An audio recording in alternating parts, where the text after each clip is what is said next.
As they watched the Demon Patrol Squad become nothing more than EXP for Shifeng's team, the demon players gaped in shock. Who are those people?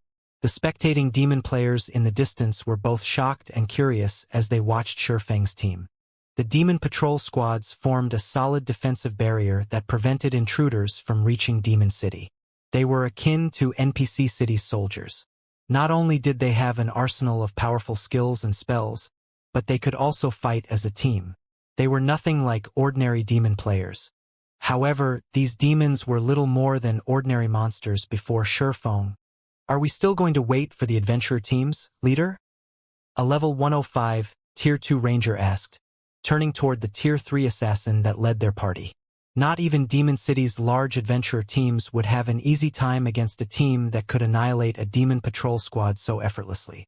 Otherwise, those adventurer teams wouldn't share much of their spoils with an ordinary party. Moreover, they'd have to risk their lives to keep an eye on Shifeng's team until the adventurer teams arrived. They were demon players and had far sharper senses than human players, but there was no guarantee that they wouldn't be discovered. On the off chance that Shifeng's team noticed them, the consequences would be dire. The risk simply wasn't worth the reward. Of course, Demon's Heart is offering extraordinary rewards. Even if we help kill one player and earn only 10% of the rewards, we'll still get a demon crystal. Once we have 120 demon crystals, we can challenge a noble in the city. It would take ages to collect that many if we just try to grind for them ourselves, the Tier 3 assassin said. We will have to be careful and maintain some distance from those players, of course. We don't need to follow them closely, we can just follow their tracks. Silently, the rest of the party nodded in agreement. They all thought that their party leader's plan was viable. With their superior senses, they could avoid detection, even if Shifeng's team were powerful, as long as they kept their distance. As soon as the Tier 3 assassin finished speaking, however, the cold blade of a dagger burst through his chest. A critical damage of over -900,000 then appeared above his head. Before the Tier 3 assassin could speak, a snowy white blade slit his throat, devouring the last of his HP. Leader! The party's remaining 5 Tier 2 members were flabbergasted. What had just happened? A second ago, their party leader had been alive and kicking, and in the next, he was dead. Their party leader was a Tier 3 assassin, and even in Demon City he was quite the famous expert, yet he had just died so suddenly. As their leader dropped to the ground. An assassin? Crap! We've been discovered. Run! By the time the 5 demon players reacted, the alluring woman vanished like a ghost. She reappeared before the 5 demon players, and a streak of snowy white light immediately swiped at them. A series of damages exceeding 1 million appeared above each demon player's head, robbing them of all of their HPs. How foolish! You radiate so much mana that you're practically walking lanterns in the dark. You dare follow us with such skills? Fire Dance shook her head disdainfully at the demon players' confused looks. She thought they had severely underestimated her. What Fire Dance didn't know is that in this era, when Tier 3 players were still extremely rare, everyone busily researched how they could best use their Tier 3 skills and spells. No one had time to spare on improving their mana control. Guild leader, I've taken care of the nearby demon players. Fire Dance reported to Shifeng after ensuring that she didn't detect any hostile players' mana signatures nearby. Good. Continue patrolling the area. If you run into too many demon players, call the Hell Legion's assassins for help, Shifeng said, nodding. He then returned his gaze toward the loot the demon patrol squad had dropped. He hadn't expected the squads to drop anything good. They were on par with NPC City soldiers, after all.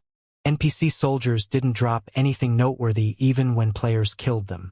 Contrary to his expectations, however, the demons had dropped considerably valuable loot. The weapons and equipment were subpar, all level 110 plus standard secret silver and fine gold equipment. But the demons had dropped dark magic gold. Dark magic gold was an exceptionally rare epic material. Not only could one use it to increase their success rate when crafting weapons and equipment, but there was also a chance of imbuing the resulting items with power of darkness. It was a material all master forgers sought. He had obtained 14 ingots of dark magic gold after slaying one demon patrol squad. If the master forgers of his previous life found out about this, they'd likely hunt the Burning Forest patrol squads into extinction. However, the Hell Legion's members were even more ecstatic than Surefoam. The demons they had killed had awarded an abundance of EXP, and during the battle they had gained a lot of insight into mana control. Although the demons' mana control couldn't compare to actual NPCs, it was far better than dumb monsters. They usually only fought dumb monsters. They had almost no chances of battling NPCs. Why wouldn't they be excited to pit their skills against demons that were as intelligent as true NPCs? Initially, the Hell Legion hadn't been particularly eager to attack Demon City, but this discovery had lit an enthusiastic fire in their hearts. While exploring the Burning Forest, the Hell Legion made no attempts to avoid demon patrol squads. Instead, they actively started to search for them. Meanwhile, elsewhere in the Burning Forest, a 1,000-man team assaulted a monster nest under the protection of a level 110 mythic boss. Although the team only had 1,000 players, over 80 of them had already reached Tier 3. Not even first-rate guilds could field such a team at this stage of the game. The several players leading the team easily suppressed the mythic boss, allowing the rest of the team to deal with the Great Lords and Grand Lords. Excellent! The monsters that ran ahead have been taken care of. All Tier 3s, attack the boss! A valiant, level 108 man in black robes and wielding a golden staff shouted as he fought the mythic boss. The 80-plus Tier 3 experts suddenly turned away from their targets, shifting their attention to the nest's boss. In less than 6 minutes, the mythic boss, which nearly everyone feared at this stage of the game, collapsed, dropping a pile of loot around its corpse. Although the independent teams watching from afar were tempted by the large number of items the mythic boss had dropped, none of them dared to steal the loot. The adventurer team raiding the monster nest was one of Demon City's large adventurer teams. The small organization was only inferior to the city's 2 guilds. Anyone that tried to steal from that adventurer team shouldn't dream of surviving in Demon City for long. Commander, Black Blind Man just sent a message stating that his party has discovered demons' hearts targets. A level 107, Tier 3 assassin quietly reported to the valiant man leading the team. "They're already here?" The valiant man grinned. "Notify everyone. We'll head that way immediately." Black Blind Man is a cunning bastard. There's no way he stopped after notifying our team. If we take too long, there won't be anything left. Black Blind Man also warned that these players are incredibly strong. They actually had the upper hand over a demon patrol squad. The Tier 3 assassin said. They overpowered a patrol squad? I suppose they must be powerful. It's no wonder why Demon's Heart has offered such an excellent bounty. The valiant man said, nodding. Where are the targets now? He was very familiar with the Demon Patrol Squad's strength. No ordinary 100-man Tier 3 team could take them on. I don't know. The Tier 3 assassin awkwardly replied. Didn't Black Blind Man follow them? The valiant man asked curiously. He was also very familiar with the player known as Black Blind Man. Not only was the man powerful individually, but he was also one of the top-ranked assassins in Demon City. There was no way Black Blind Man would forego an opportunity like this. He's dead. Blind Man's dead. The valiant man, Regretful Wind, was astonished by the report. Someone actually noticed him and killed him, with his cautious nature and tracking skills? Black Blind Man was a relatively well-known assassin in Demon City, and his sharp senses were particularly outstanding. When Demon City's large adventurer teams, including Windtooth, targeted a specific player, they often hired Black Blind Man to track the player down. Regretful Wind had never heard of Black Blind Man running into issues when tracking a target. MHM. According to Blind Man's teammates, his grinding party had been annihilated without any time to fight back. In a fit of rage, Blind Man logged off and contacted his close friends to notify everyone in the city. He wants Demon City's players to ambush the people who killed him, the Tier 3 assassin said, nodding.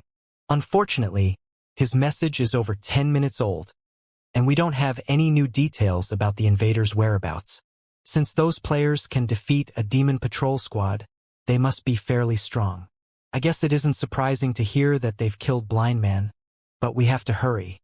Now that Blind Man has informed the public of the situation, many of the city's players will prepare for battle, Regretful Wind said, frowning.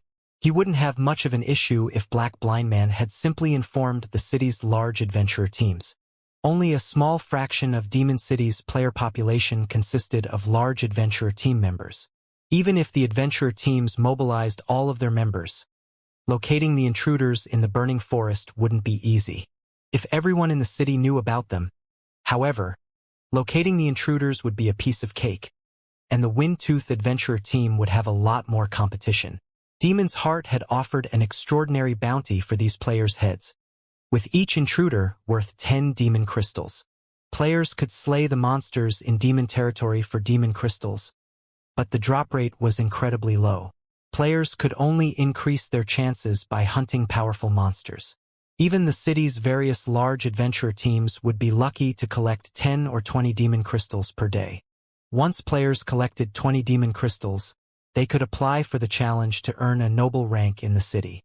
If they completed the challenge, they'd become one of Demon City's nobles and gain a significant boost to their strength.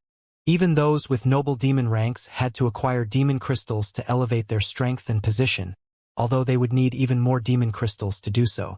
With the opportunity to earn 10 demon crystals per player killed before them, none of Demon City's residents would simply stand by and watch. Rest assured, Commander. I've already instructed our team to search the burning forest. It won't be long before we find the invaders. While I was grinding earlier, I also found a secret silver treasure chest and obtained an exotic perception potion. The potion can improve a player's senses and tracking abilities for 6 hours. Normally, players' tracks fade after an hour, but with this potion, I can even follow 4-hour-old tracks. If we make our way to Blind Man's last known location, we should easily be able to locate these players, the Tier 3 assassin said, smiling. Even with the rest of Demon City's players after then, ordinary teams will be helpless against players this strong. We have more than enough time to claim the bounty. Good. We'll set off immediately. Once we locate our targets, you'll receive 10% of the bounty for your contributions. Also, instruct our brothers and sisters in the city to bring the trump cards we've kept hidden, Regretful Wind declared. Aren't you giving these newcomers a little too much credit, Commander? We've already stopped the Battle Wolves invasion. How strong could a bunch of nobodies from the Dark Den possibly be? The Tier 3 assassin asked disdainfully. The Dark Den was merely a small otherworld, with a pitifully low number of players. The otherworld's total player population didn't even come close to half of the players in an ordinary kingdom. The only advantages the Dark Den had were its impressive leveling environment and abundance of skill and spell books. There was no way such a small world could produce experts as powerful as those in Demon City. I know, but each of them is worth 10 demon crystals. Letting a single player escape would be a waste, and I doubt that Demon's Heart will be so generous in the future, Regretful Wind said. Regretful Wind had never once been wary of the invaders. Battle Wolves had tried to invade Demon City with over 100,000 experts. Yet the Super Guild's army had been obliterated before it had even reached the city. If not even Battle Wolves could make it through the burning forest, what could a few hundred invaders accomplish? What Regretful Wind truly minded was the demon crystals Demon's Heart had offered. I understand. I'll notify our members in the city right away. The Tier 3 assassin then did as he promised. Meanwhile, a great disturbance had rocked Demon City. This is our chance to get rich. 10 demon crystals per person. We won't let anyone get in our adventurer team's way. The intruders have already appeared in the burning forest's outer region. Inform out nearby members immediately. We must find them before other teams do. Invader hunting team recruiting. Anyone who wants to earn demon crystals should apply quickly. As Black Blind Man's friends spread the word, everyone in Demon City was in a frenzy. Over 100,000 players rushed toward the burning forest like a bunch of madmen. When Troubled Times, who rested in one of the city's high-class bars, heard the news, his expression turned gloomy. He hadn't thought that Sure Phone would actually come here. There's no need to worry, Commander Troubled. Now that this matter has caused such a commotion, the large adventurer teams we've hired won't be the only ones on the hunt. Medium adventurer teams are also on the move. Even if every super guild in the Ten Saints Empire worked together, they'd never get past so many experts. A man in silver armor tried to reassure troubled times when he saw the man's concern. That's right. Even if Zero Wing somehow manages to make it to Demon City, Demon's Heart is still waiting for them. We stand by your side. Zero Wing's efforts will be for naught, Furious Heart said. He thought that Troubled Times was worried for nothing. You shouldn't underestimate Black Flame, Troubled Times said.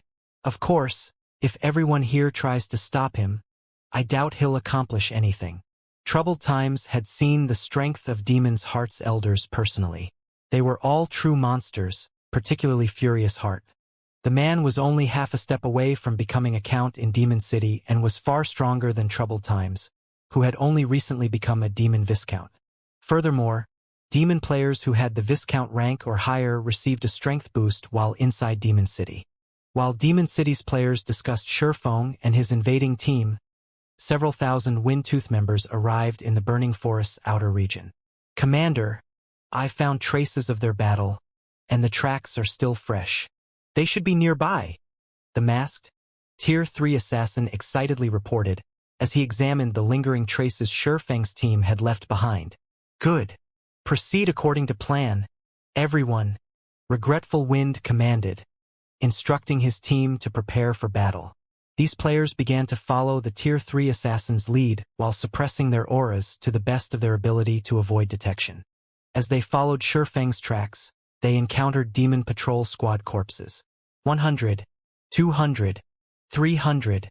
By the time Windtooth's members had crossed 3,000 yards, they had found more than 1,000 demon corpses, and the freshest had been from a patrol squad with over 200 demons.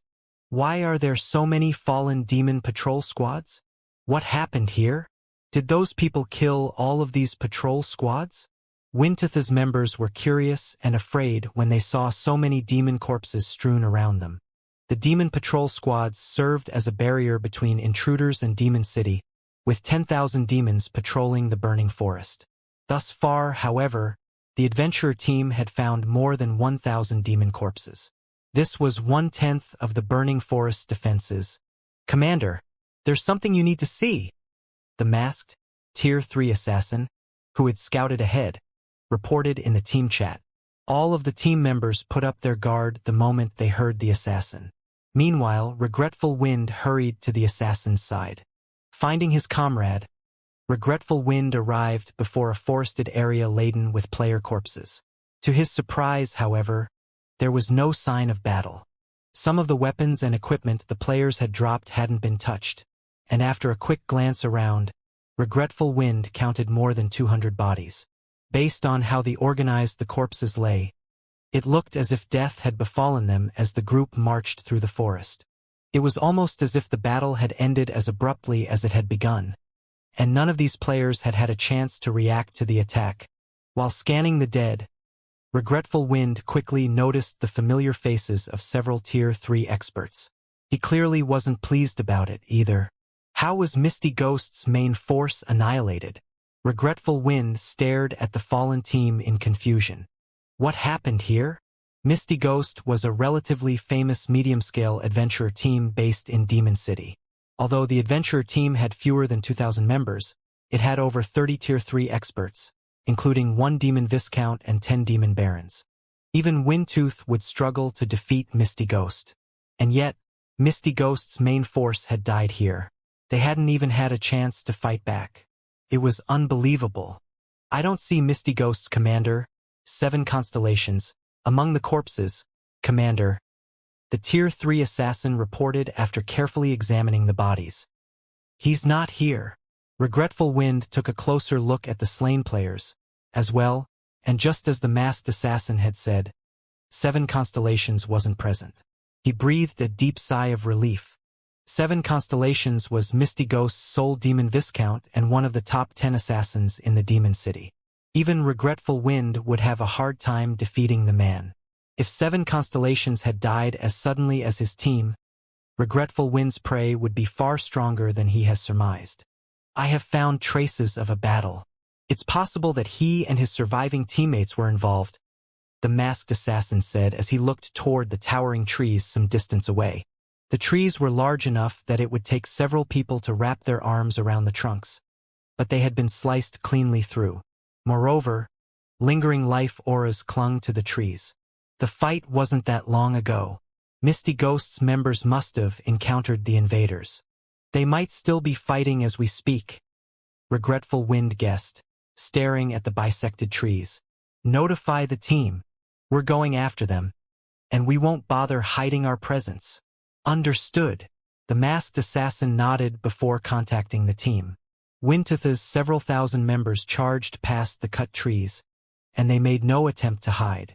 It wasn't long before they encountered another group boldly marching through the forest. The group had more than 4,000 players, and Wintith's members tensed when they saw them. I see you've picked up the scent as well, Old Wind. The savage woman carrying 2 dark blue axes and leading the group said, smiling at Regretful Wind. This is interesting. Now all of Demon City's top 3 adventure teams are here.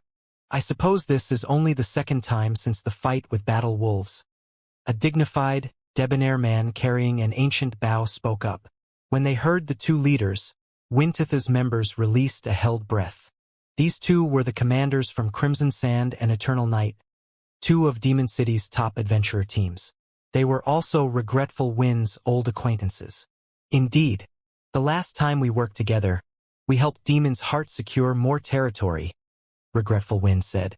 Smiling, he continued, well, how are we going to split the profits this time? Regretful Wind was very familiar with the 2 players before him. Since they had found each other in the forest, Windtooth had lost its chance to monopolize the bounty rewards. But the encounter also eased the pressure on Regretful Wind's adventurer team. No force that could instantly wipe out Misty Ghost's main force should be underestimated. Even Windtooth would suffer tremendous losses if it tried to take on such a force alone. If his adventurer team worked with Crimson Sand and Eternal Night, however, the 3 teams could minimize their losses and maximize their profits. There's not much to consider. We'll split them evenly. I'm sure you find this acceptable, correct? Helpless smile, the bow-carrying man who commanded Eternal Night, said. Flame Feather, Crimson Sand's commander, nodded in agreement. Deal. That way, we won't have to compete for contribution and can divide the work, Regretful Wind replied without hesitation. If their 3 adventurer teams tried to outdo each other, the fight would descend into chaos. Doing so would only weaken their teams. The gains weren't worth the losses. Rather, they'd all be better off cooperating, maximizing their combat power. None of the 3 teams even considered that they might be ripped off by another. Each of the teams was on par with the others, and they all had around 3 or 4 demon viscounts and 30 demon barons. They each also had around 70 or 80 tier 3 experts. Good. That settles it. When we find the rumored monster, I'll hold him back. Old Wind and Smile, back me up from the sides, Flame Feather said. Regretful Wind was the 3rd-ranked elementalist in Demon City, and one of the publicly acknowledged top 10 experts in the city. Although Helpless Smile wasn't quite as powerful, he still ranked among the top 15 experts in Demon City. In a support role, he was one of the 5 best players in the city. No problem. Neither Regretful Wind nor Helpless Smile objected to Flame Feather's plan. She was the strongest melee player among their adventurer teams, after all. Flame Feather was also the only 3-star Viscount in any of their teams, only 1 step away from becoming a Count. Shortly after the 3 commanders came to an arrangement, they heard the sound of battle from the nearby forest. All 3 teams immediately charged toward the sound. After crossing about 500 yards, a loud explosion rocked the forest. Boom! A figure suddenly shot past the 3 adventurer teams like a cannonball, crashing into a large tree roughly 100 yards away from Regretful Wind. The tree shattered instantly, falling, while the figure slid down its trunk to the ground. To everyone's surprise, this figure radiated an even stronger aura than a Grand Lord of the same level. Even so, the figure rapidly lost HP. 7 constellations? Regretful Wind paled when he recognized the player. Flame Feather and Helpless Smile looked at the player with somber expressions. As well, they were all familiar with 7 constellations and the strength he wielded. Demon City didn't have many Viscounts, and as such they all, more or less, knew each other. Despite his noble demon rank, however, 7 constellations had just been defeated. The man hadn't even had a chance to flee. They could only imagine how strong his opponent was. Monster! Run! Quickly! 7 constellations hissed between clenched teeth when he saw the nearby adventurer teams. Before he could finish his warning, however, his HP dropped to 0, and his body went as limp as a puppet with its strings cut. The 3 adventurer team's members were senseless when 7 constellations died. A monster, huh? Regretful Wind frowned, contemplating 7 constellations' dying words. Demon Viscounts stood at the apex of Demon City, and 7 constellations was an assassin, a class that boasted its survivability. And yet he had just died. Moreover, 7 constellations had warned their 3 adventurer teams away. It was clear that in his mind, these 3 teams were no match for the monster he had just faced, even if they worked together. Although that was only the assassin's opinion, his words should be credible. If 7 constellations focused on getting away, not even the top-ranked experts in Demon City could stop him. But he had still fallen. It seems our opponent isn't as simple as we thought. What do you guys think? Regretful Wind asked the other 2 commanders. If they fought an opponent that even 7 constellations feared, the outcome wouldn't be as pleasant as they hoped. It's no wonder why Demon's Heart has offered such a gracious bounty, Helpless Smile replied, staring at the assassin's corpse. But this isn't the first time we've faced monstrous experts. Besides, if we flee, we'll become laughingstocks in Demon City by tomorrow. Although Helpless Smile felt the weight of 7 constellations' warning, it wasn't enough to order a retreat. Even if these intruders are powerful, there's no guarantee that we can't defeat them. Flame Feather agreed with a nod. Fighting spirit burned in her eyes as she launched into another charge. Don't forget, we have the home ground advantage. Our opponent may be a monster, but we'll still make him suffer. Monster-like experts were something to be feared. Ordinary Tier 3 experts had no hope against such players. However, their adventure teams had fought monster-like experts before, particularly during the fight with Battle Wolves. Yet, these monstrous experts hadn't been powerful enough to save the guild from its miserable defeat in the Burning Forest. Furthermore, their adventurer teams had grown stronger since then. She was confident that they could hold their ground against monster-like experts and that they still had a chance at victory. The members of all 3 adventurer teams nodded in agreement with Flame Feather's sentiment. Achieving victory might be difficult if their teams fought alone, but they had all agreed to work together. Not even the 10 Saints Empire's superpowers would dare to take on their combined force, much less a measly team of 300+. It wasn't long after she finished speaking, however, that everyone noticed a lithe figure beside 7 constellations' corpse. The figure silently looted the assassin's body, as if she didn't have a care in the world. What amazing concealment techniques! Surprise flashed in Regretful Wind's eyes when he saw the woman who had abruptly appeared.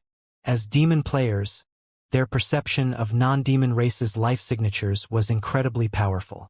Even an assassin in stealth would have a hard time hiding from demon players, especially with less than 100 yards between them. However, they couldn't seem to detect a trace of the female assassin's presence. The woman's mastery of concealment arts was unrivaled, even in Demon City. Is she the monster 7 constellations warned us about? Helpless Smile's expression tensed as he watched the alluring woman a short distance away. If he encountered the assassin normally, she'd kill him 9 out of 10 times. He finally realized, more or less, why 7 constellations had failed to escape. Interesting. I'm going to fight her, Flame Feather declared, her fighting spirit reaching its peak. She then activated demonification and charged at the female assassin, wielding her axes. As the only 3-star demon Viscount, activating her demonification would not only strengthen her physique by a large margin, but her basic attributes would also undergo a qualitative transformation. In her demon form, every action she took could transform the terrain around her. With just her Tier 2 demon charge, Flame Feather had bathed her surroundings in a sea of fire and shook space itself. Another ambush? Sensing Flame Feather charging toward her, Fire Dance stored the dagger she had just picked up from Seven Constellations' corpse and unsheathed the short sword hanging at her waist. In that case, I'll bury you alongside them. Fire Dance then swung 1,000 transformations through the empty air before her. Tier 3 skill, Triple Flash. 3 streaks of black light shot toward Flame Feather, one after another and as fast as lightning. However, Flame Feather's enhanced physique allowed her to brandish her axes during her charge in turn. Tier 3 skill, Demon Storm. Boom, boom, boom. A series of explosions echoed throughout the forest, and the powerful shockwaves knocked down trees while stirring dirt and debris into the air. Among the chaos, Flame Feather stumbled 3 steps back as a damage of over -50,000 appeared above her head. The difference between the two women's strengths was clear. What? Flame Feather was pushed back even in her demon form? The scene astonished Helpless Smile. He was perfectly aware of how powerful Flame Feather became after activating demonification. She was undoubtedly the strongest player among 3 adventurer teams. In her demon form, Flame Feather's Tier 3 skills were nearly as powerful as Tier 4 attacks, yet she had just lost a competition of strength against this human assassin. Amazing! It's no wonder why 7 Constellations called you a monster and assumed that we're no match for you, Flame Feather said, the flame of passion in her eyes burning even brighter than before. She launched into another charge, continuing, "If I were alone, I wouldn't be a match for you. But in this forest, I'm not your only opponent." Regretful Wind finished activating his demonification as Flame Feather finished her statement, and he began to chant an incantation. When he completed it, he slammed the butt of his staff on the ground, and a golden, 2-fold magic array appeared under his feet. Tier 3 spell, Earthen Roar. Suddenly, the earth beneath Fire Dance's feet burst, exploding with countless streaks of light. Meanwhile, Helpless Smile didn't waste time. After activating demonification, he pulled the string of his ancient bow and launched 6 arrows into the sky, which formed a 6-pointed star above the assassin. Tier 3 skill, Demon Thorns. As the star-shaped magic array took form, pitch-black magic arrows descended, each with the power of a Grand Lord-ranked archaic species. Under Helpless Smile's control, a total of 18 magic arrows fell, diverting Fire Dance's attention away from Flame Feather. The nearby adventurer team members gaped, impressed by their commander's coordination. They had never guessed that those 3 would be so strong when they worked together. How was this still a battle between players? It was basically a fight between monsters. Not even Battle Wolves monster-level experts could stop their 3 commanders when they cooperated. With attacks coming in from all directions, Fire Dance was forced to activate a life-saving skill. She immediately used shadow steps to appear behind Flame Feather, evading the countless streaks of light. She dodged most of the 18 magic arrows, relying on Wind Step's brief invulnerability to block 5 unavoidable shots. She then tried to block the 2 incoming axes with 1,000 transformations. Boom! Fire Dance didn't have time to use a skill to block the axes, filled with power of darkness, in time, and as her short sword collided with Flame Feather's weapons, she was sent flying, losing 70,000 HP in the process. She didn't even have 1 million total HP, and the strike claimed a visible chunk. All hail the commanders! So what if she's a monster? She's still at a disadvantage against our commanders. The adventurer team members were ecstatic and overcome with pride to see one of their commanders dominate this monstrous assassin. The various superpowers monster-level experts were a nightmare for adventurer teams like theirs. Although their teams had defeated Battle Wolves' monstrous players, that had only been possible because of Demon's Heart's help. To be precise, their 3 adventurer teams had merely played a support role. However, their teams now had the strength to deal with monster-level experts too. Now that she's alone, we can't let her escape, Flame Feather shouted to Regretful Wind and Helpless Smile. Fire Dance was clearly the invader's cornerstone, and since she was alone, this was the perfect chance to take her out.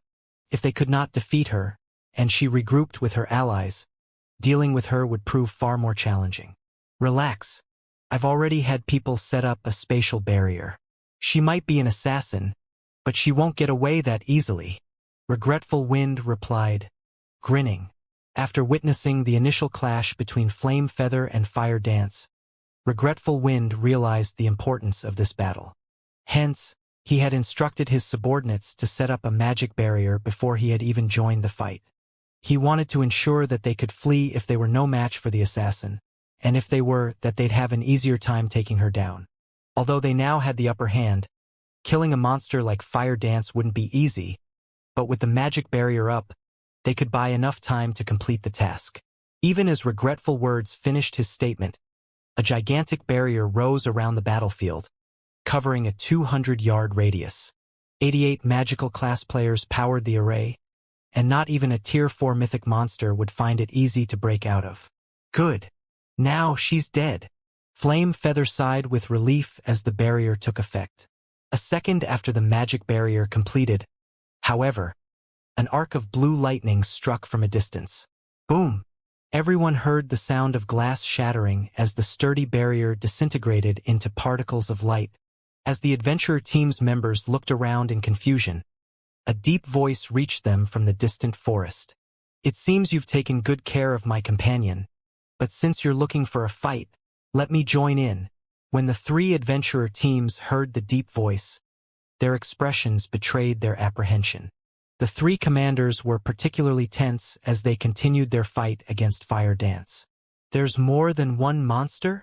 Regretful Wind's expression hardened while he watched the magic barrier fade away. 88 magical class players had powered that barrier. It should even withstand quite a few attacks from a mythic monster. And yet, that barrier had just shattered after a single attack.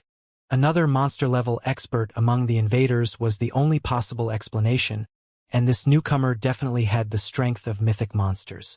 He should be even stronger than the female assassin they currently faced. A single team has two monsters? Who are these people? Helpless Smile growled, frowning. He had never expected the invaders to have more than one monster-level expert. The three of them were already having a rough time trying to suppress Fire Dance. If another expert of her caliber joined the fight, they'd be in trouble. So what if there's another monster? Why should we fear them? Resolutely, Flame Feather reminded her comrades. Don't forget that we have over 5,000 players, including 7 more demon viscounts and nearly 100 demon barons. What is one extra monster compared to our forces? The only reason the three commanders had attacked was to gauge how much they had improved since the war with Battle Wolves. Furthermore, ordinary Tier 3 experts would only get in their way in such an intense battle. If they had to face two monsters, however, the members of their adventurer teams could keep the second one busy. Even if their teams couldn't kill the other monster, they could buy enough time for the commanders to finish off Fire Dance. Eventually, their adventurer teams would secure victory, even if some of their members died. That's right. However, it seems we'll incur some losses in this operation, Helpless Smile said, nodding. He then gestured to one of his subordinates in the distance and said, Blue, lead our main force members to stop the other monster. Try to buy as much time as possible. Understood. The Tier 3 shield warrior, Blue Sea, responded. Mandala, take your group and go with them. Flame Feather ordered a Tier 3 dark druid on her team. Poison, I'm giving you command of our members. Regretful Wind shouted to the masked assassin named Poison Heart. If worst comes to worst, use that. Just make sure that you keep the second monster away from us for now. Are you sure that I can use it? Poison Heart instantly grew excited upon receiving permission from his commander. I promise. He won't get anywhere near you.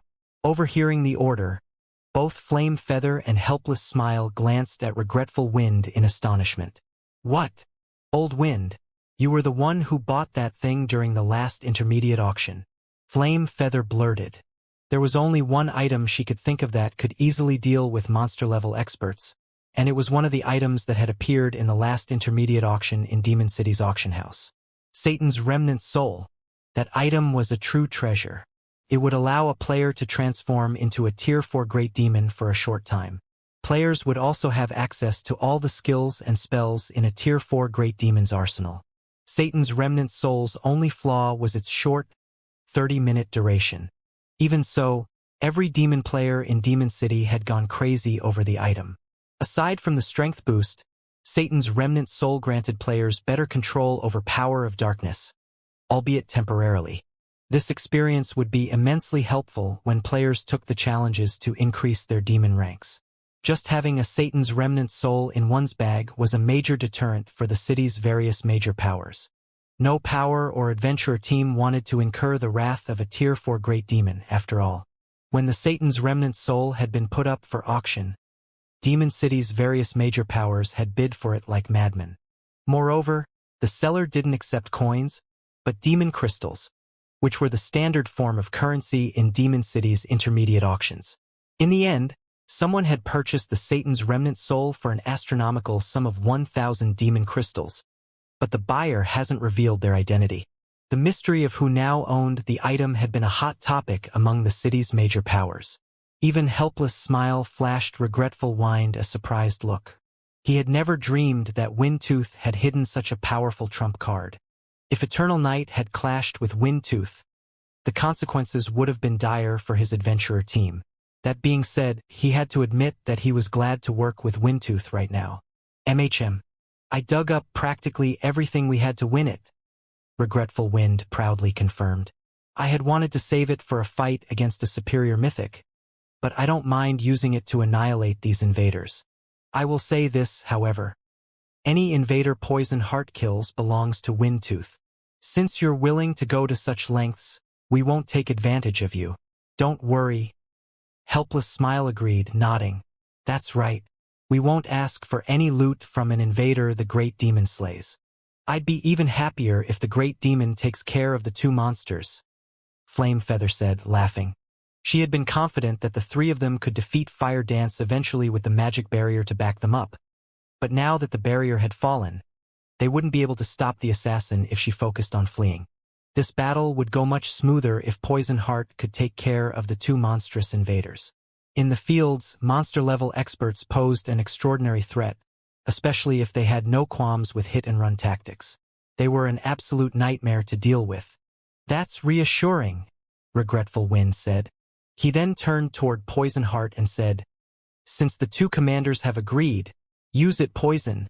The Satan's Remnant Soul was precious, and there was almost no chance that another would go up for auction.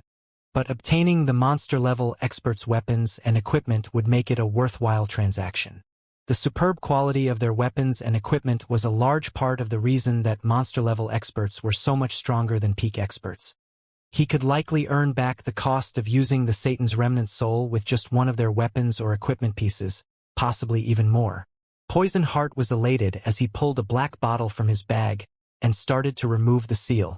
He had hoped he could use the Satan's Remnant Soul to help him become a 2-star Viscount, but because the item was so valuable, he didn't want to use it solely for his promotion. He had wanted to save it until he could use it to kill two birds with one stone, which was why the item had remained in his bag for so long. Now that he had found the perfect opportunity, he wouldn't hold back. Once Poison Heart had removed the seal, he doubled in size, and 2 pairs of jet black wings, enveloped in fire, grew from his back. So strong. So, this is the power of a Tier 4 Great Demon, Poison Heart exclaimed as he felt an immense power course through his veins. So much strength. Absolute power. This omnipotent feeling was intoxicating. Sure enough, a great demon is truly awe-inspiring. Poison can now likely slay all of the intruders without our help, Helpless Smile said. He couldn't help but feel a little jealous as he gazed at Poison Heart's new form and sensed the assassin's intense aura. Poison, I'll leave the rest to you. Remember, you need to finish this battle quickly. We won't be able to hold on for long. Regretful Wind shouted to his subordinate before casting another spell against Fire Dance. Leave it to me, Commander. I'll make sure they all die, Poison Heart declared. He flapped his wings and flew straight toward the source of the deep voice. He was so fast that the team's Tier 2 demon players didn't even have time to react. So fast. These invaders are dead now.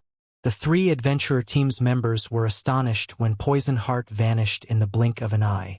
Some of them even pitted Shurfeng's team. Even working together, their teams wouldn't have been a match for Shurfeng's people if they had attacked before the Battle Wolves' crusade. But after that fight, they had gained a bountiful harvest that had helped them undergo qualitative transformations. Now, with the great demon, Poison Heart, by their side, they were all confident that their teams could repel Battle Wolves' army by themselves, let alone a laughable team of 300+ experts. What a pity! It seems your companion is doomed, Flame Feather said, grinning as she brandished her axes at Fire Dance. I think you're the one that should pray for your friend. Fire Dance rolled her eyes at the other woman. I think you've misunderstood something from the very beginning. Misunderstood? And what would that be? Flame Feather asked curiously. I'm not responsible for killing that assassin. In fact, I hadn't even seen him before looting his body, Fire Dance said. I only came to collect the items. The three commanders immediately paled. What do you mean? You didn't kill 7 constellations? You're not the monster he was talking about? Regretful Wind, Flame Feather, and Helpless Smile simultaneously recalled 7 constellations dying monster. Run quickly. If Fire Dance hadn't seen the assassin before he died, she couldn't be the monster he had warned them about.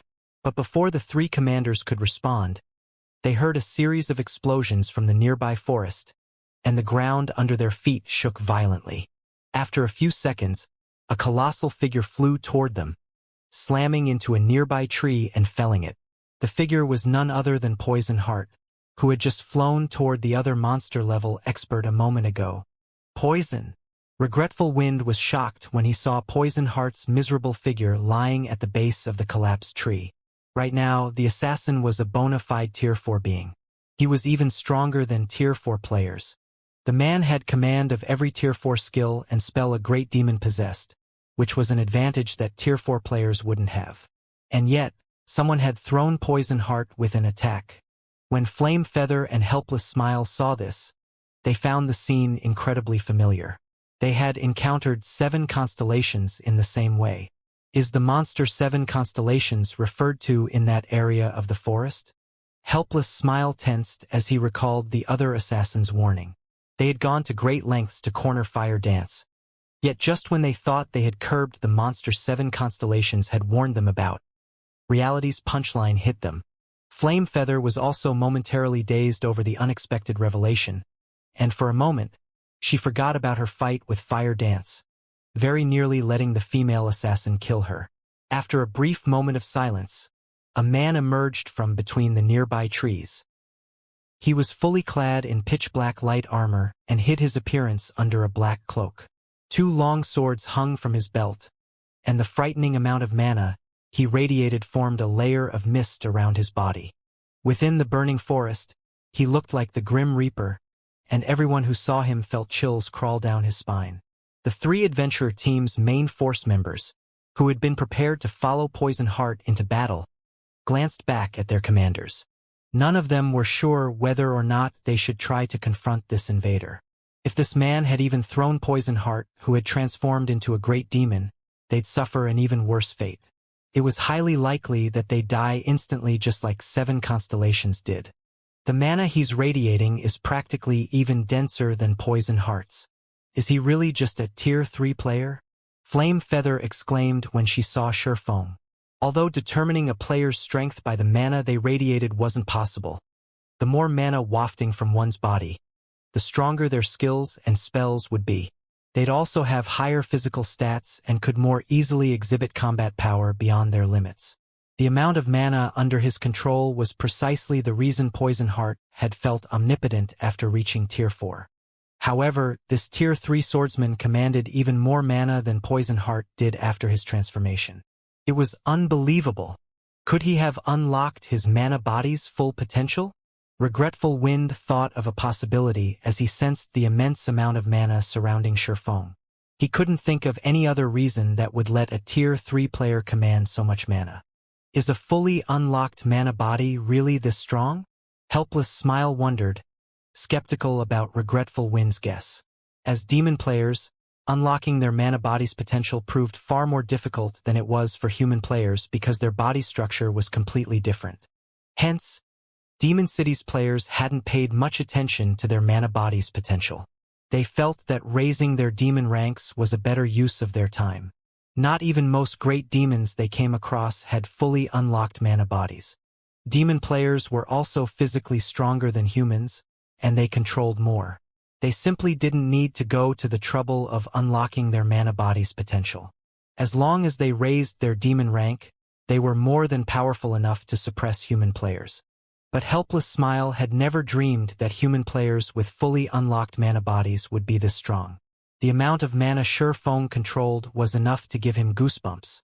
It was easy to imagine how powerful the swordsman's skills and spells would be. This isn't worth the trouble. Demon's Heart didn't offer nearly enough demon crystals for us to take on a monster like that. As Regretful Wind watched this grim reaper approach, he inwardly cursed the Dark Guild. If he had known that he'd have to fight a monster like the swordsman, he never would have led his team here. Even if they managed to defeat Feng, it would be a Pyrrhic victory. 3,000 plus demon crystals wouldn't even come close to compensating their losses. What are you afraid of? He's just one person. There's a limit to his stamina. Poison didn't even take that much damage. We can definitely wear him down if our main force members work together. As long as we defeat this assassin, we can take our time with the swordsman. Flame Feather shouted when she realized that the 3 adventurer team's main force members were cowering in fear. Her insistence snapped the main force members out of their daze, and they trusted that the commander was correct. Regardless of how powerful a player was, there was a limit to one's stamina.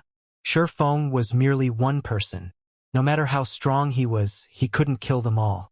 Aside from the 100 or so demon barons, they had over 5,000 demon experts with them. Their teams were more than capable of whittling Feng down. That's right. So what if he is strong? We still have a great demon on our side. We can just keep healing Poison Heart, and that guy won't be able to stop us. Kill him. His weapons and equipment will only strengthen our adventurer teams. Fighting spirit burned within the adventurer team's members, and they immediately moved into formation, slowly approaching Feng. No! Run! Everyone, get out of here!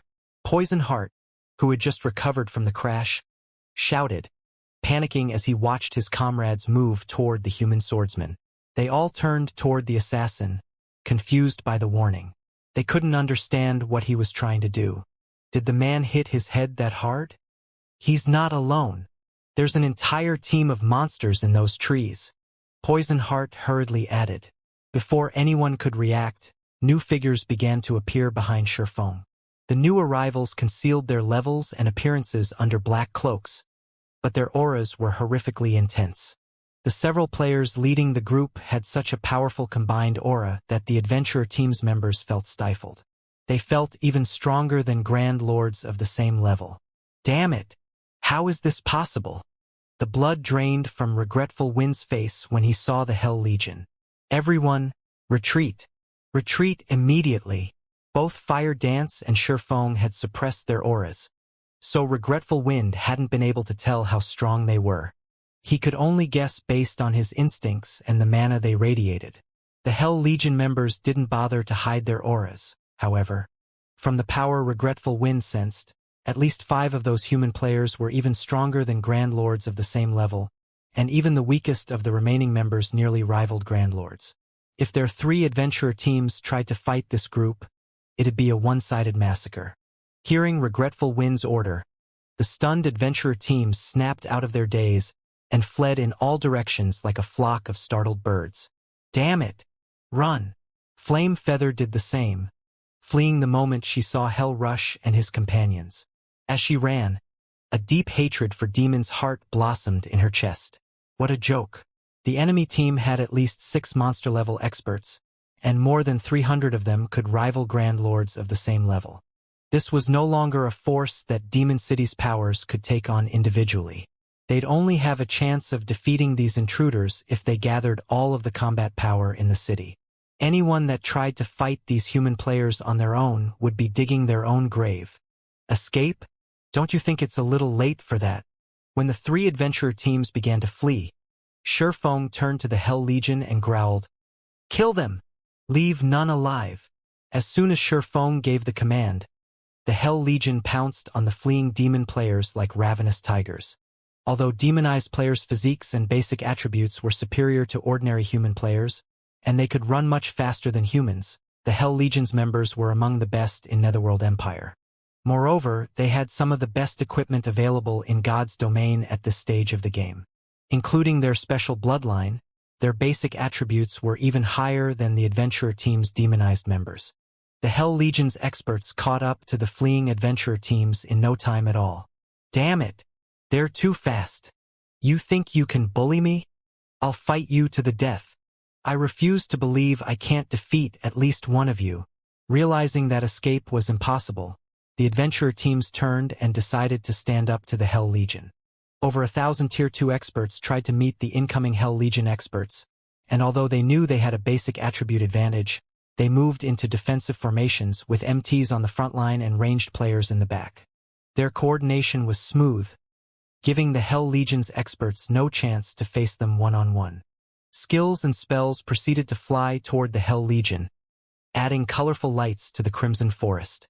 Boom, boom, boom.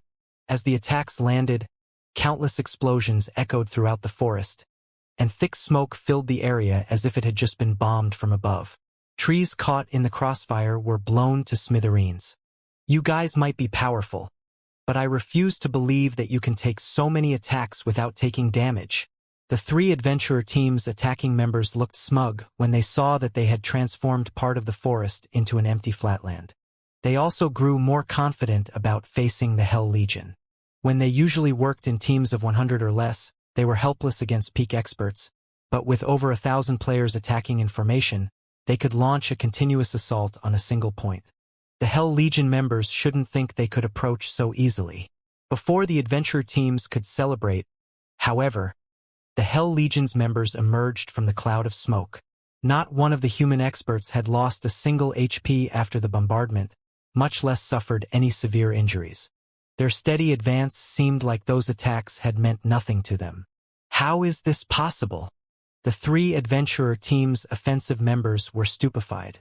Even peak experts would have to take cover against their frenzied attacks, yet these experts continued to advance like nothing had happened. They hadn't pushed them back in the slightest. In fact, the Hell Legion was even closer now. The adventurer team's main force members, who had long since fled, shook their heads at the scene. How can anyone think those experts would be so easy to defeat?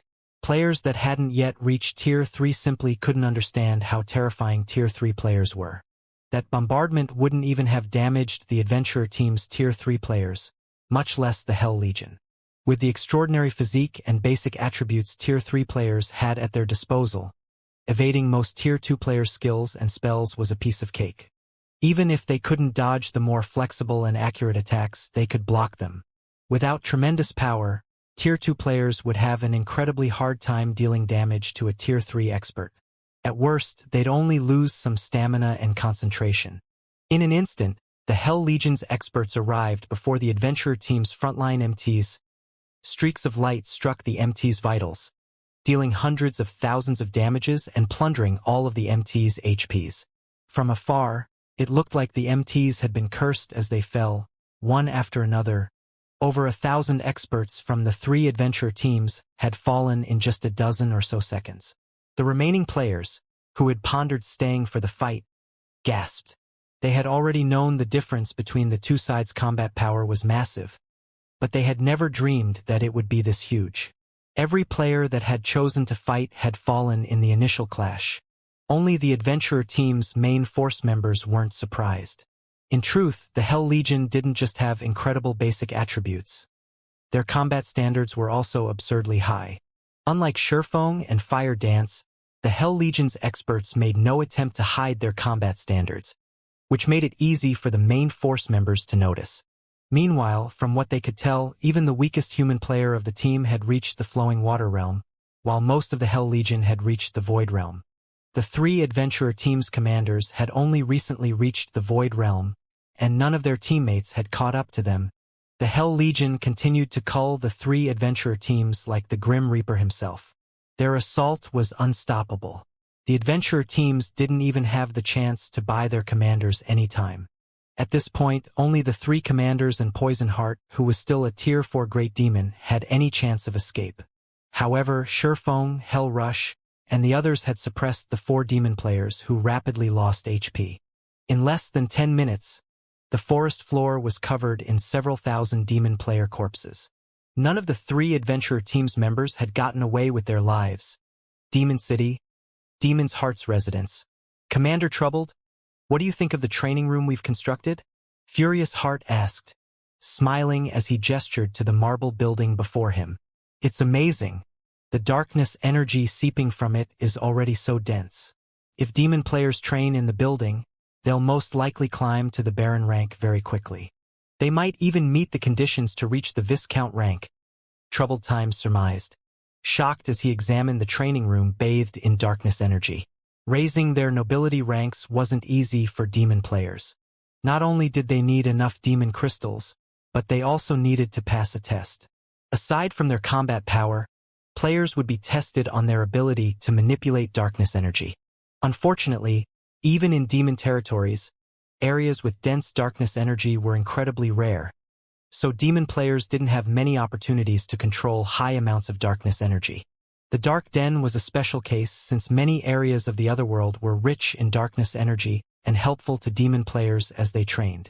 However, Demon's Heart had successfully constructed its own training room, containing an abundance of darkness energy. The guild's foundations were nearly unshakable.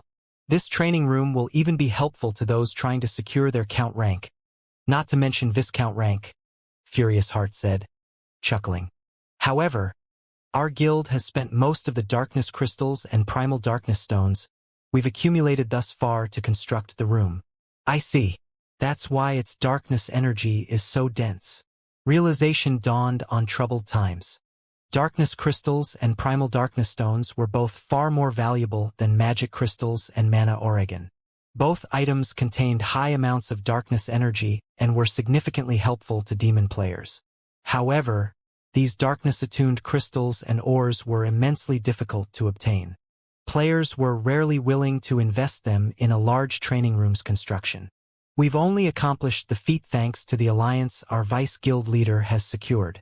He is currently in the midst of negotiating our continued partnership, and if he succeeds, he intends to share a portion of the resources with the Sentinel Shelter. You might even be able to construct a training room for yourselves, Furious Heart said. Really? Troubled Time's eyes glowed at the prospect. If the Sentinel Shelter could construct its own darkness-attuned training room, even if it were only a small training room, he wouldn't have to worry about his shelter's development.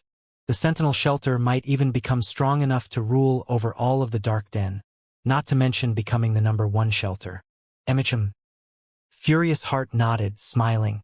Once you grow a little stronger, the Vice Guild leader also intends to provide enough resources for you to become a demon count. You will stand at the peak of God's domain, Commander Troubled. Elder Heart, please inform Vice Guild leader Flaming Light that he has nothing to worry about. The Sentinel Shelter will not disappoint him.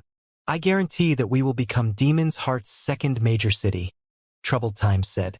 He could not help his growing excitement when he heard that Demon's Heart would help him with his promotion to Demon Count. Becoming a Demon Count wasn't an easy task. Once a demon player earned the Count rank, their strength would undergo a qualitative transformation. Like in the various NPC kingdoms and empires, players were considered high nobles once they reached the rank of Count and above, enjoying unimaginable status. As a Count, Troubled Times was sure he could even defeat Shurfeng. Just as Furious Heart was about to continue, however, a Tier 3 assassin frantically approached him. Elder Heart, we just received information regarding Zero Wing, the assassin hesitantly reported. It seems the three adventurer teams finally found them. Zero Wing certainly knows how to hide, Furious Heart said, smiling. Well, what's the situation? Have Zero Wing's members been dealt with? No. Windtooth, Eternal Night, and Crimson Sands teams have been annihilated, the assassin said, shaking his head.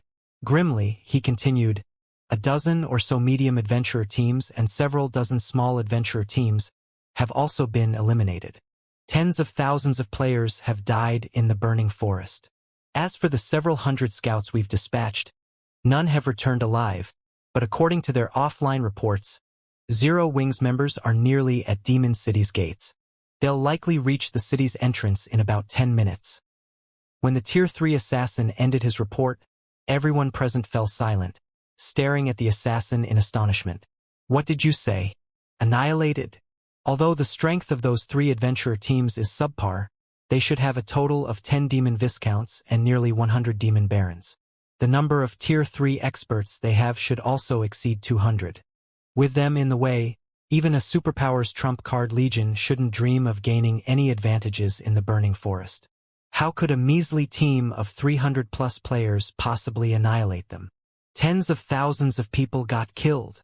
Are those people idiots? The several demons' heart elders present instinctively refused to believe the assassin's words.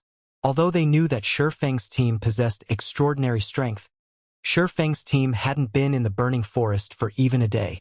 Despite that, they were being told that Shifeng's team had annihilated Demon City's top 3 adventurer teams, along with several tens of thousands of other players. Moreover, none of the scouts that came across Shifeng's team managed to return alive. As icing on the cake, Shifeng's team was supposedly only a dozen minutes or so away from reaching Demon City. This was ludicrous. Previously, Battlewolf's army hadn't even managed to reach Demon City's gate before getting annihilated. Now, however, a measly team of 300+ players was actually about to reach Demon City. Who would believe this? He really came. Troubled Times was stunned when he heard the assassin's report. They were currently in demon territory. This wasn't a place human players could enter casually. Back then, when Troubled Times heard that Shifeng had declared that he would come to Demon City to hunt him down, Troubled Times had taken it for a joke. After all, Shifeng simply didn't understand how frightening demon territories were. In Troubled Times' opinion, let alone reaching Demon City, Shifeng would be fortunate to survive in the burning forest for a few hours. After all, no matter how powerful Shifeng was, he was still a player. There was a limit to his stamina and concentration. In the expansive burning forest, non-demon players were subjected to the corrosion of darkness energy, which increased their stamina and concentration consumption substantially. Even with a team of 300+ Tier 3 experts, it should still be impossible for Shifeng to reach Demon City. Now, however, not only was Shifeng's team close to reaching Demon City, but he had even killed Demon City's top 3 adventurer teams, along with tens of thousands of other demon players. This was simply unbelievable. However, shortly after Troubled Times and the others received this piece of news, a commotion occurred at Demon City's main entrance. This was because a group of human players had appeared a short distance from Demon City. These human players numbered over 300, and they were none other than the Team Demon's Heart had placed a bounty on. In this situation, the demon players residing in Demon City could not help but panic. What's going on? How did they get here? Why wasn't there any news about them? Didn't the top 3 adventurer teams leave to hunt them just now? They must have gotten lucky and avoided detection. Otherwise, how could they get here so quickly and intact? Impossible. Even if the top 3 adventurer teams did not find them, there are still several dozen others that joined in on the hunt. At least one adventurer team should have come across them. And so long as even one did, the other adventurer teams would have received news about it right away. It should be impossible for these invaders to evade detection completely. When Shifeng's team suddenly appeared outside Demon City, the players standing on the city's walls were filled with both surprise and curiosity. They never thought that human players could actually cross the burning forest and get to Demon City without an invitation. This was the first time a situation like this had occurred since Demon City's construction. Of course, there's no news about these invaders, as everyone that came across them had gotten killed. A friend of mine was one of the players that joined the hunt. Despite the adventurer team he belonged to having over 1,000 members, none of them managed to make it out alive after coming across the invaders. According to what I heard, the top 3 adventurer teams also got annihilated. They're just keeping their mouths shut all this time to prevent information leaks. As the ordinary players on top of the wall were discussing the situation, a Tier 3 expert rolled his eyes at their ignorance and revealed the truth to them. Upon hearing the Tier 3 player's revelation, the ordinary players were stunned. At the same time, though, they eyed the Tier 3 expert skeptically, suspecting that this expert was playing a joke on them. It seems the rumor I heard coming from Demon's Hearts members is true, after all. These invaders really did kill tens of thousands of experts. Another Tier 3 expert, who originated from a medium-scale adventurer team and had just arrived on the wall, commented upon seeing Shurfeng's team in the distance. This Tier 3 expert's words threw everyone present into an uproar. What? The tens of thousands of experts that joined the hunt got annihilated. Who are these invaders? They're not really here to kill troubled times, right? It seems Demon's Heart has met its match. I wonder which side is stronger. Do you even have to ask? It's definitely Demon's Heart. Don't forget that this place is Demon City, the main headquarters of Demon's Heart. These 300-plus invaders might be amazing out in the fields, but they're asking for death if they think they can do whatever they want inside Demon City. When everyone present heard the news of Demon City's top 3 adventure teams getting annihilated, aside from feeling surprised, they also felt excited. After all, Demon City had never been besieged before. Meanwhile, news of Shurfeng's team appearing outside Demon City's gate spread quickly throughout the city, stunning its millions of player residents. Crap! They actually came here to hunt down troubled times. This is amazing. I wonder how Demon's Heart plans to deal with this situation. I doubt Demon's Heart will let these people do anything. However, these people aren't pushovers either. If even the top 3 adventure teams are not a match for them, Demon's Heart should have a tough time too. Everyone inside Demon City discussed this matter, spreading Zero Wing's fame across the city. However, everyone was more curious about Demon's Heart's response to this situation. After all, even the city's top 3 adventure teams had suffered annihilation. Shurfeng's team might not be capable of breaking into Demon City, but it was more than capable of camping out in the fields and targeting Demon's Heart's members that were trying to grind. That would stunt Demon's Heart development. Meanwhile, news of Shurfeng's team's arrival also quickly reached Demon's Heart's residence. And when Troubled Times heard about this, his complexion turned deathly pale. He never thought that Shurfeng would get to Demon City so soon. He had witnessed the Swordsman stopping a Demon King's hand before. If Shurfeng sneaked into Demon City and secretly took action against him, Troubled Times was almost certain to lose his life. Commander Troubled, you can rest easy. So what if Black Flame has arrived? This is Demon City, Furious Heart said when he saw the ugly look on Troubled Times' face. He then smiled and continued. However, Zero Wing has been acting arrogantly for long enough. They aren't even bothering to sneak around to take action. They are indeed very arrogant. They actually dare camp in front of our front gate and let everyone know of their arrival. A Tier 3 elder wearing black robes ranted. In my opinion, we should just deploy the city's Tier 4 demon guards and get rid of them. Otherwise, they'll really think that they can do anything they want at Demon City just because they eliminated the city's top 3 adventurer teams. Forget it. The demon guards are one of Demon City's trump cards. It costs a lot of demon crystals to dispatch them. It's not worth it just to deal with Zero Wing, Furious Heart said, shaking his head. Moreover, both the guild leader and the vice guild leader are not on the eastern continent right now. This isn't a decision we can make. Have someone notify Zero Wing's people that Demon's Heart is taking charge of this matter and that they've already caused enough of a ruckus. It's time to put an end to this fuss. If they retreat now, there will still be grounds for reconciliation and opportunities for partnership between our 2 guilds. Otherwise, this matter won't end so easily. The future god's domain no longer belongs to regular guilds. I believe they should understand this point very clearly. All right, I'll have someone notify them. Hopefully, they know where to draw the line, that black-clad Tier 3 elder said. Inwardly, though, he felt that Furious Heart was too soft. If it were up to him, he would just annihilate Zero Wing for daring to approach Demon City so boldly. Inside Demon's Heart's residence, after Furious Heart gave the command to take action, the black-clad, Tier 3 Viscount Elder promptly started arranging for the necessary manpower to shoo away Zero Wing's team. Meanwhile, the news of Shi Feng's arrival at Demon City also spread rapidly beyond the walls of the city and stupefied the superpowers paying attention to Demon City. What's going on? It hasn't been that long since Zero Wing's team arrived at the burning forest, yet it's already reached Demon City. Zero Wing actually accomplished something that Battle Wolves failed to do? Black Flame really is bold to provoke Demon's heart. Doesn't he know that the current god's domain has changed already? The various superpowers found Zero Wing's arrival before Demon City's main entrance deeply surprising. The current god's domain was no longer the same as before. The activity of dark players in level 100 neutral maps was expanding.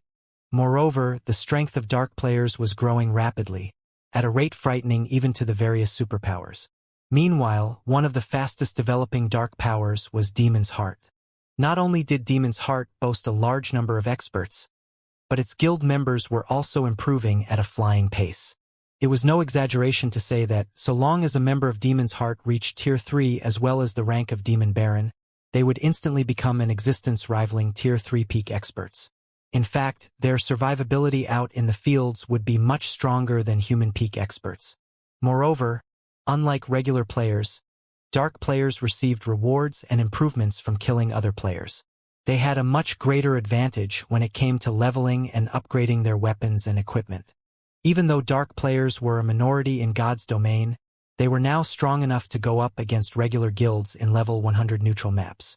This was why many independent players were opting to become a dark player, which, in turn, continuously increased the dark player population in God's domain.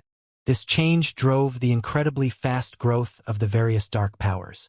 Of course, the rapid development of dark players came with a price. Compared to regular players, the penalty dark players suffered for death was many times greater. Hence, in order to avoid death, current dark players were limiting their sphere of activities instead of rampantly clashing with regular players. Nevertheless, even the various superpowers did not dare provoke dark players casually, much less dark powers like Demon's Heart. None of the various superpowers had expected Zero Wing to provoke Demon's Heart. Moreover, Zero Wing had gone all the way to Demon City's main entrance to do so. Meanwhile, inside one of the advanced restaurants in the Ten Saints Empire's capital, Illusory Words was currently enjoying a meal. Midway through her meal, however, a Tier 3 assassin barged into her private room with a tense expression on his face. Vice Guild Leader, we just received news that Zero Wing annihilated not only Demon City's top 3 adventurer teams but also tens of thousands of Demon City's experts. Zero Wing's team has already arrived before Demon City's main entrance. By the looks of it, Zero Wing is really intent on taking action against troubled times, the Tier 3 assassin said, astonishment writ large on his face. They arrived already? Illusory Words similarly felt astonished by this point. She had visited Demon City as a guest before, so she knew just how difficult it was to cross the burning forest. A large number of demon patrol squads and demon players operated within the forest. In her opinion, even with frightening strength, Shi Feng and his team should still struggle to reach Demon City. In fact, by the time they got to Demon City, the tracking mark they placed on troubled times might have disappeared already. In that case, visiting Demon City would also be meaningless. However, Shi Feng's team had actually reached Demon City less than a day after they entered the burning forest. Moreover, they didn't arrive at the city by covert means but walked straight to the city instead. We also found out a little regarding the relationship between Troubled Times and Demon's Heart, the Tier 3 assassin said. Troubled Times' sentinel shelter is Demon's Heart's most important pawn in the Dark Den. Demon's Heart is even planning to turn the sentinel shelter into its main headquarters. In addition, Troubled Times fought alongside Flaming Light, one of Demon's Heart's vice guild leaders, during the early stages of God's domain. Although the two of them eventually chose different development paths, Troubled Times is now one of Flaming Light's trusted aides, due to his excellent strength and talents. He's actually Flaming Light's confidant? Illusory Words frowned at this situation. If this really is the case, then Zero Wing will have difficulty killing Troubled Times. Flaming Light is extremely protective of his own people, especially his confidants. Moreover, Troubled Times is taking shelter inside Demon City. Hopefully, Guild leader Black Flame doesn't act too rashly. Flaming Light was famous on the Eastern continent. A part of the reason why the Ten Saints Empire's various superpowers currently fear Demon's Heart was Flaming Light's presence. In fact, Flaming Light had even wrung multiple concessions from the Super Guild Sacred Temple regarding resources. Despite the Ten Saints Empire being the Sacred Temple's home base, the Sacred Temple still had no choice but to concede to Demon's Heart's demands. This situation had greatly confused the Ten Saints Empire's various superpowers, as well as made them increasingly fearful of the Dark Guild. Setting aside whether Zero Wing could kill Troubled Times inside Demon City, even if the Guild killed Troubled Times in the outside world, it was still highly likely to anger Flaming Light. If that happened, then the efforts Zero Wing had made to ensure its smooth development in level 100 neutral maps would go to waste, and the Guild would be plagued with endless troubles once more. After all, the current God's domain had already changed. The advantages Dark players had over regular players were simply overwhelming. While the Ten Saints Empire's various superpowers were secretly discussing Zero Wing, another commotion occurred at Demon City's main entrance. The reason for this commotion was Demon's Heart's members making an appearance. In the next moment, Demon City's gate opened slowly. A 1,000-man team led by Tier 3 experts then marched out of Demon City. Every one of these members from Demon's Heart sported uniform weapons and equipment. Moreover, these weapons and equipment were of considerably high quality, with even the weakest piece being level 100 fine gold rank. In addition, every member of this team was a noble. Just the number of players emitting power of darkness at the standard of demon viscounts numbered as many as 20. Standing in the head of this team was a burly man geared in exquisite armor. The spectating players present gasped in shock at the sight of this man. Crap! Rebellious Thunder, the vice commander of Demon's Heart's main force, showed up. What a powerful pressure! So, this is the strength of a demon count. When the players standing atop the city's walls saw the burly man, awe filled their eyes. The count rank was something all demon players aspired to. However, it was beyond the reach of most demon players. The reason for this wasn't just the astronomical amount of demon crystals required to challenge the test to become a demon count, but also the test's great difficulty. Even now, aside from Demon City's two main guilds, no other power boasted a demon count among their ranks. The strongest person the other powers possessed was a 3-star Viscount. Players that had become demon counts were treated with respect by even great demon NPCs because Tier 3 players at the demon count rank were already strong enough to go up against great demons. Their becoming a Tier 4 great demon in the future was also only a matter of time. They actually sent a demon count out. When Regretful Wind, who was currently sitting inside a bar near the main entrance, saw Rebellious Thunder through a magic mirror, envy flashed in his eyes. It seems Demon's Heart really places great importance on Troubled Times. However, we ended up eating a major loss this time. Not only did we not get any bounty rewards, but we also tossed away the lives of our own teams. Fortunately, we managed to keep the matter secret. Now, all of Demon City's adventurer teams have suffered tremendous losses as well, Helpless Smile said, a bitter smile forming on his face as he gazed at Rebellious Thunder's figure. During the time Regretful Wind and the others were quietly chatting, Rebellious Thunder could be seen arriving before Shurfeng's team. "Are you Zero Wing's guild leader, Black Flame?" Rebellious Thunder asked as he looked at Shurfeng. "That's right," Shurfeng replied, nodding. "Do you have business with me? We know you're here to kill Troubled Times, but this is Demon's Heart's territory. We won't care if you take action anywhere else. But since Troubled Times has already arrived in Demon City, we have a responsibility to ensure his safety. Moreover, this place does not welcome non-demon players. If you leave now, Demon's Heart will ignore your provocative behavior this time. There might even be chances for partnership between our two guilds in the future," Rebellious Thunder said sternly. "What if I refuse?" Shurfeng asked, chuckling. "Then, you'll make an enemy out of Demon's Heart," Rebellious Thunder warned coldly, his words echoing throughout the main entrance. Upon hearing Rebellious Thunder's words, the spectating players standing on the city walls were silent because nobody would dare offend Demon's Heart on a demon territory. Any that did would not be able to leave with their lives. If that's the case, let's just become enemies. As soon as Shi Feng finished speaking, silence fell over the area. A provocation. This was a blatant provocation. This guy must be insane. He actually intends to become enemies with Demon's Heart. He dares slap Demon's Heart's face as well? He's dead for sure now. Even if Demon's Heart wants to let him off the hook, Rebellious Thunder definitely won't let him get away with this. The spectating demon players were flabbergasted by Shi Feng's unyielding behavior. They never thought that he would react that way. In their opinion, Shi Feng and his teams reaching Demon City's front door was already a plenty amazing feat. In fact, their achievement had even dragged down Demon's Heart's prestige significantly. After accomplishing all this, Shi Feng should have wisely retreated instead of pushing the envelope.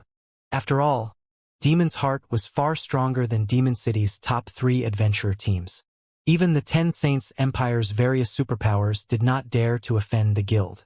Moreover, it had always been impossible for Shi Feng to fulfill his goal of killing troubled times in Demon City. Although Demon City might seem like a player-constructed city, it was, in reality, a partial NPC city. The city was protected not only by players but also by quite a number of great demon NPCs, including a great demon monarch. The demon monarch was a bona fide demon marquis and was one of the 72 great demon marquises of God's domain, only one rank below the highest rank of duke. It was not an existence that current players could hope to go up against at all. With the demon monarch protecting Demon City, breaking into the city and killing troubled times would be absolutely impossible.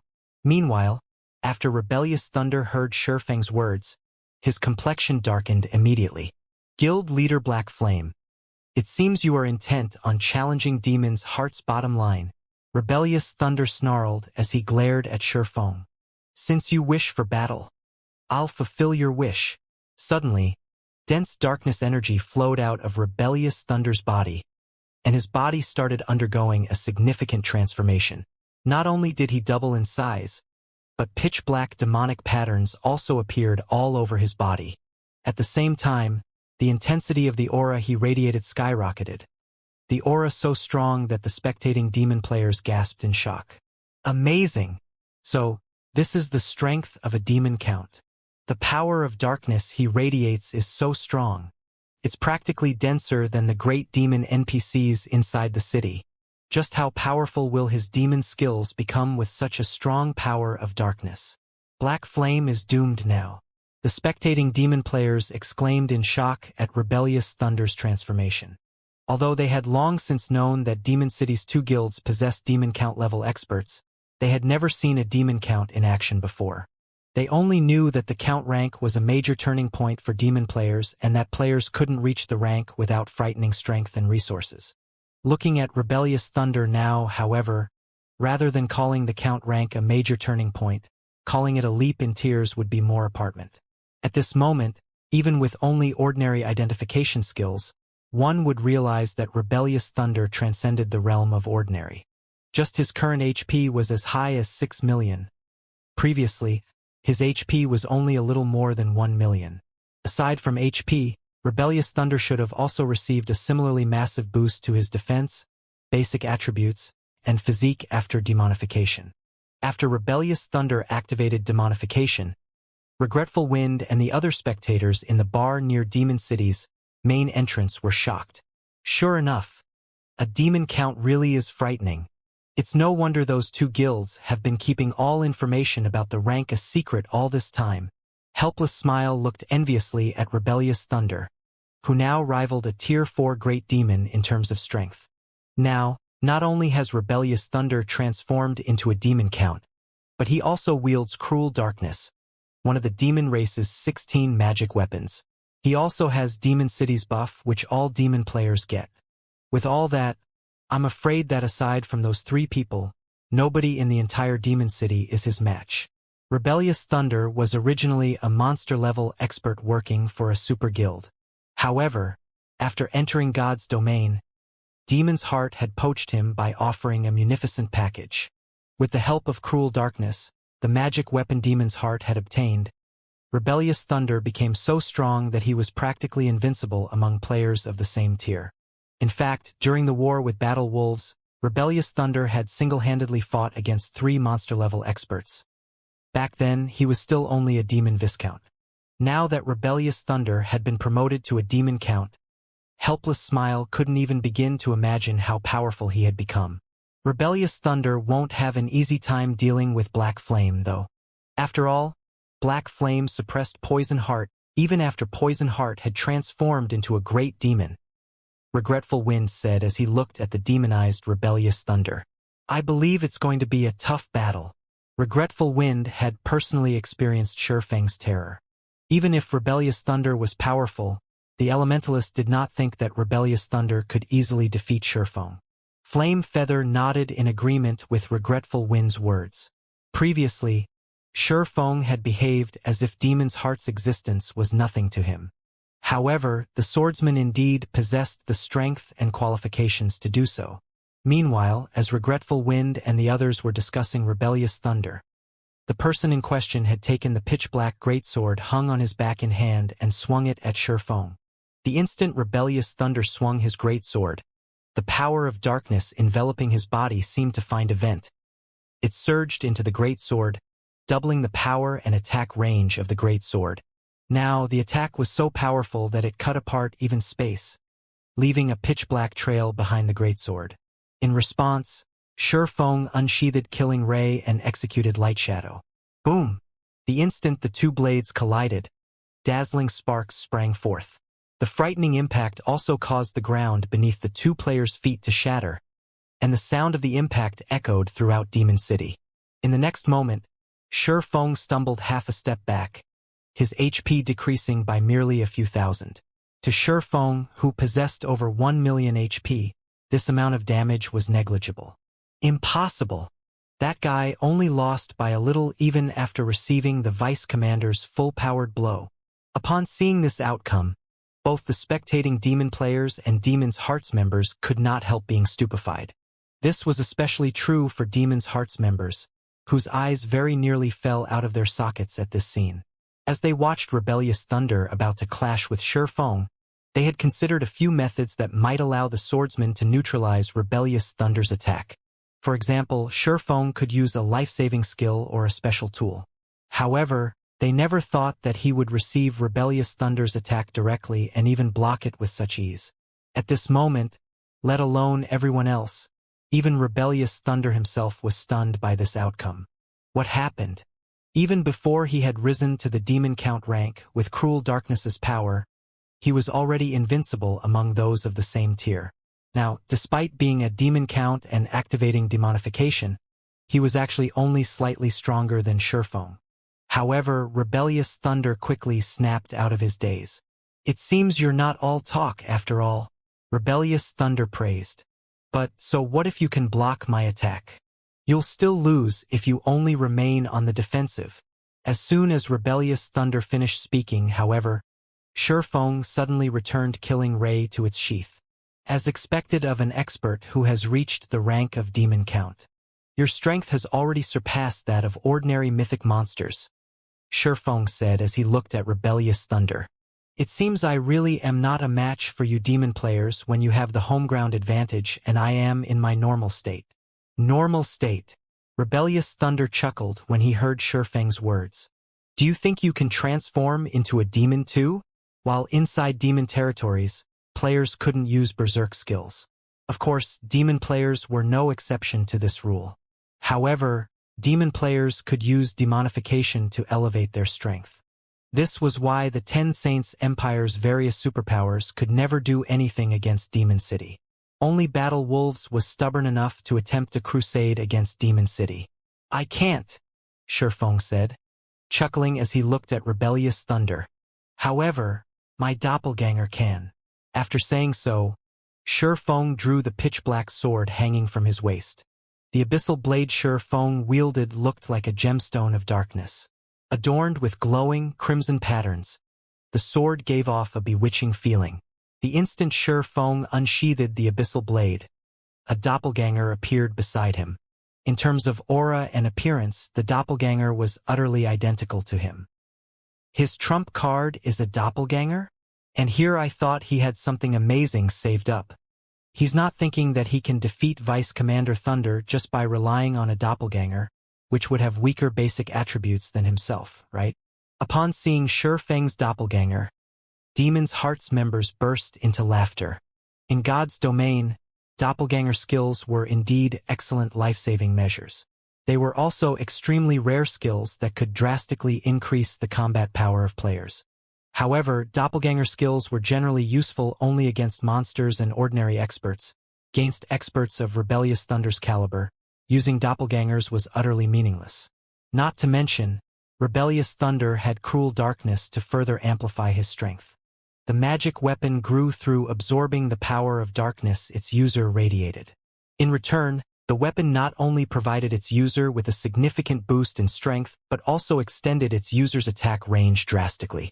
When Rebellious Thunder wielded it, he could achieve an attack range of roughly 20 yards, which basically transformed him into a ranged player. With such an attack range combined with Rebellious Thunder's strength and techniques, it wouldn't matter if he went up against 1 or even 5 melee players.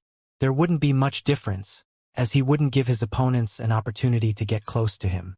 Meanwhile, if a melee player couldn't approach Rebellious Thunder, they naturally couldn't attack him either. This was the reason why Rebellious Thunder was able to fight 3 of Battle Wolf's domain realm experts simultaneously without being put at a disadvantage. Since Shi Feng had summoned only 1 doppelganger, this increase in numbers wouldn't affect Rebellious Thunder's performance in battle at all. Although I don't know what you're trying to pull here, you should just use whatever cards you have, Rebellious Thunder advised. Even after seeing Shi Feng summoning a doppelganger, he did not hurry to attack Shi Feng. Instead, he simply casually observed the swordsman before him. I'll teach you how foolish it is for you to make an enemy out of Demon's Heart. After Rebellious Thunder said this, the power of darkness that his body radiated intensified once more. This time, it even produced a faint layer of dark fog around his body. At the same time, the magic weapon he wielded seemingly received an upgrade. Now, pale blue flames flickered around Cruel Darkness's blade. However, these flames did not increase the ambient temperature but decrease it. The temperature fell so low that the nearby plants even started freezing. He can still grow stronger? Amazing! This is truly amazing. It's no wonder even the top 3 adventurer teams do not dare defy Demon's Heart. Just Rebellious Thunder alone is more than enough to make the top 3 adventurer teams suffer. Upon seeing Rebellious Thunder's strength improving further, the demon players spectating from the city walls gained newfound recognition of Demon's Heart. Many experts even started entertaining thoughts of joining the guild. Originally, they had become dark players to avoid the restrictions of guilds. However, the strength Rebellious Thunder displayed was simply too amazing. Now, they felt that they wouldn't mind losing some of their freedom if it meant that they could become as strong as Rebellious Thunder. At this moment, let alone the demon players spectating from the city walls, even Regretful Wind and the others, who were watching inside one of the city's bars, were floored by Rebellious Thunder's sudden power-up. He still wasn't at his peak state before? As Regretful Wind goggled at Rebellious Thunder's fog-shrouded body, he had trouble keeping his mouth closed. Compared to ordinary demon players, Regretful Wind, who had already reached the Demon Viscount rank, had a much clearer idea just how frightening the power of darkness Rebellious Thunder radiated was. It was no exaggeration to say that, even if he raised the density of his own power of darkness by 3 or 4 times, he would still fall short of Rebellious Thunder's standard. Since the origin of demon players' strength was the power of darkness, having denser power of darkness would improve not only one's concentration recovery, but also the power of their skills and spells by a large margin. The power of darkness affected players similar to how mana did, but with much more prominent effects. To think that a demon count can grow that strong, Black Flame really is doomed this time. I'm afraid he won't last more than a few moves against Rebellious Thunder. Flamefeather muttered in shock. She was clearly a 3-star Viscount, only 1 step away from becoming a Count. However, it never occurred to her that there would be such a huge gap in strength between a 3-star Viscount and an actual Count. At this moment, let alone within Demon City's sphere of influence, even outside of demon territories, Rebellious Thunder could still operate without fear. Meanwhile, outside Demon City, When Blue Frost and the other Zero Wing members from Shelter One, who had followed Shurfeng to Demon City, saw Rebellious Thunder's transformation, grim expressions appeared on their faces. Blue, how about advising the guild leader to stop? We've already gone this far. I believe the Dark Den's various powers will understand how strong Shelter One is. However, if we proceed with this fight, our losses will be massive.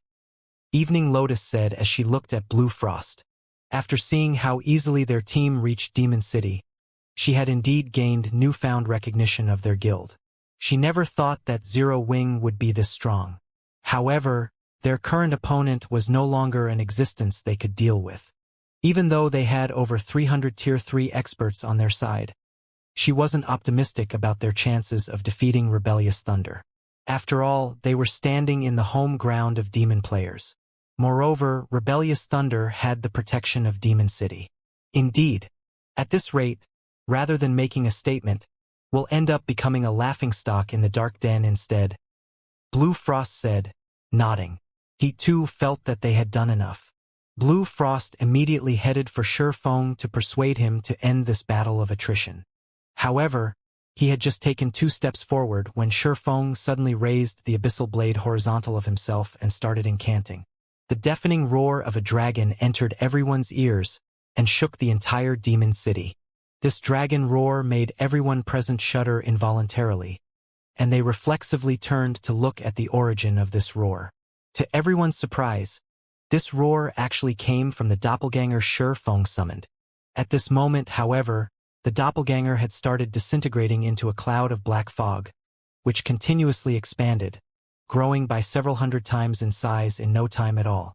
A short moment later, a pair of gigantic, golden eyes appeared inside the black fog, the piercing gaze of the golden eyes sending shivers down everyone's spine. What's going on?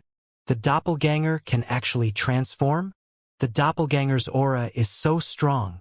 The spectating players promptly started discussing among themselves when they saw the transformation Shurfeng's doppelganger underwent, curiosity and confusion filling their minds. It seems you weren't spouting nonsense before, Rebellious Thunder said. As he gazed at the dense cloud of fog before him, fighting spirit welled up within him. However, no sooner had Rebellious Thunder finished speaking than a gigantic claw emerged from the cloud of fog. This claw was the size of a 2-story house and densely covered in pitch-black scales.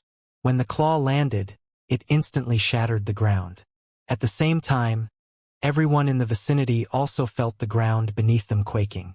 Before everyone could snap out of their daze, a 30-meter-tall black dragon appeared before their eyes. A dragon? Everyone's breath momentarily stifled as they gazed at the incarnation of death and destruction before them, unable to wrap their head around this situation. How is this possible? Why would a dragon appear here? That is fake. That must be fake. Everyone instinctively refused to believe that a dragon had appeared before them. In God's domain, dragons were synonymous with destruction. They could easily destroy entire kingdoms and empires. Any location that had a dragon appear there would automatically be viewed as a forbidden land for players. Demon players were no exception to this rule. Only death awaited them if they came across a dragon. Hence, how could a player possibly summon a dragon? However, the powerful aura and pressure, which stemmed from a massive difference in life rating, the black dragon gave off was undoubtedly real. At this moment, aside from the demon players present, Blue Frost and the others standing behind Shurfeng were likewise astonished by this situation. They never thought that their guild leader would possess such a trump card. No, something's not right. That dragon seems to be only at Tier 3. It's not a Tier 5 adult dragon. A Tier 3 demon ranger, who had used an identification skill on the black dragon, suddenly shouted. Upon hearing this ranger's announcement, everyone immediately reacted to the situation. It really is a Tier 3 dragon. I knew it. I knew it was impossible for a player to summon an adult dragon. Even so, that black flame is still plenty amazing. I'm afraid even the vice commander will be helpless against a Tier 3 dragon. When Demon's Hearts members saw that the black dragon was merely a level 111, Tier 3 infant dragon, they breathed out a sigh of relief, As far as they knew, most dragons that appeared before players were Tier 5 adult dragons, and even the weakest among them were Tier 4 infant dragons. They were not existences that current players could hope to go up against. However, a Tier 3 infant dragon was a different story. The reason why dragons were considered the apex race in God's domain and possessed overwhelming strength was their incredibly high life rating and growth potential. They gained much more basic attributes than any other race from each level up. Every increase in their tier would also grant them a qualitative transformation. Hence, after reaching Tier 5 and becoming an adult, a dragon would possess the strength to devastate countries. A Tier 3 dragon, on the other hand, might still be invincible among those of the same tier, but it posed a much lesser threat than dragons at Tier 4 or above. "It's no wonder why you dare provoke Demon's heart," Rebellious Thunder said as he looked at the black dragon looming above him. Currently, he, too, was feeling intense pressure from the dragon. However, instead of despair rising, Rebellious Thunder's fighting spirit flared. He leaped toward the black dragon, shouting, "However, don't even think that a Tier 3 dragon is enough to force Demon's heart to step back." Dragons indeed possessed a strength that made them unrivaled among those of the same tier. However, a demon count like himself also possessed such strength. Moreover, he was currently wielding Cruel Darkness, one of the demon race's 16 magic weapons. If he combined that with his techniques, he was confident he could fight even a Tier 3 dragon. In the next moment, Rebellious Thunder raised Cruel Darkness and executed a slash at the black dragon, with power of darkness wrapped around the greatsword. Space split apart wherever the greatsword passed. Tier 3 skill, Blazing Slash. What a powerful move! You can definitely send a mythic monster flying with this move, Shurfong said in admiration as he looked at the pitch-black greatsword descending toward the black dragon. "Unfortunately, you made a basic mistake. What you're going up against isn't an ordinary Tier 3 dragon, but a Tier 3 dragon that I am controlling." After Shurfong said so, his doppelganger took action, sending a claw swinging at the descending greatsword. Secret technique, Lightning Flash. The gigantic claw transformed into streaks of light that clashed with the pitch-black sword. Boom! Accompanied by the sound of an explosion, the pitch-black sword shattered, the frightening recoil sending Rebellious Thunder flying back like a cannonball. In the blink of an eye, Rebellious Thunder's body crashed into Demon City's curtain wall, his HP instantly decreasing by more than 300,000. How is that possible? How can a summoned creature use a combat technique? For a time, everyone stared at the black dragon's proud figure in shock and confusion. In fact, the shock they felt right now was even greater than what they felt previously, when they thought Shurfong had summoned a Tier 4 or Tier 5 dragon. In God's domain, although players could summon and control powerful creatures to fight for them, after all was said and done, they weren't controlling their own bodies. Hence, they could only conduct subpar battles with their summoned creatures. Executing combat techniques that required nimble and precise movements from the physical body using a summoned creature would be beyond them. Now, however, not only did Shurfong execute a combat technique through the black dragon he summoned, but the complexity of the combat technique he executed was also extremely high. For a moment, everyone felt as if the system was playing a joke on them. What no one knew was that Shurfong had already reached the realms of Truth's Ascension realm. The control he possessed over his physical body had long since surpassed the standard of ordinary people. Although it was extremely difficult to execute Lightning Flash through the black dragon, he could, although just barely. However, the power of the technique was far inferior to when he executed the technique with his own body. Even so, combined with the power of the black dragon, it wasn't an attack Rebellious Thunder could block. Meanwhile, after landing a successful blow, Shurfong did not give Rebellious Thunder any opportunity to recollect himself. The black dragon immediately opened its maw at Rebellious Thunder. Dragon Breath. In the next moment, a dazzling beam of light devoured Rebellious Thunder, who was embedded in Demon City's wall, and brightly illuminated the area before Demon City's main entrance. The frightening shockwave of the attack vaporized all Demon's Heart members standing in the vicinity of the beam and shook the entire Demon City slightly.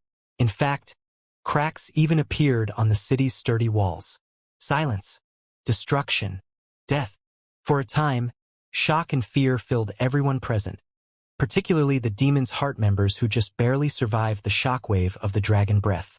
They could not help but goggle in stunned silence at the steaming canyon that had formed beside them. So, this is a dragon? Regretful Wind and the others who were spectating the fight from inside Demon City shuddered at this outcome. After all, the Black Dragon was simply too strong.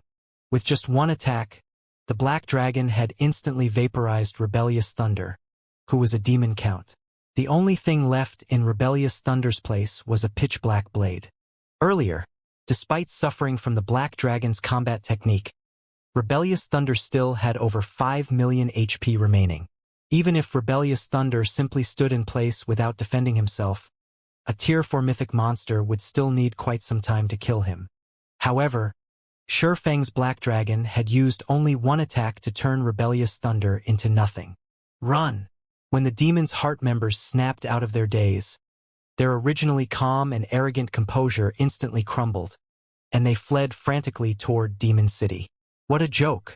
Aside from Rebellious Thunder, everyone else in the team was only a Demon Viscount or Demon Baron. Since the Black Dragon could kill Rebellious Thunder with one hit, it could naturally do the same to them. In fact, the Black Dragon might only need a single claw swipe to finish off the rest of them. Upon seeing this scene, the spectating demon players were stupefied. Were these fleeing players really the same Demon's Heart experts they knew of? Normally, every one of Demon's Heart's members was an arrogant prick. They behaved as if they were entirely different creatures from other players. Even the members of Demon City's top 3 adventure teams were afraid of Demon's Heart's experts. Now, however, these same experts from Demon's Heart were actually fleeing from Shurfeng like mice that had just come across a cat. This was definitely the first time such a situation had happened since Demon City's construction. Even when going up against Battle Wolves, Demon's Heart's experts had not retreated even an inch. Meanwhile, the shocking news of Rebellious Thunder's death and Demon's Heart's members' frantic retreat also quickly spread throughout Demon City. Demon City? Demon's Heart's residence. Rebellious Thunder died? How is that possible? Standing inside the Darkness training room, Furious Heart was stunned when he heard his subordinates report. What happened? Previously, in order to frighten off Shurfeng's team, he had specifically approved the decision to send Rebellious Thunder to meet with Shurfeng to warn the Swordsman to leave Demon City and offer the possibility of a future partnership between their two guilds.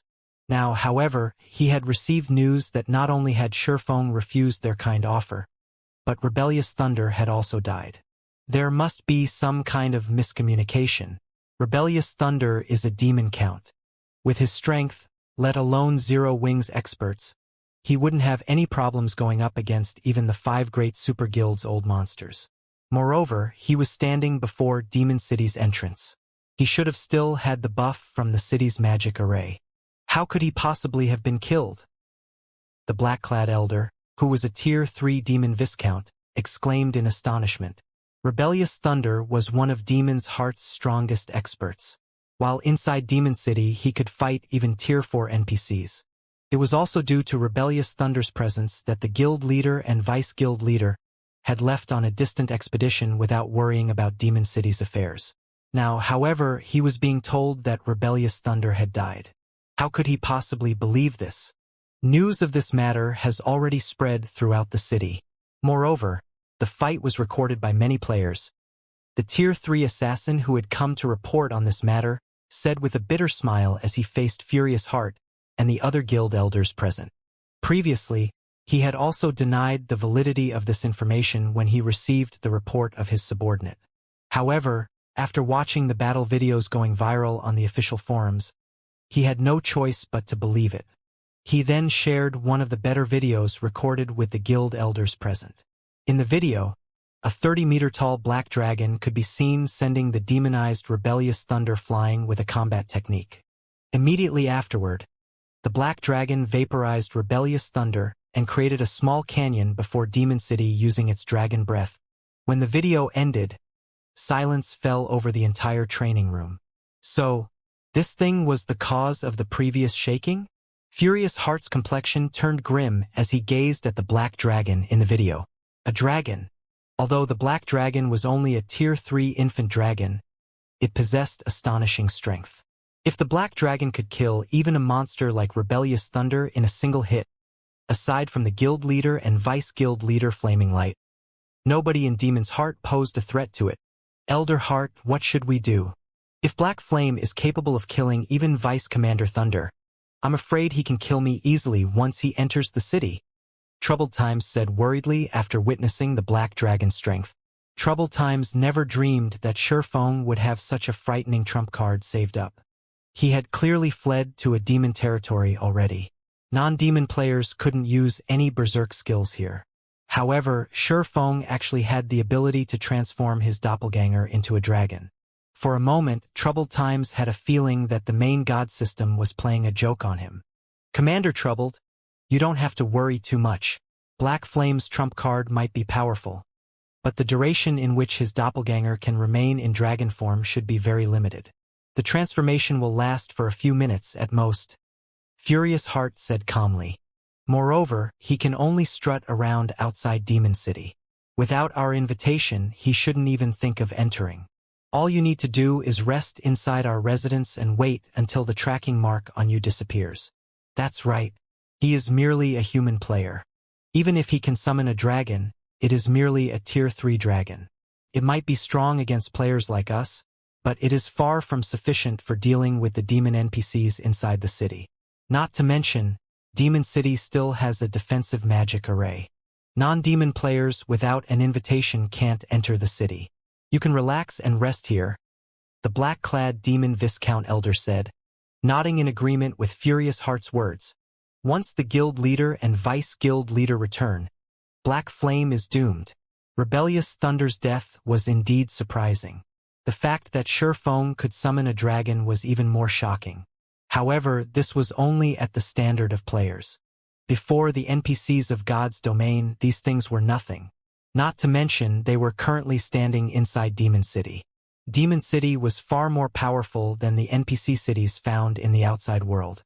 It had not only an army of demon NPCs defending it, but also the protection of one of the demon race's 72 great demon marquises. Let alone Zero Wing, even if all of the Ten Saints Empire's superpowers joined hands, they still wouldn't be capable of taking down Demon City.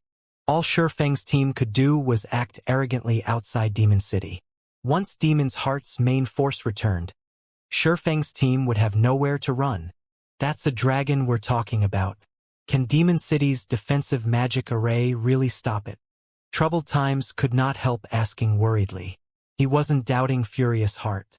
It was just that Shurfeng was far too frightening. After all, the swordsman had survived an attack from a Demon King's hand. Troubled Times truly could not bring himself to relax in this situation. This is Demon City. A Tier 4 dragon might be a different story, but a Tier 3 dragon can, at most, roar at the city. We don't need to pay Black Flame any mind, Furious Heart assured him confidently. The other Demon's Heart members present rolled their eyes at Troubled Times' anxious behavior.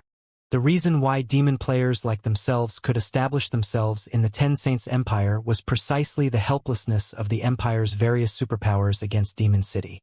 Those superpowers could only watch from the sidelines as the city developed rapidly. Anyone who said that Shurfeng could break through the city's defenses all by himself would be joking. While Troubled Times and Demon's Heart's elders were discussing this matter, the players residing in Demon City had gone into an uproar. Amazing! The Black Dragon actually managed to instant kill Rebellious Thunder under Demon City's protection. This is the first time Demon's Heart suffered such a loss since Demon City's construction. It's no wonder Demon's Heart offered such an astronomical bounty before. Zero Wing really isn't a force to be trifled with. Even the Ten Saints Empire's various superpowers are helpless against Demon's Heart. Just what kind of guild is Zero Wing? Due to Rebellious Thunder's death, the players inside Demon City grew interested in Zero Wing. Many adventurer teams had even started looking into Zero Wing in order to find out what kind of guild it was. As Demon City's resident players were making a fuss over this matter, Shurfeng manipulated the Black Dragon and had it fly above Demon City and hover above Demon's Heart's residence. This situation created another stir among Demon City's resident players. What is he trying to do? He's not trying to break into the city, right? This is Demon City. How can players possibly enter it by force? He's probably trying to scare us. The players inside Demon's Heart's residence also quickly took notice of the 30-meter-tall black dragon. For a time, everyone there discussed the black dragon, wondering what Shurfeng was trying to do. Elder Heart, the defensive magic array shouldn't have a problem stopping the dragon, right? Troubled Times could not help asking as he eyed the black dragon in the sky. Relax. If it's only capable of executing attacks like the one before, Black Flame shouldn't even think of getting into the city, even if he attacks for an hour continuously, Furious Heart replied. Turning to look at the black dragon in the sky, he continued in a disdainful tone, Vice Guild Leader Light has already received the news about Black Flame. He'll be returning with his team very soon. Black Flame can only act arrogantly for now. However, as soon as Furious Heart finished speaking, Shurfeng's voice suddenly came from above the city. Troubled Times. Don't think that Demon City can protect you. In the next moment, a frightening amount of mana started gathering before the black dragon. The area within a 300-yard radius of the black dragon getting depleted of mana. First sword, Light Shadow. What? He's really going to siege the city? This is Demon City we're talking about. Is he insane? When the resident players of Demon City heard Shurfeng's words, they were stunned. They never thought that Shurfeng actually intended to attack Demon City directly. This revelation was as if someone had just told them that there were players seeking to attack the capital city of an NPC kingdom. This had to be a joke. In the next moment, however, the black dragon ruthlessly smashed its claw into the magic barrier protecting the city. The instant the claw started descending, it transformed into a gigantic phantom claw that blotted out the sky. Boom! The sky thundered and the earth shook when the phantom claw collided with the translucent barrier. The intense shockwaves even shattered the surrounding space like glass. The power of this claw attack was many times greater than that of the dragon breath the black dragon used before. What power! Regretful Wind, who had just exited the bar he visited, was shocked as he looked at the trembling magic barrier above him. Demon City's defensive magic array doesn't react so violently even when a Tier 4 NPC goes all out. Just how strong is that black dragon's attack? There was nobody in Demon City that did not know how strong Demon City's defensive magic array was. When Demon City was first constructed, the Ten Saints Empire had once dispatched an NPC army to attack it.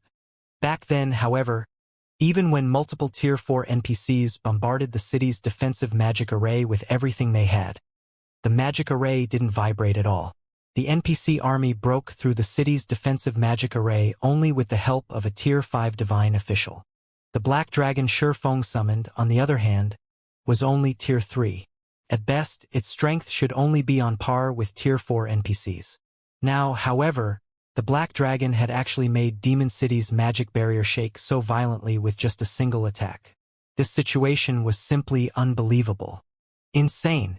He must be insane. Flame Feather was confused when she saw the black dragon bombarding the city's magic barrier. By attacking the magic barrier, he's basically declaring his intent to siege the city. Even Battle Wolves didn't dare do such a thing. With this, Demon's Heart's members won't be the only ones taking action. Demon City's NPCs will take action as well. Does Black Flame not know this? It might be fine if Demon City were just a guild city. After all, guild cities fully belong to players. However, NPCs partially own Demon City. This was why demon players like herself were confident that there were no players capable of threatening Demon City's continued existence at this stage of the game. Back when Battle Wolves sent its army on a crusade against Demon City, it had only set out to kill the demon players operating around Demon City, which would, in turn, weaken Demon City's strength. It had never intended to attack Demon City directly. Now, however, Shurfeng had actually attacked Demon City's magic barrier. He was simply tired of living. Meanwhile, inside Demon's Heart's residence, when Troubled Times saw the city's magic barrier still standing despite suffering multiple attacks from the Black Dragon, he breathed out a sigh of relief. Previously, he had very nearly thought that Shurfeng would shatter the city's magic barrier. Fortunately, the Black Dragon's attacks were only making the barrier tremble. In other words, the Black Dragon's attacks were still within the barrier's range of tolerance. He really took action? Furious Heart was stunned by this situation. He never thought that Shurfeng would actually attack Demon City directly. Ha ha ha! He's doomed now. By the time the Vice Guild leader returns, the city's great demon NPCs would have long since taken care of him, laughed the black-clad elder standing beside Furious Heart. Originally, their side had been helpless against Shurfeng. The only thing they could do was hide inside Demon City's protection and await their Vice Guild leader's team's return. However, Shurfeng had lost all reason and actually launched an attack on Demon City. With this, all they needed to do now was sit back and watch the city's great demon NPCs dispose of Shurfeng. These great demon NPCs were much stronger than human NPCs. The demon monarch that ruled the city was even a frightening existence on par with the heroes of humans. Current players would be helpless against him. Guild leader. At this moment, let alone the resident players of Demon City, even Blue Frost and the others following after Shurfeng were stunned by this situation. In their opinion, it would have been perfect if they could somehow sneak into Demon City and leave swiftly. They never thought that Shurfeng would actually take direct action against Demon City. However, before Blue Frost and the others could react, over a dozen great demons flew out of Demon City. Not only were all these great demons at level 130 or above, but they also radiated a stifling aura. This was especially true for the dignified man flying in the lead of the group of great demons. The man wore exquisite, crimson armor and held an icy war axe in his hand. And surprisingly, he looked nothing like a demon and very much like a human. However, if one used an identification skill on this man, they would discover that he wasn't human at all but a bona fide demon. Moreover, he was a great demon with an extremely prestigious bloodline. Morpheus, Demon Monarch. Great Demon, 2-star Demon Marquis. Level 135, HP 700, 000, 000/700, 000, 000. The great demons quickly surrounded the Black Dragon, leaving it with no room to escape. Dragon, this is the demon race's city. You don't belong here, Morpheus declared in a cold tone as he looked at the Black Dragon. Meanwhile, upon hearing Morpheus's words, the resident players of Demon City promptly went into an uproar. Quick, look, our city lord is taking action. Black Flame is overestimating himself. Not only did he offend Demon's heart, but he also dared to touch Demon City. He's doomed now. Black Flame really is courageous. However, I wonder how long he'll be able to stand up against Morpheus. NPCs rarely took action against players. Hence, many players were curious to see the strength of NPCs, especially demon NPCs. Now that there was an opportunity to watch demon NPCs fight a monster-level expert like Shurfeng, everyone naturally grew excited. In response to this situation, Demon's Hearts members started smiling. With over a dozen Tier 4 great demons taking action, even a Tier 4 hero should not dream of escaping unharmed, let alone a Tier 3 player like Shurfeng. However, while Demon's Hearts members were feeling elated over Shurfeng's foolish behavior, a sigh came from the Black Dragon. Sure enough, it is impossible to destroy this magic barrier using only the strength of a Tier 3 dragon.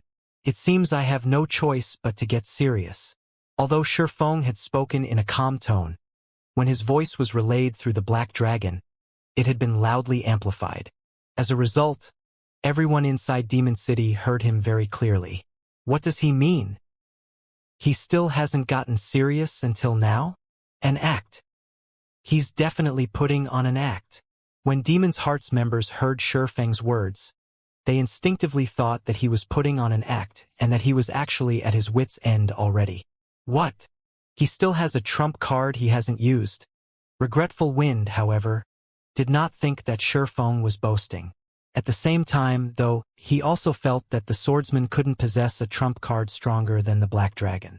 However, before anyone could deduce anything from Shurfeng's words, the Black Dragon suddenly disappeared, leaving Shurfeng himself in its place. At this moment, though, Shurfeng held a thick, ancient tome in his hands, and this tome woke an instinctual fear in every demon player in the city. Damn it! Why is it in your hands? Morpheus's complexion changed dramatically when he saw the ancient tome that Shurfeng held. Before the demon players present could react to the situation, Morpheus turned around and fled back into Demon City. Moreover, he wasn't alone. The dozen or so other great demons also revealed fearful expressions as they zoomed back to the city they're running. What's up with these demon NPCs? Seeing Morpheus and the other demon NPCs suddenly turning around and fleeing left Demon City's resident players confused. The NPCs had surrounded Shurfeng's black dragon and were even prepared to take action against it. In the end, however, they had fled as soon as Shurfeng himself appeared before them. What was going on here? At this moment, let alone Demon City's resident players, even Demon's Heart's members, who held actual authority over Demon City, were stunned by this situation. What did he do? Why are the demon NPCs afraid of him? Furious Heart was astounded as he stared at Shurfeng, who was currently chanting an incantation in the sky. The intellect of Tier 4 demon NPCs was not the slightest bit inferior to players. It was almost impossible for players to gain any advantage over them. Before these demon NPCs, current players were nothing but a joke. These demon NPCs could squash current players like ants. Not to mention, these demon NPCs had remained calm even when fighting a Tier 5 divine official. Moreover, in the end, they had repelled the Ten Saints Empire's NPC army, allowing Demon City to establish a foothold in the Empire. Now, however, these demon NPCs actually fled like startled mice. However, before Furious Heart could figure out what was going on, Shurfeng finished chanting the final verse of his incantation. His gaze then locked on to a nearby level 134, Tier 4 Demon Viscount, who served as the captain of Morpheus's personal security team. In the name of the ruler of demons, submit to my will. Pitch-black chains suddenly appeared around the level 134 guard captain, giving off an indescribable pressure that made all the demon NPCs and demon players shudder involuntarily. No! Don't take away my will! The guard captain shouted as it struggled intensely to repulse the assault of the pitch-black chains. Unfortunately, all its efforts were futile, as the pitch-black chains simply ignored the guard captain's resistance and merged with its body. In the next moment, the struggling guard captain turned sluggish, and its eyes became cloudy. It was as if the guard captain had just had its soul sucked away. What did he do? He actually managed to deal with a bona fide Tier 4 Demon Viscount with just one move? Every demon player present gaped in shock at this scene. This was a Tier 4 NPC of Demon City. The combat power it possessed far exceeded that of Tier 4 great demons in the outside world. Not to mention, the demon NPC in question was even a great demon that held the rank of Viscount. Its strength practically rivaled that of Tier 4 heroes. Now, however, the demon in question had actually stopped moving. It worked. Shurfeng breathed out a sigh of relief when he saw the guard captain stop moving. The Bible of Darkness held considerable deterrence over demons. In its current state, only Demon King-level demons could resist its power. Demons beneath Demon Kings would instinctively fear the Bible. However, using the Bible of Darkness to take control of demons was not easy. On the surface, the Bible of Darkness's demon ruler had a 12% chance of successfully controlling a demonic creature, so long as the target was not more than 30 levels and 2 tiers higher than the user. In reality, however, the stronger the targeted demon, the lower the chances of controlling it. With Shurfeng's current self, if he tried to control Morpheus, who was a demon marquis, his chances of success would most likely be lower than 1%. This was why he had chosen the Viscount-ranked guard captain as his target. Even so, Shurfeng never thought that he would successfully control the guard captain on the first try. Hence, he had planned on multiple attempts. After all, Demon Ruler had a cooldown of only 5 minutes. If once was not enough, he could simply try a second or third time. As for the possibility of the demon NPCs of Demon City attacking him, he didn't have to worry about that at all. The Bible of Darkness held an absolute suppression over demonic creatures, although this suppression was not particularly effective against demon players. So long as he held the Bible of Darkness, all demonic creatures below Tier 6 would fear him. Tier 5 Demon Kings were no exception. Not only would these demonic creatures have their basic attributes drastically decreased, but even their intellect would be affected quite significantly. Moreover, if worst comes to worst, he still had the 7 Luminaries ring. He could escape to safety whenever he wanted to. Hence, he did not fear Demon City's NPCs at all. These factors were why he dared come to Demon City. After Shifeng took control of the guard captain. However, the other fleeing demon NPCs promptly halted their retreat and turned to glare at Shifeng and the controlled guard captain, vigilance and rage burning in their eyes. It seems these demons are aware that I can use Demon Ruler only once within a short period, but are afraid of recklessly approaching me due to their hypersensitive nature. Shifeng smiled as he swept a glance at the vigilant demon NPCs. Unfortunately, you are already too late. After saying so, he controlled the black dragon and had it fly over to his side. He then had it launch another attack at Demon City's magic barrier. What? He's still trying to attack the magic barrier? I don't know why the demon NPCs are so afraid of him, but he is still 100 years too early if he thinks he can destroy Demon City's barrier. Demon's Heart's members were very surprised by Shifeng's ability to terrify the demon NPCs. However, that was it. Their emotions were limited to surprise. After all, while the demon NPCs were afraid to leave the city to deal with Shifeng still could not enter Demon City. However, as soon as Demon's Heart's members finished speaking, the demon guard captain that had turned sluggish suddenly started moving. And to everyone's surprise, the guard captain cast the Tier 4 Cursed Dark Star at the same point that the black dragon had attacked. In the next moment, the black dragon's claw smashed into the magic barrier's outer surface. At the same time, a gigantic, pitch-black star also smashed into the magic barrier's inner surface. Boom! Upon receiving attacks from both inside and outside, the defensive magic array instantly shattered. Cracks bloomed all over the magic barrier that protected Demon City. Bang, bang, bang. In just a few seconds, the cracks had extended throughout the magic barrier. When looking up from Demon City right now, the spectating demon players found themselves looking at a cracked sky. Silence. Absolute silence.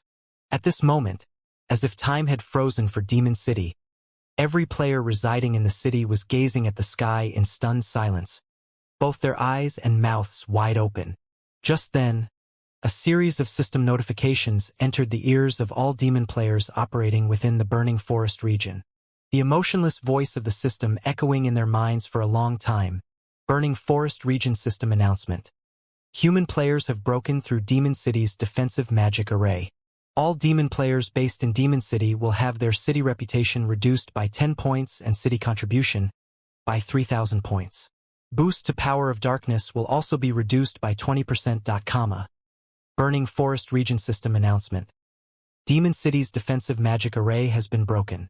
Ruling Guild of the city will have its popularity reduced by 5,000 points. All benefits provided by Demon City will be halved for 7 natural days.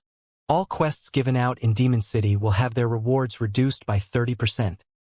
The system announcement repeated throughout the Burning Forest 3 times, causing a deathly silence to befall the forest.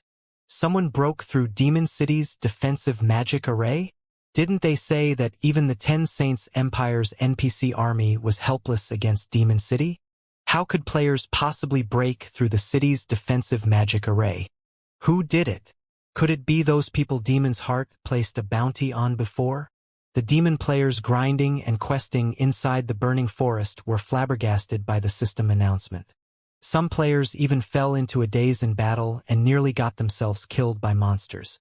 Since Demon City's construction until now, aside from Battle Wolves, no power or player had truly managed to put pressure on Demon City. Now, however, not only did someone put pressure on Demon City, but they had even destroyed the city's defensive magic array. This was simply unbelievable. The shock the demon players felt upon receiving this piece of information was akin to human players hearing about some other player breaking through the defenses of a kingdom's capital. It was simply unthinkable. Meanwhile, inside Demon City, the resident players remained in a daze long after the incident, like robots that had jammed. Their mouths kept opening and closing wordlessly as they stared up into the empty sky above them. Damn it! How did he do it? This is a main city-level defensive magic array. As Furious Heart stared at Shifeng hovering in the sky, unprecedented shock filled him. He never imagined that Shifeng would actually succeed in destroying Demon City's defensive magic array. Back when the Ten Saints Empire's army had attacked, it had taken a Tier 5 divine official to destroy the city's defensive magic array. The defensive magic array had stood strong even under the bombardment of over a dozen Tier 4 NPCs. Now, however, Shifeng, a Tier 3 player, had single-handedly destroyed the city's defensive magic array. Moreover, he had accomplished this feat with just one attack. This was definitely a bug. However, it was also almost impossible for the main god system to make an error. Even if there were an error in the system, it wouldn't be on such a monumental scale. What Furious Heart did not know was that, in God's domain, all magic arrays had weaknesses. The defensive magic array of major cities was no exception.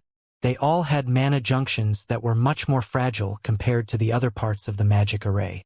Normally, though, ordinary players couldn't locate these weak points.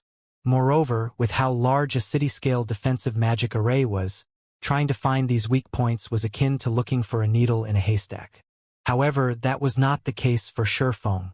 After he became an intermediate master magician, his understanding of magic arrays had reached completely new heights. Now, let alone Demon City's defensive magic array, even if faced with a main city-level defensive magic array of a kingdom that had been in existence for over a century, he was still confident he could find the magic array's weak points. Previously, Shifeng had planned to break through Demon City's defensive magic array by having the Black Dragon attack the magic array's weak points.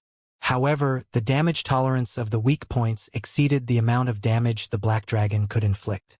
As a result, the Black Dragon only managed to shave off a certain amount of the magic array's energy reserves with its attacks. However, after gaining control over the Tier 4 Demon Guard Captain, he was able to have the Guard Captain and Black Dragon attack the same location simultaneously, thereby combining their strength and executing an attack that exceeded the magic array's damage tolerance. Only then did he succeed in instantly shattering Demon City's defensive magic array. If not for the Guard Captain falling into his control, he really would have been helpless against Demon City. Meanwhile, as everyone remained stunned by this unexpected development, Shifeng, who had Gale Domain activated, flew to the space above Demon's Heart's residence.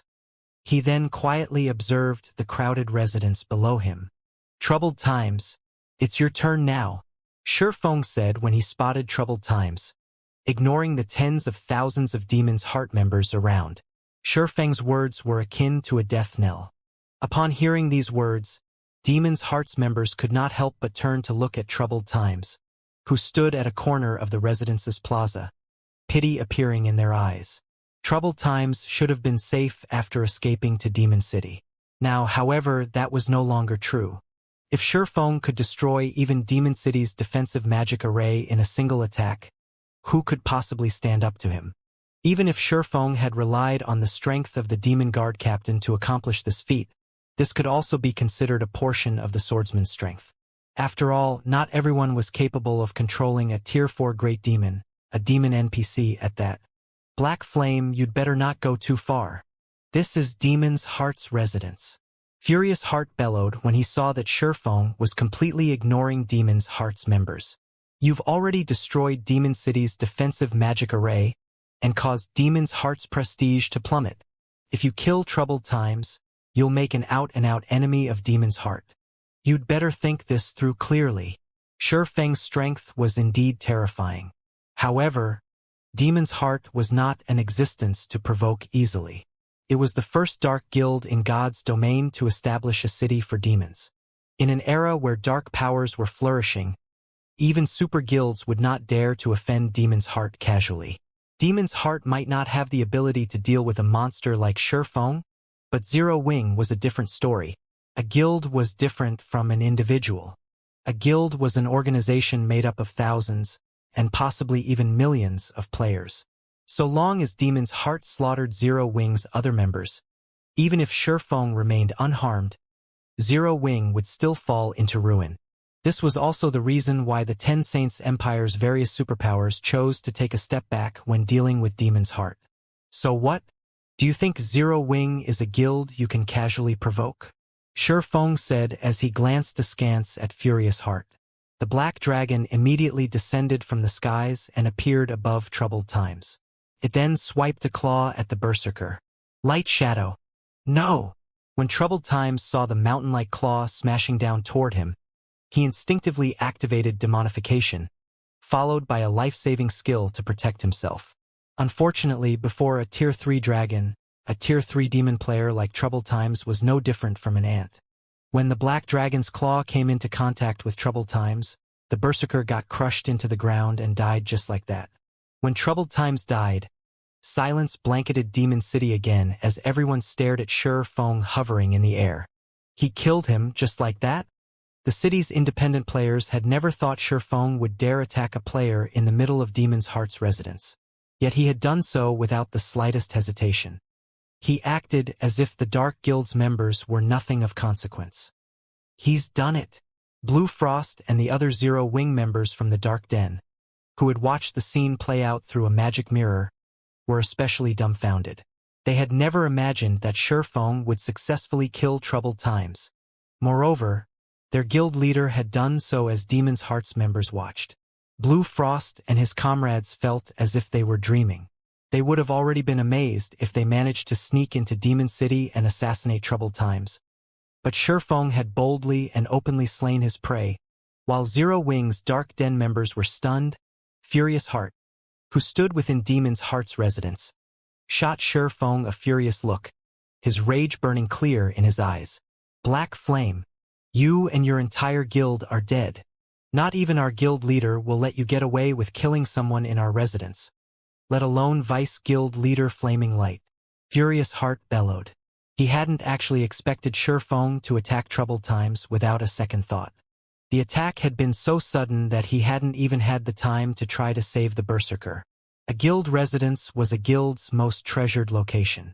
If word spread that Demon's Heart couldn't even protect a single player within its residence, the Dark Guild's reputation would suffer. Is that so? Shi Feng asked, indifferently glancing down at Furious Heart. Feel free to test us. Zero Wing is ready for whatever you can throw our way. If you have nothing else to say, I'll be taking my leave. Every player in the residence went into an uproar after hearing Shi Feng's blatant disregard for their guild. Crap! This bastard is too arrogant. Elder Heart, let's attack him together. I refuse to believe that we can't end his miserable life. The guild elders in the residence were incensed, and they tried to persuade Furious Heart to move against the Swordsman as a unit. Troubled Time's death was humiliating for Demon's Heart, and if they allowed Shi Feng to leave safely, nothing would remain of the guild's reputation. No! Let him go! Furious Heart growled through gritted teeth, gesturing for the guild elders to back away. When Shi Feng realized that none of the Dark Guild's members intended to strike, he turned and flew away from the residence and Demon City. Are you just going to let him go, Heart? The black-clad Viscount Elder demanded as he watched Shi Feng fly off.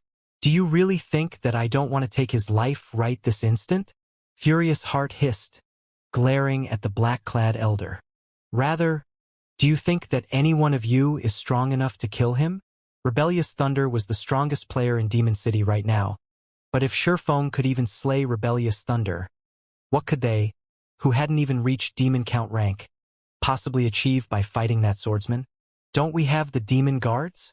I refuse to believe that he can survive a battle against over a dozen Tier 4 Demon Guards, the black-clad Elder argued. The Demon Guards in question weren't like the demon NPCs that had surrounded and subsequently fled from Shi Feng. Demon's Heart didn't have any control over the city's NPCs, but its Demon Guards were a different story. If they paid the appropriate price, their Demon Guards would do everything in their power to take Shi Feng down. The black-clad Elder had also estimated that Shi Feng could only control one demon NPC with whatever means allowed him to do so. Controlling multiple Tier 4 demons should be impossible. If they sent over a dozen Tier 4 Demon Guards to surround Shi Feng, he wouldn't stand a chance, even with the Demon Guard captain on his side. Ending the swordsman within Demon City was entirely possible. Do you assume that I haven't thought of that?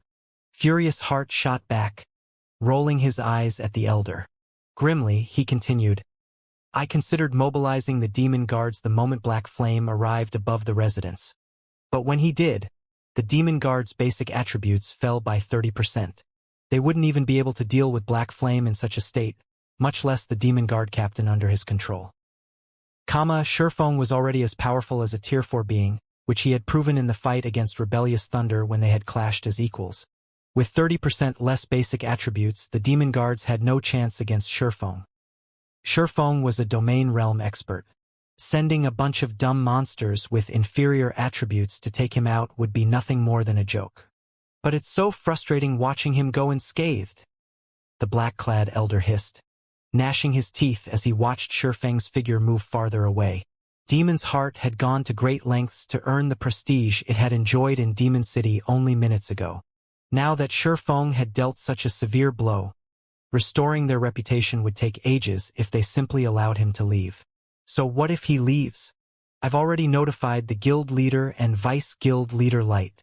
Black Flame won't enjoy this victory for long, Furious Heart said, his eyes narrowing as he glared at Shurfeng's departing figure. At the moment, Demon's Heart was indeed helpless before Shurfeng. But once the guild leader and vice guild leader Flaming Light returned, it would be a different story. Those two individuals were the guild's true pillars of strength. Even the Ten Saints Empire's various superpowers feared those two players' strength and the foundation they'd created for the Dark Guild, going as far as to form alliances in secret with Demon's Heart. Since Shurfeng had shredded Demon's Heart's reputation, the guild leader and vice guild leader wouldn't rest until the matter was settled. While Shurfeng flew away from Demon's Heart's residence, another commotion broke out among the city's residents. What? Demon's Heart actually let him get away? Weren't there quite a few Tier 4 Demon Guards stationed in Demon's Heart's residence? Why didn't the guild mobilize them? Is he even human? Shurfeng's safe departure from the Dark Guild's residence stunned Demon City's players. None of them had expected the invasion to end like this. Demon's Heart was one of the top dark powers in God's domain, yet not only had Shurfeng single-handedly broken into Demon City, Demon's Heart's main headquarters, but he had also slain troubled times within the guild's residence. To top it all off, Shurfeng had flown away from the residence unharmed. No one would believe this story if they told it, and yet they had all watched it happen. Even more astonishing, Demon's Heart had remained silent during the entire process. Not one of the guild's members had tried to attack Shurfeng. They were all demon players, absolute dark players. Starting a fight with someone over the slightest offense was normal for them, especially for Demon's Heart's members. However, even the Dark Guild's members seemed afraid of a single human player. It was unbelievable. While Shurfeng departed from Demon City, news of the encounter spread like wildfire throughout the Ten Saints Empire. Ten Saints Empire, Heavenly Saint Capital City, Battlewolf's residence. A man in crimson armor and covered in illusory flames sat quietly before a crimson greatsword with his eyes closed in the top-floor lounge of a guild hall that was nearly 100 meters tall. Although this man didn't make the slightest move, the sword and flames around it circled the man as if they had a life of their own. Divine runes began to appear in the air, one after another, attracting all of the ambient fire-type mana and suffusing it with the man. As more mana filled him, his aura grew more intense. After a few seconds, the man's aura was as intense as that of a Tier 4 being. He felt as he had transformed into a fire demon as brilliant flames filled the room. If Shurfeng saw this, he'd certainly be surprised. The man bathing in the crimson flames was none other than Sirius, one of Battlewolf's old monsters. Not only did Sirius command Tier 4 strength, but his control of fire-type mana was also greater than Shurfeng's, who had mastered a mana technique. Sirius manipulated the mana like an extension of his own body, with utter and delicate control. Now, he could even control the flow of different streams of fire-type mana. When Sirius finally reopened his eyes, the crimson fire around him took on a white-blue hue, and the room's temperature instantly rose by several hundred degrees. Not even ordinary Tier 2 players could approach the man before they burned to death. I've finally finished absorbing this Fire Saint bloodline. It's about time I pay Demon City another visit, Sirius said, smiling as he examined the blue divine runes on his arms. During the battle in the Burning Forest, Demon's Heart's vice guild leader, Flaming Light, had defeated him. He had initially given up hope of defeating Flaming Light anytime soon, But the guild had been fortunate enough to find an extremely rare advanced bloodline, the Fire Saint bloodline. At first, he had assumed the Fire Saint bloodline would only increase his strength by a fraction. But now that he had fully unified with it, he understood how terrifying it was. He was even confident that he could now barge into Demon City and walk out with his life, let alone exact his vengeance against Flaming Light. As Sirius prepared to leave the lounge, however, a tall, middle-aged man with an imposing aura burst in.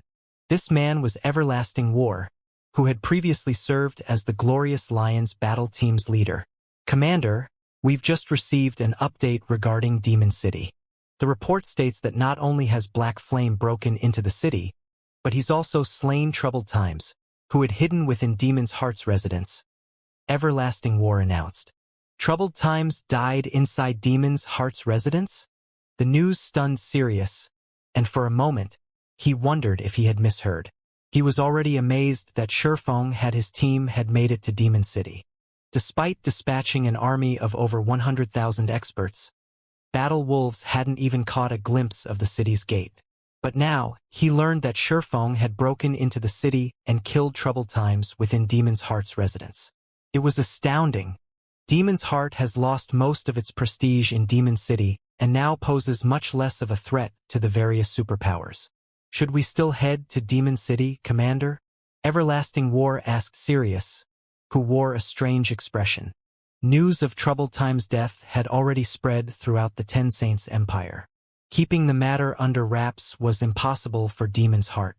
Meanwhile, the situation had robbed Battle Wolves of the revenge it sought for the humiliation it had suffered.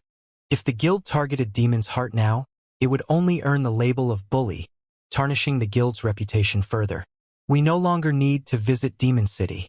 Instead, we should visit Zero Wing," Sirius said. To achieve such a feat, Black Flame is indeed impressive. Unfortunately, Demon's Heart isn't a trivial opponent, and Flaming Light is particularly troublesome. If that weren't the case, the Ten Saints Empire's various superpowers would never have willingly allied with the Dark Guild. "Understood. I'll take care of the necessary preparations," Everlasting War said. After giving the matter some thought, he agreed with his commander's decisions. 2 or 3 days ago, Everlasting War would have thought Zero Wing had just won a major victory, but based on what information Battle Wolves had gathered, Demon's Heart had more power in level 100 neutral maps than Zero Wing could imagine. All Shurfeng had done was yank on the tiger's whiskers by tarnishing Demon's Heart's reputation. The act was both ignorant and foolish. Meanwhile, all of the various superpowers that learned of Shurfeng's accomplishments were similarly astonished.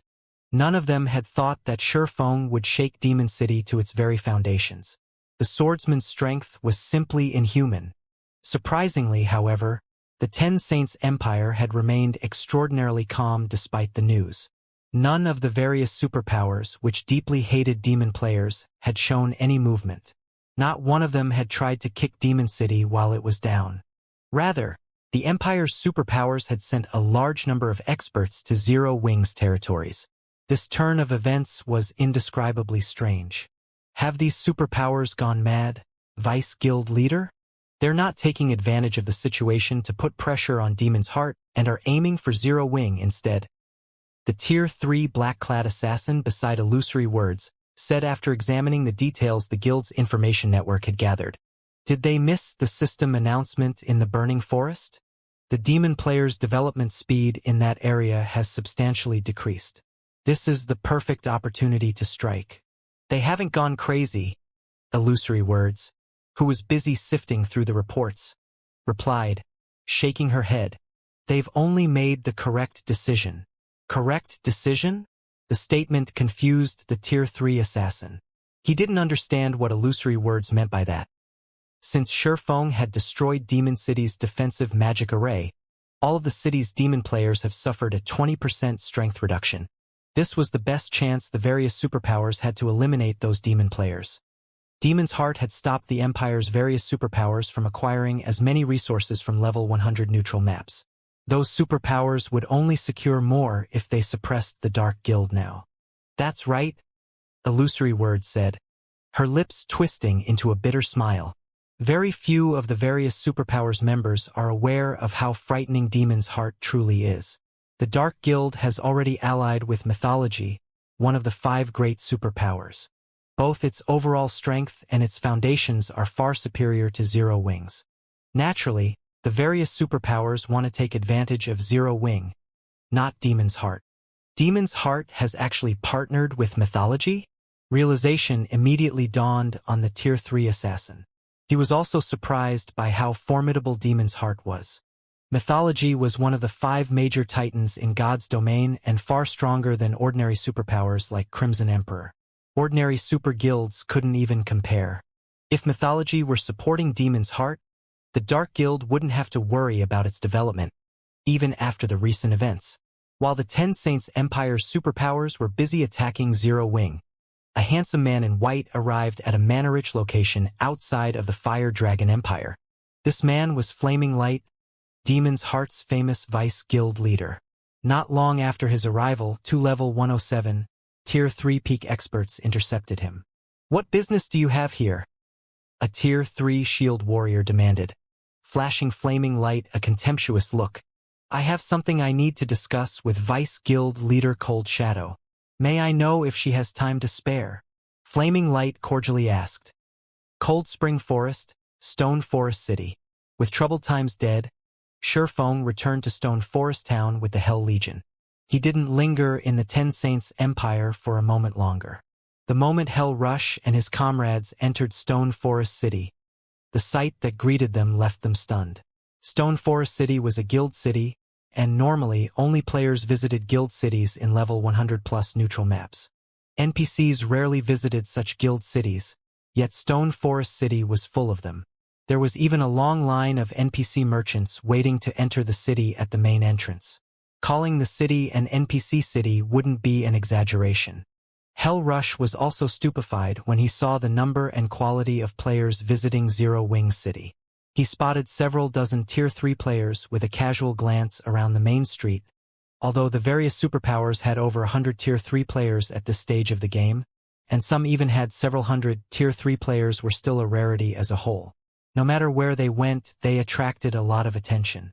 However, Tier 3 players in Stone Forest City were just as common as ordinary Tier 2 experts. "So, this is Zero Wing's Guild City?" Thunder Beast muttered, looking around him in astonishment. The Hell Legion had a total of 300 Tier 3 experts, which was a staggering number no matter where they went, but it was nothing in Stone Forest City. From what he could see, there were easily more than 1,000 Tier 3 experts wandering the city's main street alone. Even Blue Frost and Zero Wing's Dark Den members were stunned. Shelters in the Dark Den didn't even have more than 100 Tier 3 experts at this stage. They were still highly sought after in the Dark Denver. And yet, even a random street on Stone Forest City had more Tier 3 players than any of Dark Den's shelters. "Blue, you bastard. You kept us in the dark this. If we knew our guild had such a magnificent city, we would 1v join Zero Wing long ago." A Tier 3 Cursemancer, who had just joined Shelter 1 Zero Wing, scolded the Vice Guild leader as he admired the crowd of Tier 3 players. The Cursemancer estimated that Stone Forest City easily had multiple times more Tier 3 players than all of the Dark Den. Ordinary players might not care how many Tier 3 players a town or city had, but it was a significant matter to someone who played a management role in Shelter 1. Every player's value was different, especially in towns and cities. A city could benefit from a Tier 3 expert far more than from a Tier 2 expert, particularly when it came to resources. Tier 3 experts simply had access to more and better quality resources than Tier 2 players because they could explore locations that were too dangerous for the weaker players. In a city full of Tier 3 experts, players unwittingly added resources to the town, even if they weren't a member of the ruling guild, which, in turn, attracted more experts. Another benefit came in the form of leveling. God's Domain's mainstream players had already reached level 100 and beyond, and after level 100, players needed far more EXP to reach each subsequent level. Players also needed to defeat much stronger monsters. Thus, they would need Tier 3 players' help if they wanted to level up quickly. This was also why the Dark Den's players preferred to develop in powerful shelters.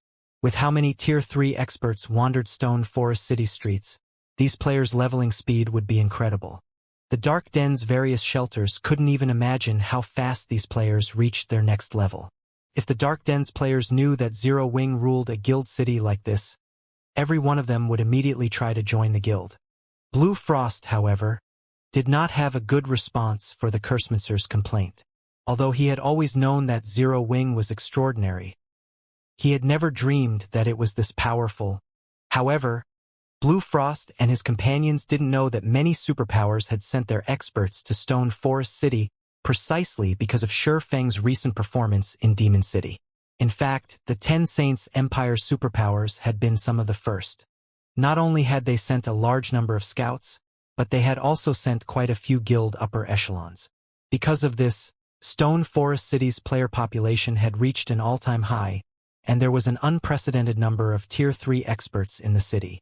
Meanwhile, 3 level 108 plus Tier 3 experts enjoyed Stone Forest City's specialty cuisine in a high-class restaurant's top-floor VIP room not far away from Zero Wing's residence, quietly observing Sure Feng's group as they entered.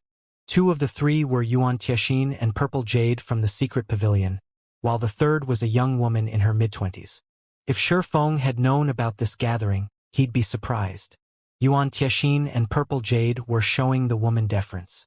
Even as she spoke to her companion, Purple Jade's eyes glowed with reverence and respect. Although she was the secret pavilion's #1 genius, she displayed no arrogance before the woman. So, he's Black Flame?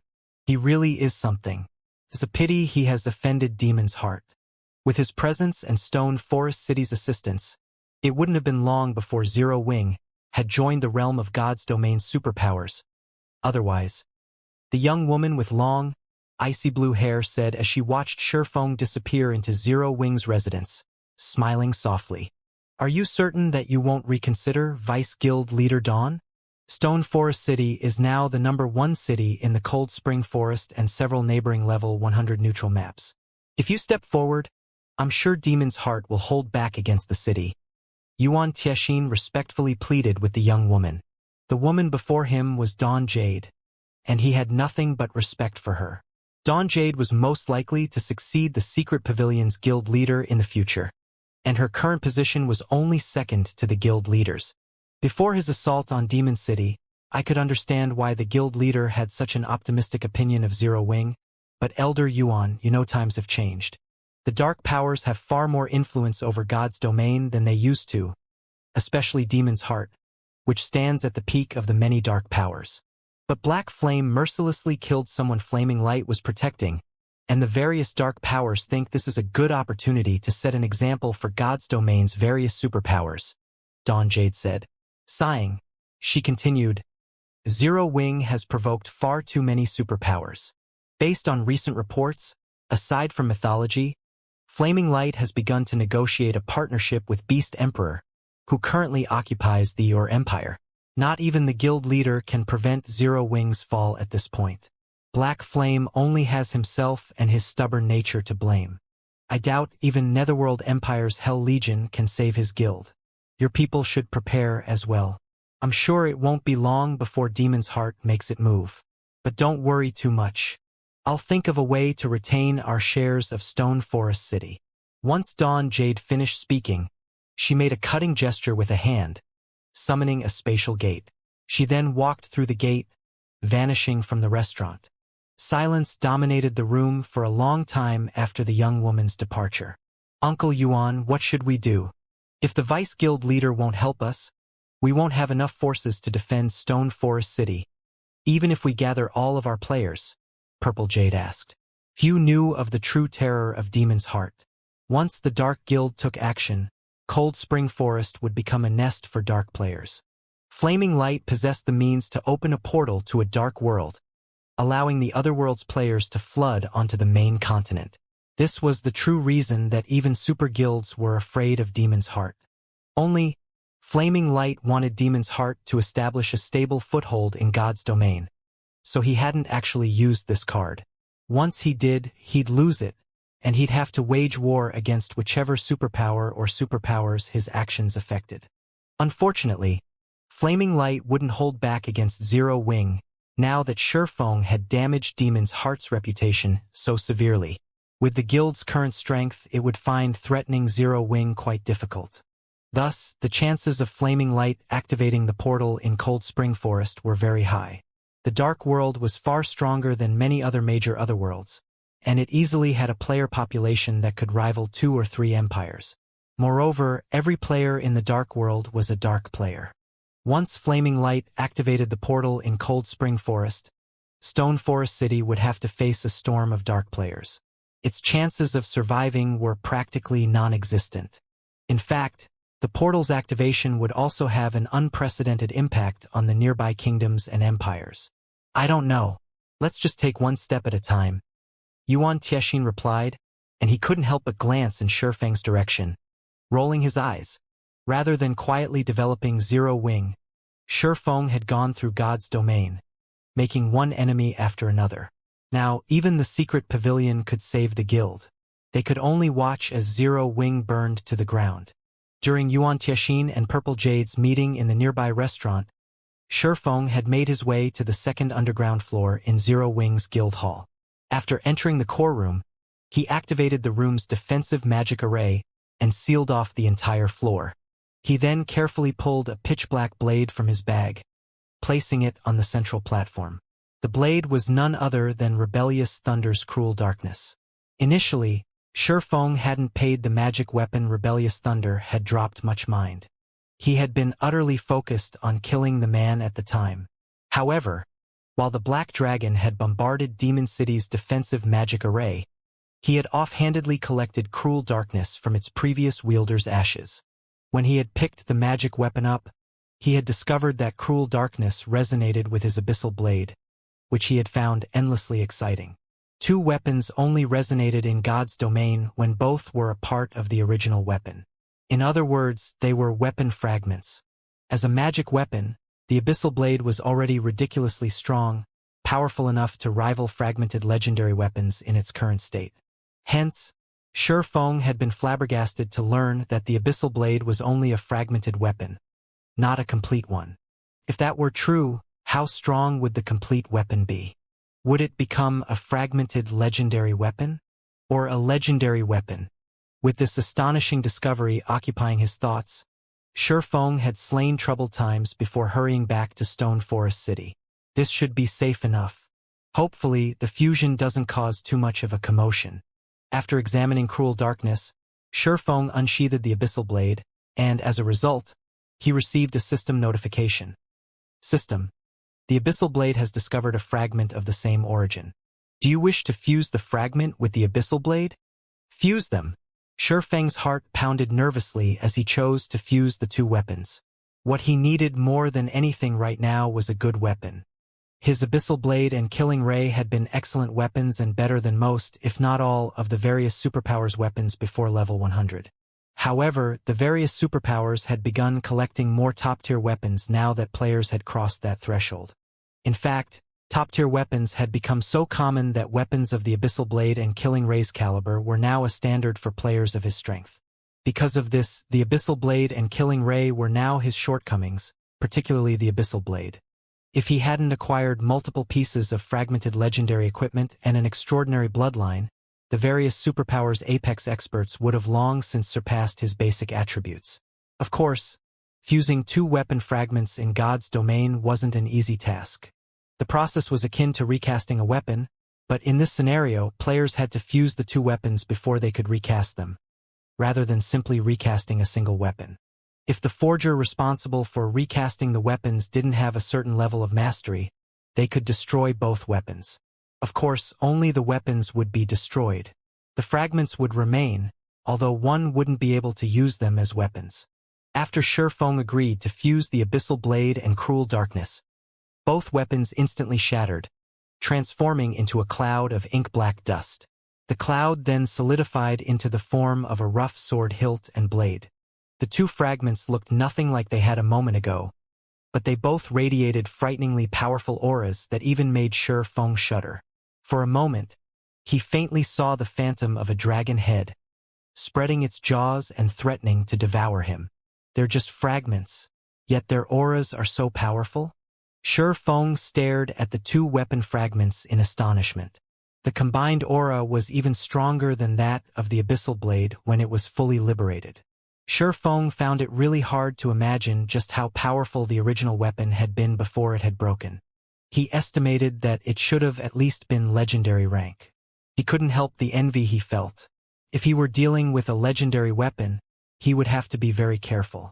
On the off chance that he made a mistake and the recasting failed, not only would he lose the Abyssal Blade, but he'd also have to search for more materials to try again.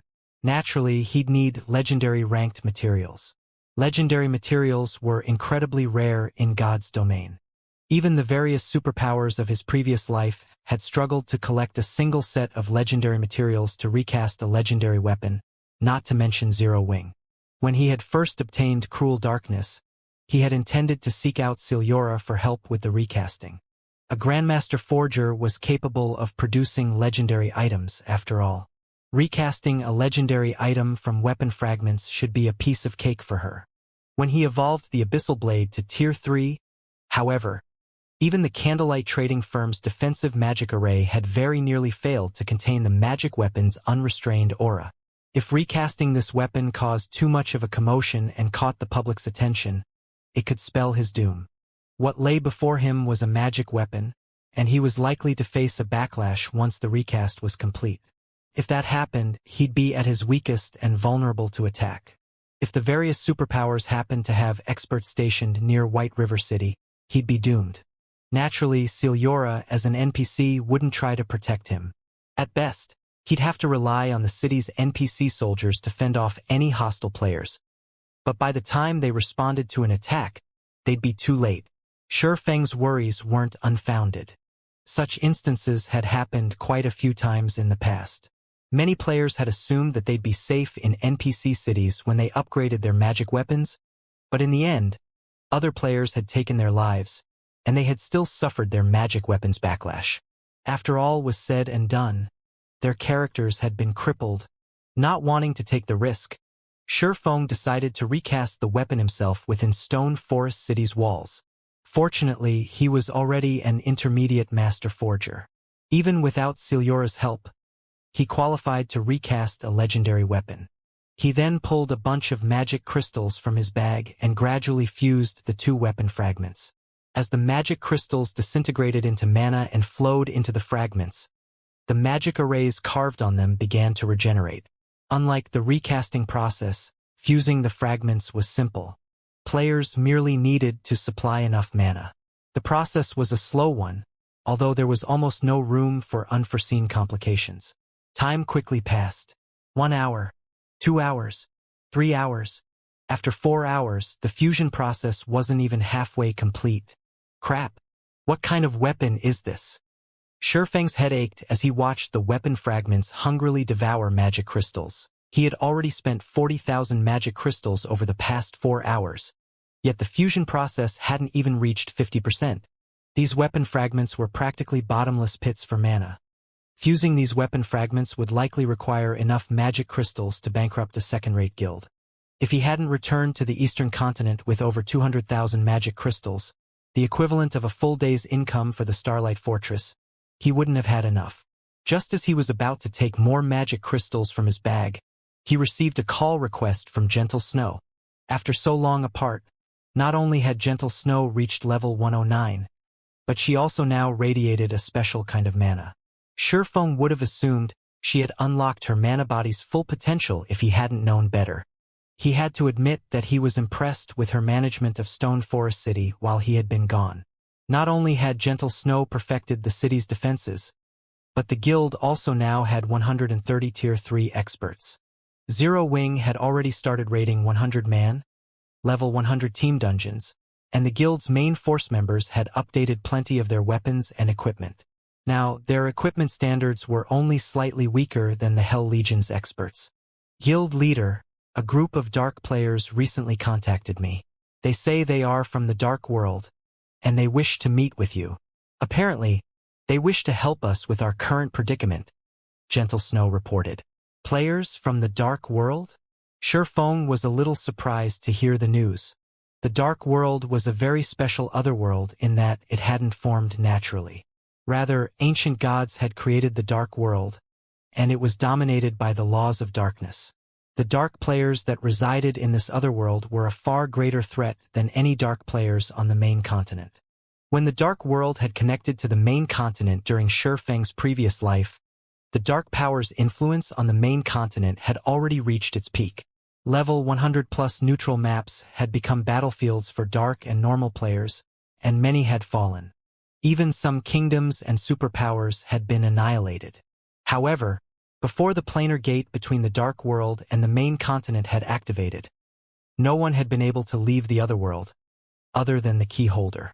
As far as Shifeng could remember, only Flaming Light held the key, and it was obvious that he hadn't yet activated the planar gate. Yet, players acting as residents of the dark world were looking for him. He found the situation strange. "Do you wish to meet them?" Gentle Snow asked. "This is interesting. Yes, I'll meet with them.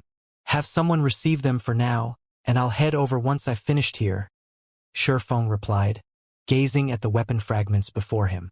"All right, I'll inform them," Gentle Snow said, nodding before she disconnected the call. Shifeng then returned his attention to fusing the two weapon fragments. 60,000, 80,000, 90,000. When he sacrificed the 100,000th magic crystal, he heard the chime of a system notification. "System fusion complete. Please begin recasting the weapon." With the system notification, Shifeng heard the deafening roar of a dragon from the fused weapon fragments. It was so powerful and startling that he stumbled back. Suddenly, space around him began to darken, and stars twinkled with dim light. A black dragon, over 800 meters tall, appeared before Shifeng, and he instinctively froze under its gaze. The Black Dragon King? Shifeng stared, astonished. This was undoubtedly the strongest dragon he had ever seen. The Tier 5 dragons he had seen in the past seemed like children before this monster. The scene didn't last long, however, and Shifeng quickly found himself back in the quiet core room with only a tattered blade before him. Countless night-black particles circled the old weapon. "System, you have 5 hours to recast the weapon before you. Attempt to recast a weapon fit for your use as much as possible. If the weapon's completion rate is lower than 70%, the recasting process will be deemed a failure." 5 hours. Shifeng's expression darkened when he read the system announcement. While 5 hours wasn't exactly a short time, it wasn't particularly long either. It might be enough time if he were recasting an ordinary weapon, but he had to recast a potential legendary weapon. Furthermore, if the completion rate wasn't high enough, the weapon's attributes could be severely affected. He might end up turning a peerless weapon into just another top-tier weapon. With the 5 hours the system had provided, he only had a very limited number of times he could attempt the recast as well. Recasting weapons in God's domain wasn't as complicated as creating one from scratch. Players only needed to reshape and refine the weapon. However, Shifeng didn't have a design to work with, so he would have to determine the new weapon structure on his own. To make matters worse, he didn't know what materials the fragments had been forged with, which made it nearly impossible to take advantage of those materials' benefits. He'd have to work by trial and error, and achieving an ideal result would still be a major challenge. "It seems I'll have to base the recast on the Abyssal Blade for now." Glancing at the system timer, Shifeng took a deep breath and activated the Philosopher's Hand, temporarily boosting himself to Advanced Master Forger. He then began to reshape the tattered blade into that of the Abyssal Blade. Any other player would find this task to be a nightmare and a disaster, but Shifeng, who had played God's Domain for more than a decade now, was a different story. Although he had never touched upon the forging arts during his previous life, he was knowledgeable about them. He had spent time chatting with many master forgers about how to best recast a weapon in his past. Once mainstream players had reached level 120, recasting weapons had become a common matter for the various players. Many level 120+ dark gold weapons had been recast from epic weapons fragments, and once players collected all of the necessary fragments, they could recast them into an epic weapon once more. This had become one of the main sources of epic weapons for independent players. After innumerable recasts, Players had discovered that one of the best ways to recast a weapon was to reshape it into one of the weapon fragment forms when they didn't know the original weapon structure. The weapon fragment's previous forms had been made with the involved materials in mind. Hence, it was highly likely that fragments had taken a form quite similar to that of the original weapon. All players needed to do was make some minor adjustments to the new weapon's structure. Shifeng wasn't familiar with cruel darkness, so reforming the weapon in its form was out of the question.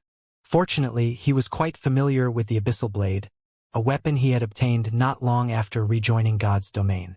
In fact, he was more familiar with its form than his other weapons. Shifeng spent around 30 minutes reshaping the rough blade into something that highly resembled the Abyssal Blade, although this new weapon had a considerably longer blade.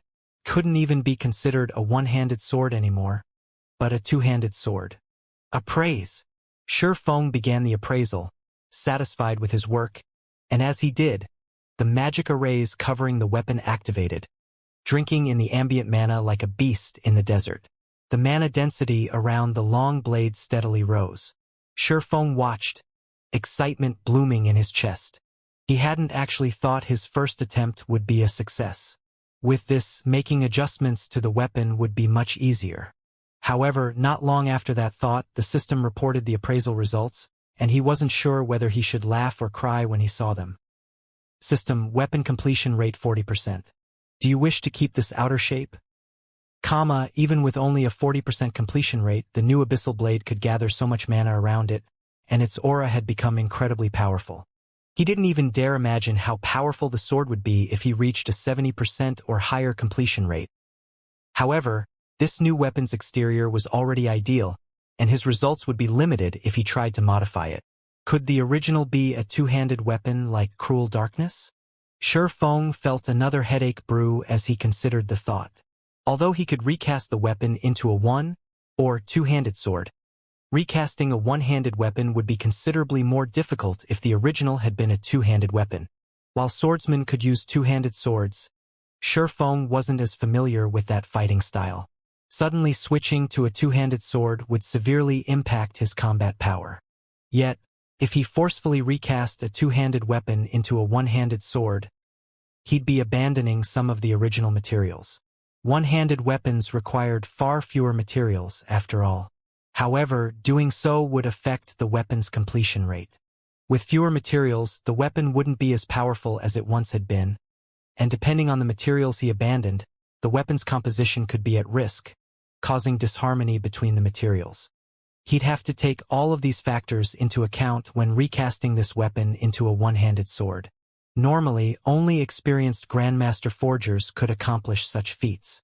Not only did they have abundant experience, but they also possessed advanced skills that allowed them to discern the golden ratio among their materials. This was why Grandmaster Forgers could craft legendary items. After giving the matter some thought, Shifeng decided to conduct some experiments. He initially sacrificed 10% of the weapon's materials, but it left too few remaining, and the ratio was uncoordinated. The result was only a 23% completion rate, and the weapon was far weaker than the first recast. He had then sacrificed 20% of the materials, which was, again, too much, and as a result, the sword lacked strength. This time, the completion rate was a measly 16%. Shifeng attempted the recasting 8 more times. Although each reshaping attempt took less time, he never earned more than a 60% completion rate. Even his best attempt had stopped at 58%, a long way from the required 70% completion rate. As he continued to reshape the weapon, time flew by. He paused when he had little over an hour remaining of the 5-hour time limit. Factoring in the time he'd need to refine the weapon, he didn't have much left for reshaping attempts. Do I really have to give up on recasting a one-handed sword? Shifeng's mind was a jumble when he realized how little time remained. If he continued to aim for a one-handed sword, he wasn't likely to succeed in the time he had left. Ultimately, his recast would fail, and he'd have to search for more legendary materials to try again. Unfortunately, collecting a set of legendary materials with Zero Wing's current strength was a fool's dream. By the time Zero Wing managed to find them all, he would likely have found another weapon to suit him. However, even a high-quality two-handed sword would be useless to him, and he wouldn't likely have a chance to recast the final product into a one-handed sword again. He had only found a fragment of the abyssal blade by chance. Who knew when he would come across another? Damn it! Abandoning 17% isn't enough, but 18% is too much. I don't have enough time for more precise experiments, either. Sherfong could not help but hesitate as he watched time slip away. After multiple experiments, Sherfong was certain that the golden ratio lay between 17% and 18%. He estimated that he'd need another 5 or 6 attempts to find the true golden ratio, but with only 1 hour left, he had time for, at most, 2 more reshaping attempts. It wouldn't be long before he'd have to refine the weapon. If he waited, the final product would be garbage, even if he reached a sufficient completion rate. I have no choice but to gamble, Sherfong thought, gritting his teeth. He then retrieved the ice dragon's claw he had obtained from the ice dragon Heathwaite and refined it. The ice dragon's claw was a legendary material, and Heathwaite had only dropped 2. He had already used one to summon the silver dragon in the Starlight Fortress, which only left him with 1. He had been saving it to forge a customized epic weapon for one of his guildmates. Doing so would be quite easy even without an epic weapon design, and if he had a design, he could forge a fragmented legendary weapon with the ice dragon's claw. Since he couldn't verify the material's golden ratio, abandoning too many materials for the final product would be too complicated.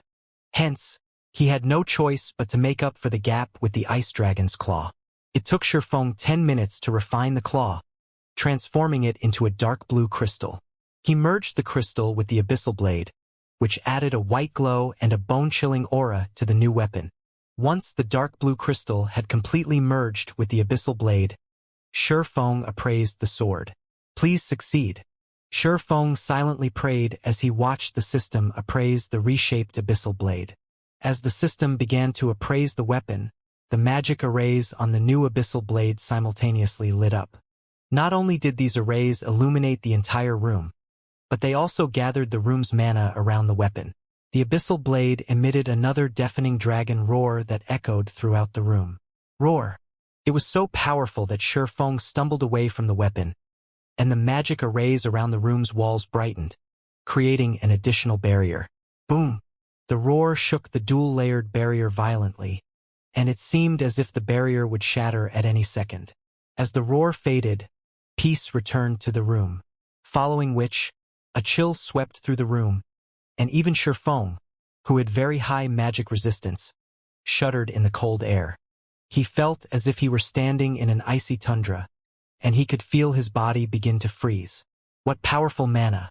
When Sherfong looked back at the new abyssal blade, the origin of the chill, he could sense that it was only an effect of the weapon's magic arrays triggering. If even the automatically triggered arrays produced such a result, they'd reach a whole new level of power under his control. Before he could get a better feel of the new weapon's power, however, the arrays suddenly went dormant, and the room quickly returned to normal. System, weapon completion rate 86%. Do you wish to keep this outer shape? 86%? Sherfong stared at the system notification in astonishment. He hadn't actually believed that his gamble would pay off, and in spades at that. The resulting completion rate was 16% higher than the base requirement, which completely exceeded his expectations. Once a weapon's completion rate reached the standard in God's domain, a higher percentage would yield hardly any bonuses to the displayed attributes. Rather, it would improve the weapon's hidden effects. Naturally, the higher the completion rate, the stronger the hidden effects would become. An 86% completion rate was by no means a low value.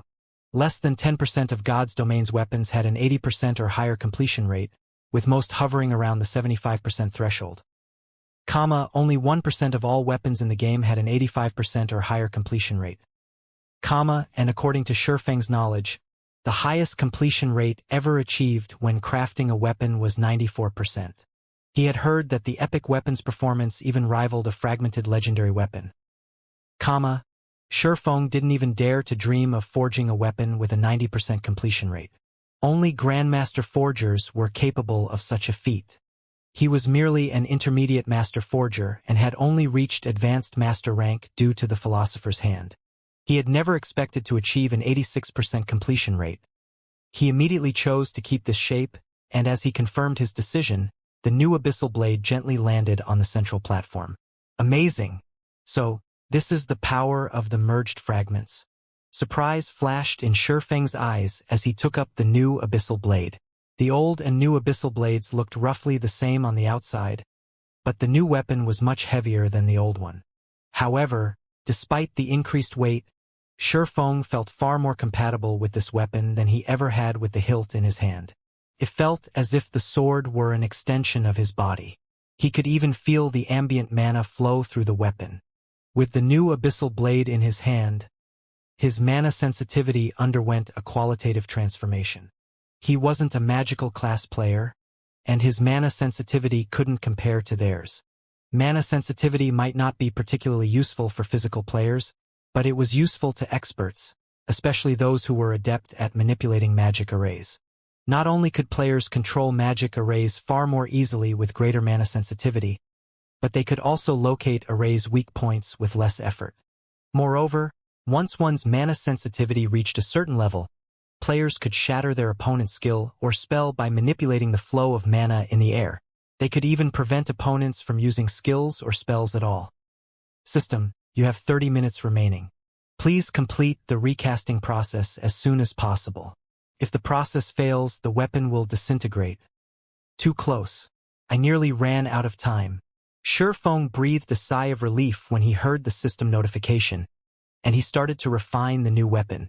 The refining process was much simpler than the reshaping process. He merely needed to add the blade's edge and polish the sword's magic arrays. As both an intermediate master magician and a temporary advanced master forger, these were simple tasks for him. He completed the process in less than 20 minutes. The instant Shifeng finished the new weapon, he heard the sound of another system notification. System, weapon recasting successful. Please name your new weapon. Abyssal blade. Shifeng replied without hesitation. System, naming successful.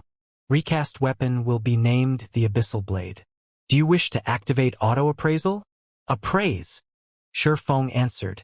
Letting the system appraise the weapon might not mean much to ordinary players, but to Shifeng, a master forger, it was a relatively useful tool that would grant him some forging proficiency. In fact, master forgers during his previous life had sometimes taken recasting commissions for free to gain more forging proficiency. As long as they were successful, the forger responsible would be awarded an abundance of proficiency. A master forger might save 1 or 2 days of work with one successfully recast weapon. System, appraisal of the Abyssal Blade is complete. Weapon completion rate is at 86%. Weapon rank is designated as Fragmented Legendary, rewarding 30,000 forging proficiency. The notification stunned Shifeng. Wonderful! It's upgraded to Fragmented Legendary rank. Shifeng looked at his new weapon, ecstatic. Although he had guessed that there was a high possibility of the end product reaching Fragmented Legendary rank, he couldn't help his joy after hearing his guess verified. A Fragmented Legendary weapon. He had quite a few Fragmented Legendary items on him, but none were weapons. They were only equipment pieces and accessories. The increased combat power they could provide was nowhere near that of a Fragmented Legendary weapon, and although he had been thinking of hunting one down for himself, acquiring such a weapon was easier said than done. Furthermore, he would have to find a compatible one-handed sword. Now that he finally had a Fragmented Legendary weapon that suited him perfectly, why wouldn't he be excited? Shifeng immediately called up the Abyssal Blade's attribute panel. Normally, recasting a weapon significantly changed the weapon's attributes. The new weapon would no longer be what it once had been. Abyssal Blade, one-handed sword, magic weapon, Fragmented Legendary rank, equipment requirement, strength 3000, agility 2000 attack power, 210% of strength attribute, attack speed, 2% of agility attribute. All attributes, increases according to user's level. Ignore levels plus 35 attacks have, 70% chance to cause 250% damage, 40% chance to cause 300% damage, every attack increases damage by 2% to a maximum of 30%, when equipped, strength increased by 50%, agility increased by 50%, intelligence increased by 35%, Endurance increased by 50%. Attack speed increased by 50%, all effects of weapon-related skills increased by 20%. All item level requirements reduced by 10 levels. If wielder belongs to a swordsman-related class, all skill levels +6. Increase free ability points received for every increase in level by 2 points. Equipment Tier 3. Can be evolved. Devour 4 God Crystals to evolve to Tier 4. Additional active skill 1. Darkness Bind, Tier 3. Binds all enemies within a 100-yard radius for 3 seconds and reduces their defense and magic resistance by 100% for 15 seconds. Cooldown, 40 seconds. Additional active skill 2. Darkness Domain, Tier 3. Converts an area of 200 yards around the user into a darkness domain. Weakens the senses of all enemies within the darkness domain and reduces enemies' basic attributes by 15%. While inside the darkness domain, the user may control up to 36 strands of power of darkness. Each strand carries force equivalent to 110% of the user's strength and causes 100% darkness damage. Duration, 60 seconds. Cooldown, 8 minutes. Additional passive Profound Inheritance. Mana Abyss, Tier 3. The higher the density of the mana surrounding the abyssal blade, the more power the weapon will exhibit. Power of the weapon can be increased up to 100%. Additional active Profound Inheritance. Black Dragon Soul, Tier 3.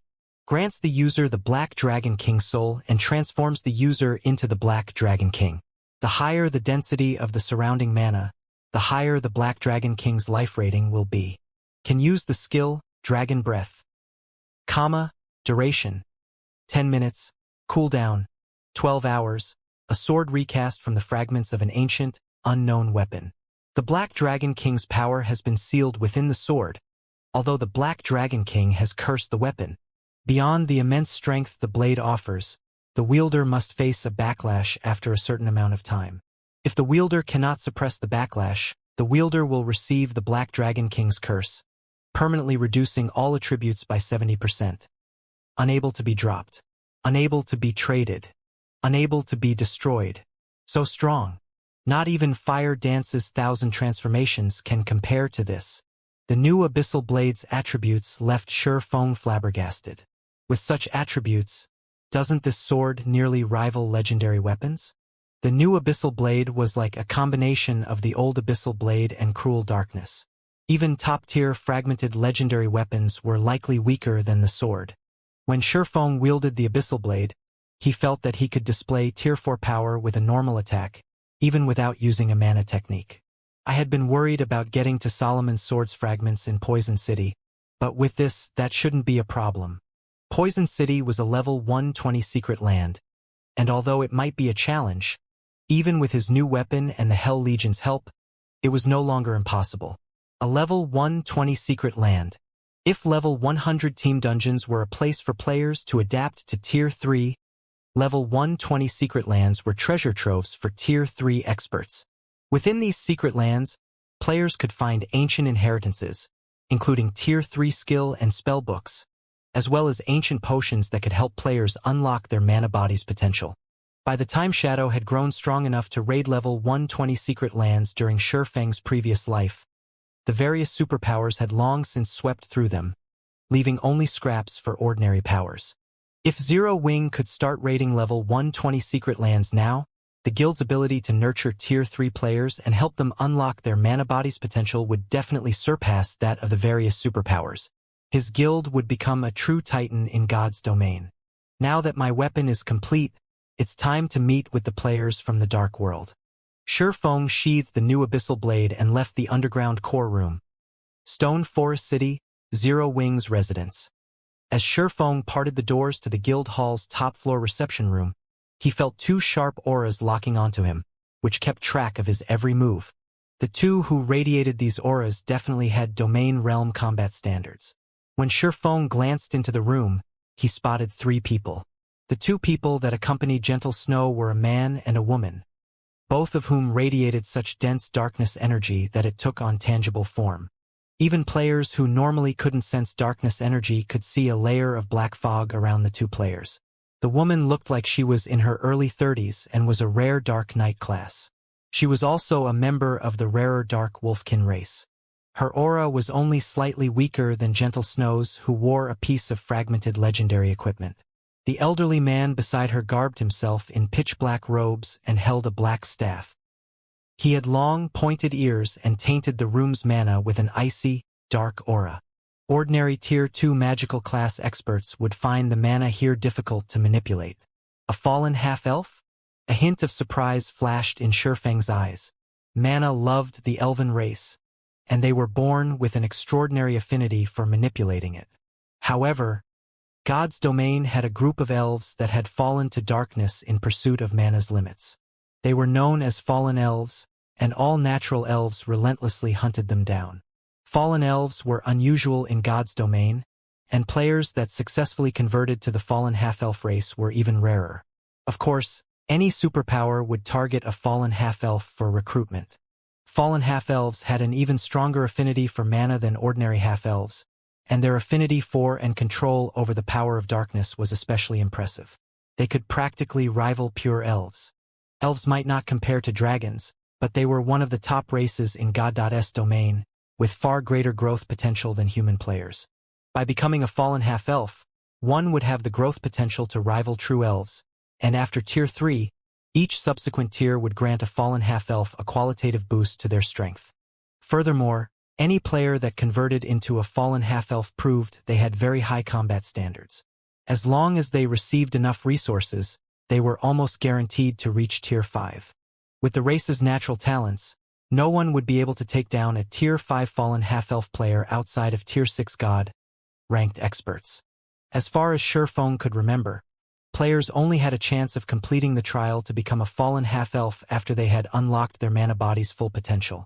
Yet this elderly guest of his hadn't and had still successfully converted. Allow me to introduce you, guild leader. These experts from 2 of the Dark World's top 3 guilds. They've come to discuss the issue of Demon's Heart with Zero Wing. Gentle Snow announced as Shurfeng entered the room. The Dark World was incredibly vast, roughly as large as 3 ordinary empires. The other world was even larger than the Fire Dragon Empire, one of God's domain's 4 great empires.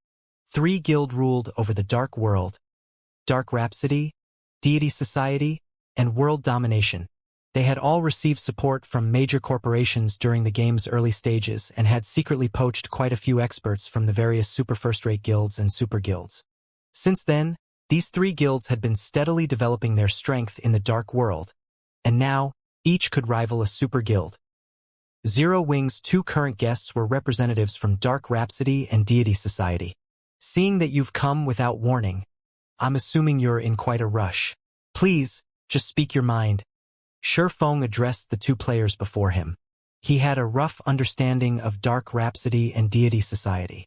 Although they hadn't been powerful enough to rank as 2 of the 6 great dark guilds in the past, they had still been strong enough to rival super guilds. When the main continent and the Dark World had connected, the 2 guilds had each annihilated a superpower, using the victories as stepping stones to secure a foothold on the main continent. These 2 guilds' strength could not be underestimated. You are just as straightforward as the rumors say, Guild Leader Black Flame, the female Dark Knight said, smiling.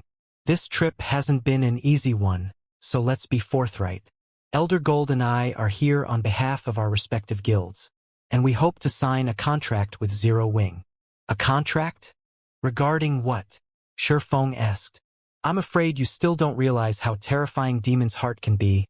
Guild Leader Black Flame, particularly its Vice Guild Leader, Flaming Light. He holds the key to activate the passage between the Dark World and the main continent. After the humiliation the guild suffered at your hands, he's almost guaranteed to use it in the Cold Spring Forest. All of the Dark World's players will swarm the area, and Stone Forest City isn't likely to survive the coming storm. The fallen half-elf, whom the female Dark Knight had referred to as Elder Gold, said. However, our guilds don't wish to serve as Flaming Light's hired thugs, and as such, we have come to negotiate with Zero Wing. That's right. The contract we have in mind is very simple. If the passage to the Dark World opens in Cold Spring Forest, our guilds will not take any action against Zero Wing or Stone Forest City. The female Dark Knight continued, chuckling. I'm sure this will alleviate a considerable amount of pressure your guild and city will face. How you depend on the rest of the Dark World's denizens will depend on you. Guild leader Black Flame. And what do you want in return? Shifeng asked. The two Dark Guilds' proposal didn't surprise Shifeng in the slightest. Demon's Heart might have some influence in the Dark World, but it was nothing compared to the Otherworld's top 3 guilds. It was now obvious that Demon's Heart intended to use the Dark World as its spearhead, and some of the Dark World's players weren't happy about playing that role. They would have to expend their resources to fight the main continent's powers. Yet only Demon's Heart would gain an advantage. Hence, Dark Rhapsody and Deity Society had come in search of a partnership with Zero Wing, which owned a guild city in Cold Spring Forest. It is nothing significant. We merely wish to discuss the allocation of Cold Spring Forest's resources. Guild leader Black Flame, Elder Gold said. Both of our guilds are large organizations, and we require an extraordinary amount of resources. In exchange for our neutrality, we'd like half of Cold Spring Forest's resource areas. We will not interfere in any matters in the other half. Naturally, we would like Zero Wing to agree to the same. Call it a non-interference pact. Gentle Snow couldn't help but frown from beside Shifeng. At first glance, the conditions Elder Gold had stated were generous. Cold Spring Forest was an abundant resource map, after all, and not even Zero Wing could monopolize it. However, if Zero Wing signed this contract, the guild wouldn't have to battle the rest of the Dark World's powers and players for the remaining half of the map. This would undoubtedly intensify the competition. In contrast, Dark Rhapsody and Deity Society could avoid a fight with Zero Wing, their largest competitor in the Cold Spring Forest. I see, Shifeng said, nodding. This proposal will benefit each of our 3 guilds. May I know your thoughts on this, Guild leader Black Flame? The Dark Knight asked. Since your 2 guilds are so sincere, how about this? Zero Wing will concede 70% of Cold Spring Forest's resource spots. In exchange, your guilds will offer us some other resources. We don't want much. 500,000 darkness crystals will do. What do you think? Shifeng countered with a smile. Guild leader? Gentle Snow exclaimed, turning to Shifeng with wide, shocked eyes. Competing with the Dark World's various powers over half of the Cold Spring Forest's resources would already be an immense challenge. If they only had 30% to fight over, the Dark World's powers would immediately declare an all-out war against their guild. Shifeng's counteroffer even confused the female Dark Knight and Elder Gold, not to mention Gentle Snow. They had considered the possibility that their offer would be rejected before they had visited Zero Wing's residence, or that Zero Wing would try to minimize the amount of resources it would share with their guilds. They had discussed various countermeasures for these possibilities. In fact, they had planned for several days of negotiation with the guild. However, they had never dreamed that Zero Wing would offer even more of Cold Spring Forest's resources. What exactly was this man thinking? The female Dark Knight and Elder Gold were both dazed for a long moment after hearing Shifeng's counteroffer, and they even wondered if he were joking with them. With their original offer, in which Dark Rhapsody and Deity Society claimed 50% of Cold Spring Forest's resource areas, the rest of the Dark World's powers would have to battle Zero Wing for the remaining half. Even if the Dark World's various powers tried to avoid it, they would come into conflict with Zero Wing. With so many players vying for such limited resources, a blood fight was inevitable. Unfortunately, the Dark World's powers couldn't afford to search for other level 100 neutral maps for their development. At least, it wasn't something they could afford before the Dark World's players had expanded their influence on the main continent. This was precisely why the various superpowers were so afraid of Demon's Heart's flaming light. And yet, Shifeng had just offered another 20% of Cold Spring Forest's resources. It was insane and suicidal. His counteroffer might seem wise to ordinary people, as doing so would allow Zero Wing to tighten its defensive line and secure better control over its resource areas, but Dark players would have no choice but to fight for those resources spots. None of the Otherworld's players would dare go against Dark Rhapsody and Deity Society. If the 2 guilds controlled more of the Cold Spring Forest, even more Dark players would have to fight Zero Wing for resources. Zero Wing's very survival in the map would be in question, not to mention obtaining resources in Cold Spring Forest. Has he given up on Stone Forest City? It was the only possibility the female Dark Knight could think of. Zero Wing wasn't about to face one or two superpowers, but an entire otherworld. Moreover, it was an otherworld with even more players than the Fire Dragon Empire, and not a single power could stand against such a force. Realizing this, Shifeng must have decided to abandon Cold Spring Forest's resources in exchange for the Dark World's precious darkness crystals. It was a worthwhile transaction, but no normal person would accept such an exchange. Developing a guild city required a massive amount of time and resources. Not just anyone could afford to abandon an entire guild city without a second thought. "Are you serious, guild leader Black Flame?" Elder Gold asked. He could not think of a single reason to refuse Shifeng's offer. Although 500,000 darkness crystals were valuable, they were insignificant compared to 70% of Cold Spring Forest's resource areas. "Of course, if you don't believe me, I'll sign the contract right now," Shifeng replied, chuckling. "Excellent. I agree to your offer on behalf of Deity Society," Elder Gold exclaimed, excitement glowing in his eyes. Only a fool would refuse. Throughout Cold Spring Forest, only Zero Wing could pose a threat to Deity Society. The other powers were not worth mentioning. If Zero Wing were willing to part with an additional 20% of the map's resource spots, Deity Society wouldn't have to worry about managing more territory. "What about Dark Rhapsody?" Shifeng asked as he turned toward the female Dark Knight. "On behalf of my guild, I have no issues with this arrangement, either," the Dark Knight answered without hesitation. Although she didn't know what this swordsman was thinking, her superiors would strangle her once she returned if she refused. Once Elder Gold and the female Dark Knight had agreed, the three players signed the contract stipulating that Dark Rhapsody and Deity Society would occupy 70% of Cold Spring Forest's resource areas, while Zero Wing would occupy the remainder. None of the three guilds would interfere in each other's matters, and the two dark guilds would provide a total of 500,000 darkness crystals. With the negotiations complete, Elder Gold and the female Dark Knight promptly returned to the Dark World to notify their guilds of the good news. They immediately began to prepare the 500,000 darkness crystals Shifeng had demanded. As well, once the portal connecting the Dark World to the main continent opened in Cold Spring Forest, Dark Rhapsody and Deity Society would hand the crystals over to Zero Wing. When the news hit Dark Rhapsody's and Deity Society's main headquarters, the two guilds' upper echelons were astonished. "I had never expected Zero Wing to be so daring. It seems it's quite confident of safeguarding its 30% of the map. But how can that be? Zero Wing must realize that it cannot stop the Dark World's advance. It must be aiming for the next best option. I suspect the guild's decisive nature is the reason it has achieved the success it enjoys today. Don't forget, Zero Wing's enemies aren't limited to those in the Dark World. Demon's Heart is still lurking, and Zero Wing must think this agreement will help it stand against the Dark Guild." Heated discussions erupted among the two guilds' upper echelons over their new contracts with Zero Wing. None of them had expected this outcome, but regardless, it was good news for both of their guilds. While Dark Rhapsodies and Deity Societies spoke of the matter, news quickly reached Demon's Heart. "Black Flame is quite bold, Elder Heart.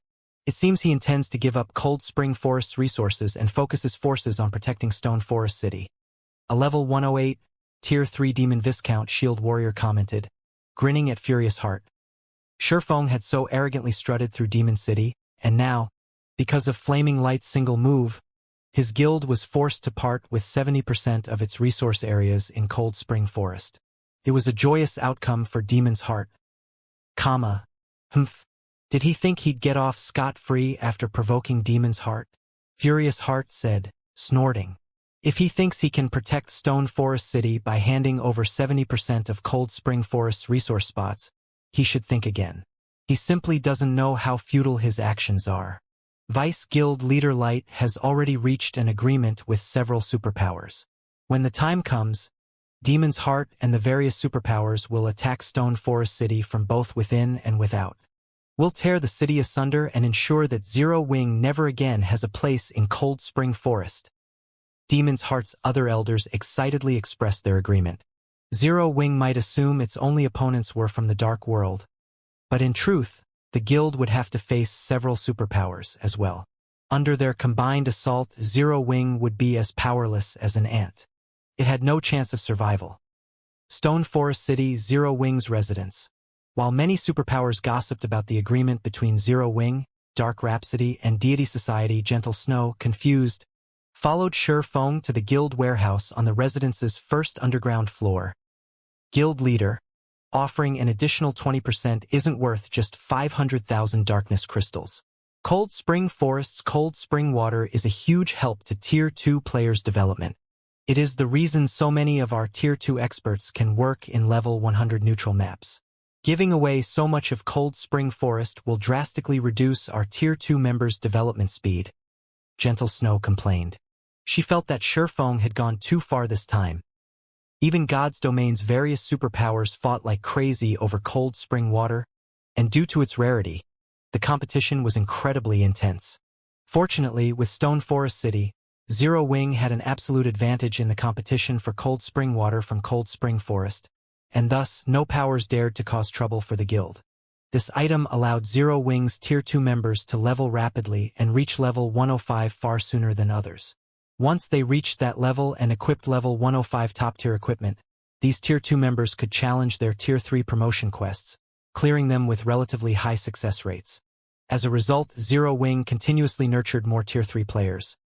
If they gave away 70% of Cold Spring Forest's resource areas and had to compete with the Dark World's players over the remainder, Zero Wing would likely have to abandon Cold Spring Forest entirely. Meanwhile, darkness crystals were an attributed magic crystal, and while they were valuable, that was only true for dark players due to the darkness energy they contained. Darkness energy wasn't helpful to regular players in the least. In fact, to regular players, 500,000 darkness crystals weren't even worth 500,000 magic crystals. I understand, but Cold Spring Forest is massive. Zero Wing isn't even large enough to exploit 20% of the map's resource areas, much less 50%. Rather than holding useless territory, shouldn't we exchange it for something of value? Shi Feng asked, chuckling. But those Dark World players... Gentle Snow understood what Shi Feng was trying to say. At this point, only Tier 3 players could freely roam level 100 neutral maps for long periods. Tier 2 players couldn't last for very long in such areas. Zero Wing's current forces simply weren't enough to occupy all of Cold Spring Forest's resource areas. Selling the additional spots was a wise decision, but if they considered the Dark World's powers and players, it'd be a completely different story. The Dark World's players are a problem, but only if they actually pose a threat to Zero Wing in Cold Spring Forest, Shi Feng said, chuckling. Guild leader, we're talking about the Dark World. I spoke with our guests earlier, and those two informed me that the Dark World is as large as 3 of the main continent's ordinary empires. The other world has even more players than the Fire Dragon Empire. We'll be facing a minimum of 20,000 Tier 3 experts. Gentle Snow continued, flashing Shi Feng a bitter smile. And what if we have 2,000 or 3,000 fully armed, Tier 3 NPCs? Shi Feng asked, smiling. Are you talking about the Night Division? Gentle Snow, more or less, realized where Shi Feng was going with this. We still don't have the funds to upgrade them. Who said that? Shi Feng quipped. He then opened his epic spatial bag and emptied its contents inside the guild warehouse. Within a few dozen seconds, materials filled the expansive warehouse, and everyone was rare. Gentle Snow hadn't even seen many of these materials before. As the items tumbled out of Shi Feng's bag, the mana density in the warehouse rose significantly. Gentle Snow stared at the materials Shi Feng had revealed in a daze. As a vice guild leader, she had done extensive research on God's Domain's materials, yet she didn't even recognize half of the items Shi Feng had dumped in the warehouse. Even those she recognized were considered precious on the market, and normally they were impossible to purchase, even for absurdly high prices. And yet, their guild warehouse was now packed full of such materials. The warehouses in Zero Wing's residences were easily as large as 4 basketball courts, but despite its size, Shi Feng had filled it with incredibly valuable materials. They could rake in unimaginable profits if they sold them all. Guild leader, did you acquire all of these materials from the Western continent? Gentle Snow asked. She was aware of his visit to the West, But since the guild had still needed management personnel, she had decided to stay behind.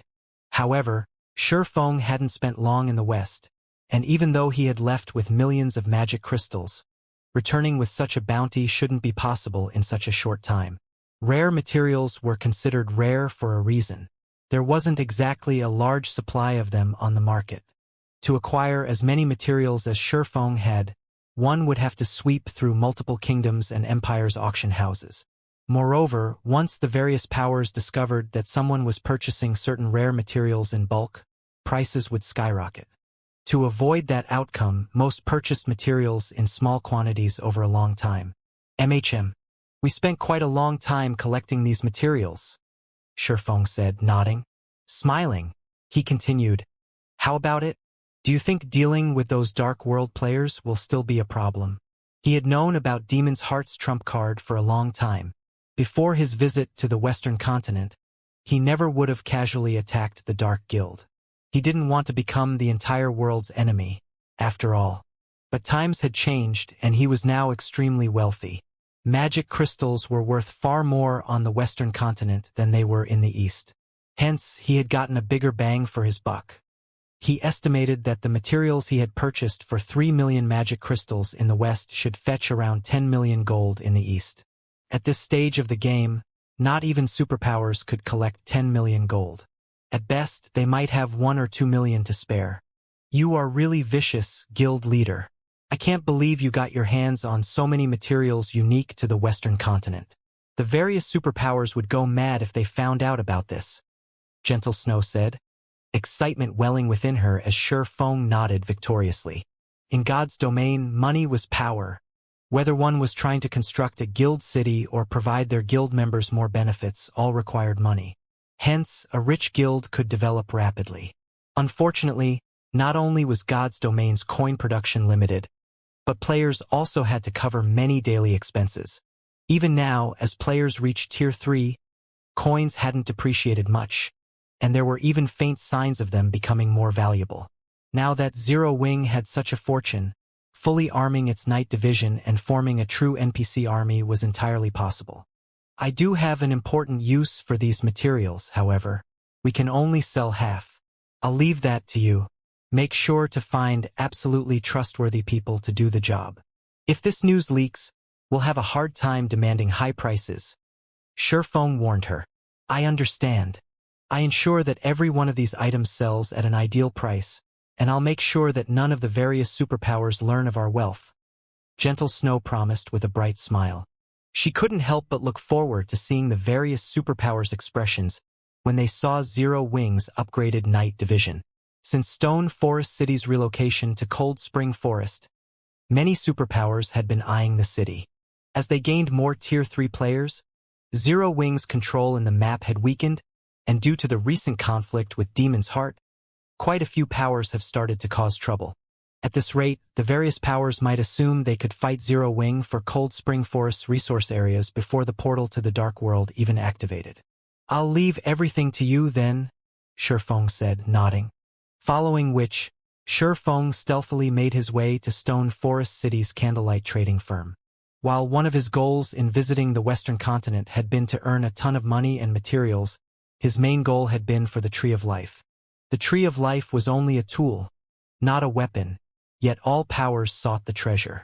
This was because the Tree of Life could produce a variety of rare items, not unlike an infinite treasure trove. Even super guilds would go crazy to obtain a Tree of Life main branch since they could produce fruits of life, a legendary material that could resurrect the dead. A single fruit could even grant creatures new life. Most players might not care about the ability to resurrect the dead, but countless dreamed of the ability to grant living creatures new life. Granting new life meant upgrading a creature's growth potential and life rating, which could be done to players, monsters, and NPCs. Moreover, there was almost no limit to the number of fruits of life an individual could consume, although each subsequent fruit would prove less effective. This ability was why fruits of life were the best cultivation fruit in God's domain. The main branch Shifeng had obtained had survived since before the Great Destruction. One could only imagine how valuable it was. Stone Forest City, candlelight trading firm, due to how attractive Stone Forest City was to Tier 3 players and the fact that the candlelight trading firm sold all sorts of master potions. The shop had become a hub for the various adventurer teams. In fact, any adventurer team wishing to develop in Stone Forest City first became an advanced member in Candlelight. Plenty of lifestyle players visited the trading firm as well. To keep up with the huge demand, Candlelight had split a portion of its basic orders with independent lifestyle players, while allowing Candlelight's members to focus on producing the more important products. Not only did this increase the trading firm's operation scale, but it also increased productivity. At the same time, it also allowed independent players a chance to earn proficiency points while practicing their crafts. The independent lifestyle players that worked for Candlelight could also earn contribution points and exchange them for a plethora of recipes and materials. They could even spend points to rent special workshops and basic meditation rooms. Due to such lucrative benefits, many independent lifestyle players with high standards had decided to develop in Stone Forest City. When Shifeng entered the Candlelight trading firm, he found that the first-floor hall was practically full of adventurer team players and lifestyle players. The trading firm was no less popular than auction houses in NPC cities. Shifeng quickly made his way to one of the firm's basic meditation rooms, making many lifestyle players, who were waiting to rent a special workshop or basic meditation room, jealous. Who is that guy? They're just letting him enter a mediation room without waiting in line. I don't know, but he must be someone important. I've heard that only Candlelight's core members and independent players with a gold membership can enter mediation rooms as they wish. I wonder when I'll be able to become a gold member. Gold? You should thank your lucky stars if you even become a silver member. You know that even master lifestyle players only become bronze members. All lifestyle players dreamed of using basic meditation rooms due to their excellent training environments, but even the various superpowers lifestyle players had few opportunities to use them. The only reason that independent players like them had a chance to use a basic meditation room was Candlelight's booming popularity. If they could use the rooms whenever they wanted, they wouldn't have any trouble improving their skills. Of course, Shifeng ignored these independent players' jealousy. He merely entered the basic meditation room and retrieved the Tree of Life's main branch he had collected from the guild warehouse. Mana was the core of all in God's domain. Players would obtain better results in both combat training and producing items in higher mana density environments. Thus, to increase his chances of restoring the main branch, he had deliberately shut himself in a basic meditation room. With the main branch in hand, Shifeng carefully pulled a brightly glowing crystal from his bag. The instant it touched the air, it illuminated the room, and he felt the crystal radiate warmth. This crystal was none other than the Star of Light, a legendary material he had obtained from the demon god's temptation. This should be enough mana. I just hope it can live. Shifeng nervously gulped as he merged the Star of Light and Tree of Life's main branch. When Shifeng merged the Star of Light with the withered branch, the mana inside the basic meditation room started gathering rapidly around the branch. In less than 3 seconds, a layer of white mist had formed around the withered branch. Moreover, this still wasn't the end of it. Afterward, the mana mist started condensing into drops of liquid mana on the branch and the area around it. Subsequently, the liquid mana flowed toward and into the branch's broken end. And with each drop of liquid mana that entered the withered branch, the branch quivered, giving off ripples of energy, as if some kind of creature was awakening. It seems the results are quite good. Shifeng grew elated when he sensed the ripples of energy from the withered branch. Previously, when he saw that the withered rate of the branch had reached 94%, he had somewhat despaired of reviving the branch already. Fortunately, there was no failure when trying to revive a Tree of Life's branch. One merely needed to provide it with a continuous supply of high-density mana and life energy. So long as that condition was met in sufficient quantity, the branch would grow into another Tree of Life.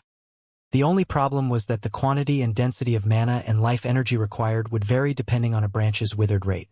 Meanwhile, the materials capable of supplementing the mana and life energy that a 94% withered main branch required were incredibly rare. Fortunately, Shifeng had been lucky on his trip to the western continent this time and secured himself a Star of Light. Without it, he really wouldn't have any hope of resuscitating the withered branch he had. following which time passed by rapidly. Before he knew it, 8 hours had passed already. During this period, the withered branch had continuously condensed and absorbed liquid mana. Combined with the Star of Light's essence, the branch was now brimming with life energy. In fact, it had even started leafing. As green leaves kept sprouting on the branch, the life energy it radiated grew denser. Now the entire room was brimming with life. It just awoke. Yet the life energy it's giving off is already so dense? What is the rank of this tree of life? Shifeng was a little surprised when he sensed the life energy filling the room. If players rest in this room, their recovery rate will most likely more than double. In God's domain, even after players reach Tier 3, they still wouldn't be immune to the corrosive energies in level 100+ maps. They would merely be more resistant to these energies. After the corruption reached a certain point, they would still have to return to cities to rest. Otherwise, they would collapse from hunger or exhaustion or simply outright die. This was also the reason behind Stone Forest City's rapid development. However, even if players returned to a city to rest, they would still take a very long time to recover to their peak. While wealthy players also had the option of consuming mana-rich food and beverages to accelerate their recovery, these only improved the recovery rate by a few dozen%. If players rested inside this room, however, their recovery rate would increase by at least 100%. This was simply incredible. After all, expert players of God's domain consumed food and beverages that accelerated their recovery rate on a regular basis, to have more time grinding and exploring. Those of guild upper echelons would even take ancient potions to increase their recovery rate, which was extremely expensive. The cheaper ones cost around 20 or 30 gold per bottle, while expensive ones cost over 100 gold. Ancient potions were all consumables whose effects lasted only 4 to 6 hours. However, combining the effects of ancient potions and food that boosted recovery rate could just barely double players' recovery rate. Now, however, a tree of life's branch that had just been revived could grant this effect merely by being present inside a room. If news of this spread, the various powers of God's domain would definitely go crazy with envy. After all, an ancient potion granted its effects to only one person. The tree of life's branch, however, could aid all the players resting inside the room it was in. Setting all else aside, this branch alone would already give Zero Wing's main force members a huge lead over the various superpowers experts when it came to leveling up and improving their strength. Meanwhile, as Shifeng was reeling in astonishment from the passive effects the tree of life's main branch displayed, the branch in question suddenly released an emerald glow. It then transformed into a sapling. The instant the sapling took shape, Shifeng felt an indescribably heavy pressure on him. The sapling had actually sucked the basic meditation room dry of mana. If not for Shifeng having fully unlocked his mana body, the sapling's action would have most likely killed him. Unable to hold back his curiosity, Shifeng promptly called out the sapling's attribute panel. Crap! It's actually a divine artifact. Shifeng was stunned when he saw the statistics displayed before him. Ancient Tree of Life's Sapling. Fragmented Divine Artifact Rank. A sapling brimming with life energy. The sapling also contains a trace of the world's aura before the Great Destruction. This sapling is capable of producing 17 drops of water of life daily, 3 nuclei of life every 3 days, and 1 fruit of life every 7 days. This sapling can survive only in places with high mana density. Capable of growth. Requires a large amount of dense and pure energy to grow. Current growth rate 0%. Previously, he had merely speculated that the branch he obtained was a divine artifact because it had existed since ancient times, and the environment in ancient times was many times better than the environment in the current God's domain. However, he never thought that the main branch would actually turn out to be a divine artifact. Although it was a fragmented one, it was still a bona fide divine artifact. It wasn't some powerful legendary item labeled as a divine artifact. Divine artifacts could bring entire races to prosperity. They were existences that even ancient gods would fight tooth and nail for. Even the almighty war god's temple had only 2 divine artifacts in its warehouse. If news of this sapling got out, let alone players, even the NPC powers of God's domain would most likely take action, particularly the dark powers, which would definitely destroy Stone Forest City. In fact, they wouldn't mind drowning an entire empire in flames to get their hands on this sapling. Hence, while Shifeng was indeed ecstatic to see that the sapling turned out to be a fragmented divine artifact, his emotions were complicated as he looked at the sapling. Moreover, resuscitating a tree of life's branch wasn't the most difficult part about growing a tree of life. After all, so long as players found the right materials to supply the branch with mana and life energy, they would be able to revive it. Even if players didn't get the right materials on their first attempt, they could simply try again and eventually succeed. The truly challenging part of growing a tree of life was keeping it alive. The tree of life had extremely stringent living conditions. If players failed to meet these conditions, let alone getting the tree of life to develop, it wouldn't be strange if the tree died. Then, players would have to find more materials to resuscitate it. One of the main conditions to keep a tree of life alive was to plant it in a location with sufficiently dense mana. Originally, Shifeng had thought he could rely on Stone Forest City's environment to grow his tree of life. After all, even if he managed to revive his branch, it would only become a sapling. The amount of mana a sapling required wasn't as much as what a mature tree of life needed. In fact, with Stone Forest City's mana environment, he was confident he could grow even a legendary ranked sapling. However, for the fragmented divine artifact ranked sapling before him, he discovered that even one of the city's basic meditation rooms couldn't supply the sapling's mana requirements. It seems that if I don't upgrade Stone Forest City, I can't even touch this tree of life. Shifeng revealed a bitter smile as he looked at the sapling hovering before him. He then contacted Gentle Snow and asked, "Snow, how are things coming along on your side? I already had my men make the necessary preparations. However, quite a few superpowers are selling the Western continent's materials right now, so we'll have to wait a while to get a better price." Gentle Snow answered upon hearing Shifeng's question. Although the Western continent's rare materials were very precious on the Eastern continent, there were still some superpowers that sold them.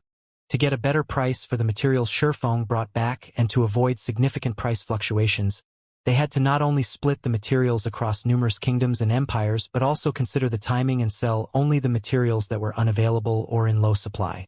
Only by doing so would they be able to get the best price for their materials. For the current Zero Wing, though, handling these matters wasn't a problem at all. "Stop waiting. Sell whatever you can right now," Shifeng said after giving the matter some thought. "So soon?" Gentle Snow was a little confused by Shifeng's decision. The price they could get from selling the materials quickly would be considerably different from what they would get if they sold the materials gradually. After all, not everybody had a use for the Western continent's rare materials. If they sold these materials in bulk, they would saturate the market very quickly, which would reduce their profits. I'm in urgent need of money right now," Shifeng said, nodding. If possible, he would prefer not to act precipitately either. However, plans were always subject to change. He never thought that the Tree of Life's branch he obtained would really turn out to be a divine artifact, albeit a fragmented one. The density of the mana that a fragmented divine artifact ranked Tree of Life sapling required was something even the basic meditation room, the place with the highest ambient mana in Stone Forest City, was incapable of supplying. A Tree of Life sapling was different from other items. Once it formed, it could not be stored inside a bag for however long players wanted. Instead, it would live for just 2 or 3 days. If players failed to provide it with an adequate living environment, then it would wilt and revert into a branch. Moreover, ordinary bags couldn't store a Tree of Life sapling, as the sapling was a non-bag space item. Fortunately, Shifeng had the epic spatial bag, which was capable of storing non-bag space items. Otherwise, he would have no choice but to leave the sapling to die inside the basic meditation room. Meanwhile, in God's domain, there were only 3 methods to increase the mana density of a city. The first method was to build constructions that raised the density of mana. However, aside from the mana tower, players had to find the designs for other similar constructions on their own. Moreover, designs for constructions capable of raising a city's mana density by a significant margin were incomparably valuable, easily surpassing fragmented legendary items in value. Any power that obtained such a design would definitely choose to use it themselves instead of selling or trading it away. Zero Wing did not possess such a design at the moment, so this route was not viable. The second method was just as difficult to fulfill as the first method, and that was to install a better power source in the city's core magic array, which would raise the mana density inside the city. The third method was the one most used in the past, and that was to raise the rank of the city. When a city's rank increased, the standard of its core magic array would improve as well. As a result, the city's mana density would increase significantly. The promotion of a guild city required a sufficiently large player population and painstaking work. It wasn't something that could be achieved swiftly. However, it was also the easiest way to raise the mana density of a city. Currently, in terms of prosperity and security standards, Stone Forest City already met the requirements of an intermediate city. Its popularity was now the only thing holding back the city's promotion. Normally, the city would take a lot more time to accumulate the required popularity. However, there was a shortcut to raising a city's popularity: erecting advanced constructions. Building an advanced construction in a guild city would instantly grant the city a large amount of city popularity. In Stone Forest City's current state, the addition of just one advanced construction would be sufficient to elevate the city to the intermediate city standard. At that time, not only the city's size but also the mana density inside the city would increase by a large margin. However, Shifeng currently did not possess an advanced construction design. All he had was the design for the Freedom Hotel, a peak construction. Although a peak construction would grant much more popularity than an advanced construction would upon completion, its construction cost was also a lot higher. Building a peak construction required not only extremely rare materials but also a lot of coins. Not to mention, the construction cost would differ, depending on the size of the peak construction. As far as Shifeng knew, the material costs aside, even the cheapest peak construction cost 1 million gold. Fortunately, all the materials necessary to construct the Freedom Hotel were already on hand. The only thing he lacked was funds. Currently, Zero Wing had less than 150,000 gold to spare. That was nowhere near the amount necessary. The only reliable way that Shifeng could think of to earn a large sum within 2 or 3 days was selling the Western continent's materials. I understand. I'll try to sell all the materials the various kingdoms and empires lack as soon as possible. If it's still not enough, I can also sell materials that are already available on the market, Gentle Snow said, nodding when she saw the serious look on Shifeng's face. I'll leave it to you then, Shifeng said before disconnecting the call.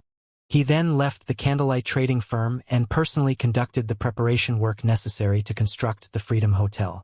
As one of the few peak constructions available in God's domain, the Freedom Hotel was not easy to build.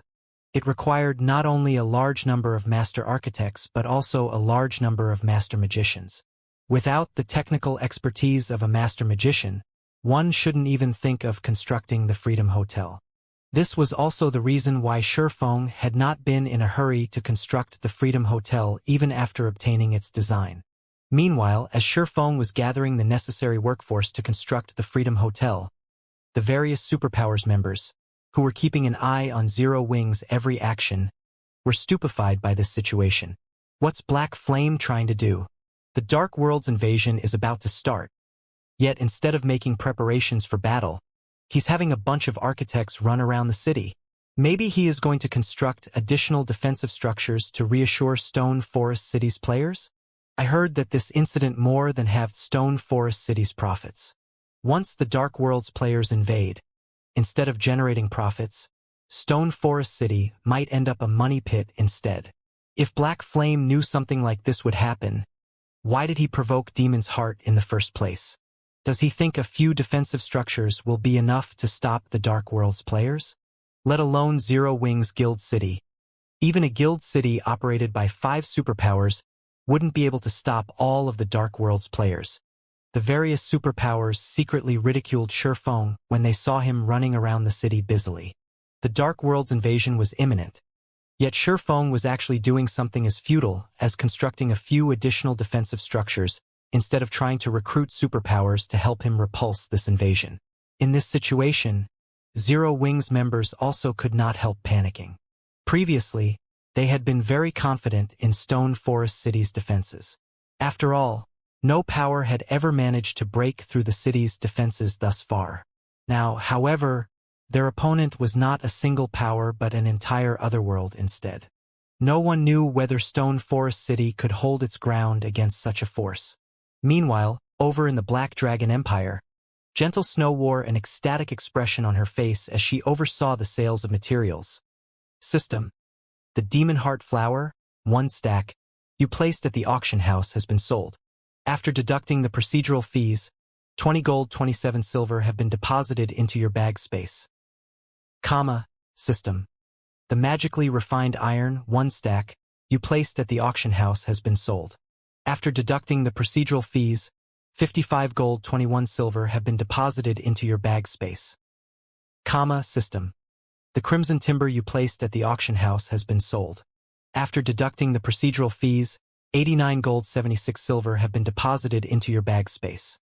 It had only been half an hour since she gave the sell order to her subordinates, and the materials they put up for auction were already being hotly contested.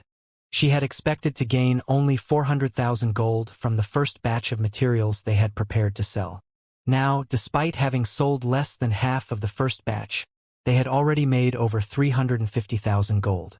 The demand for the materials far surpassed her projections. What Gentle Snow did not know was that, while superpowers were indeed selling the Western continent's materials, these superpowers were selling only a small portion of their stockpile. They had kept the majority for their own use. Meanwhile, these small amounts of materials might be useful for the individual player or adventurer team, but they were hardly of any use to a large guild, which would rather ignore them than waste time bidding over scraps.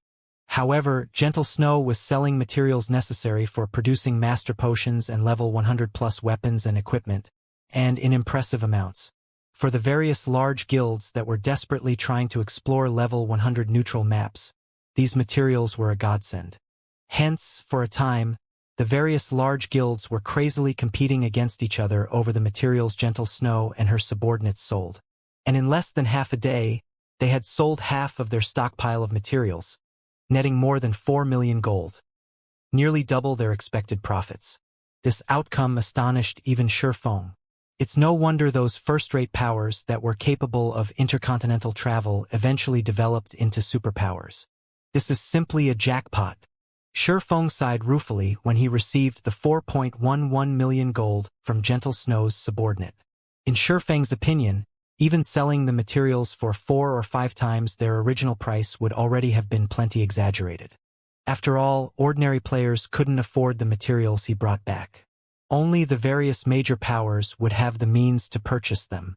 Now, however, he had earned more than 10 times the original cost of these materials.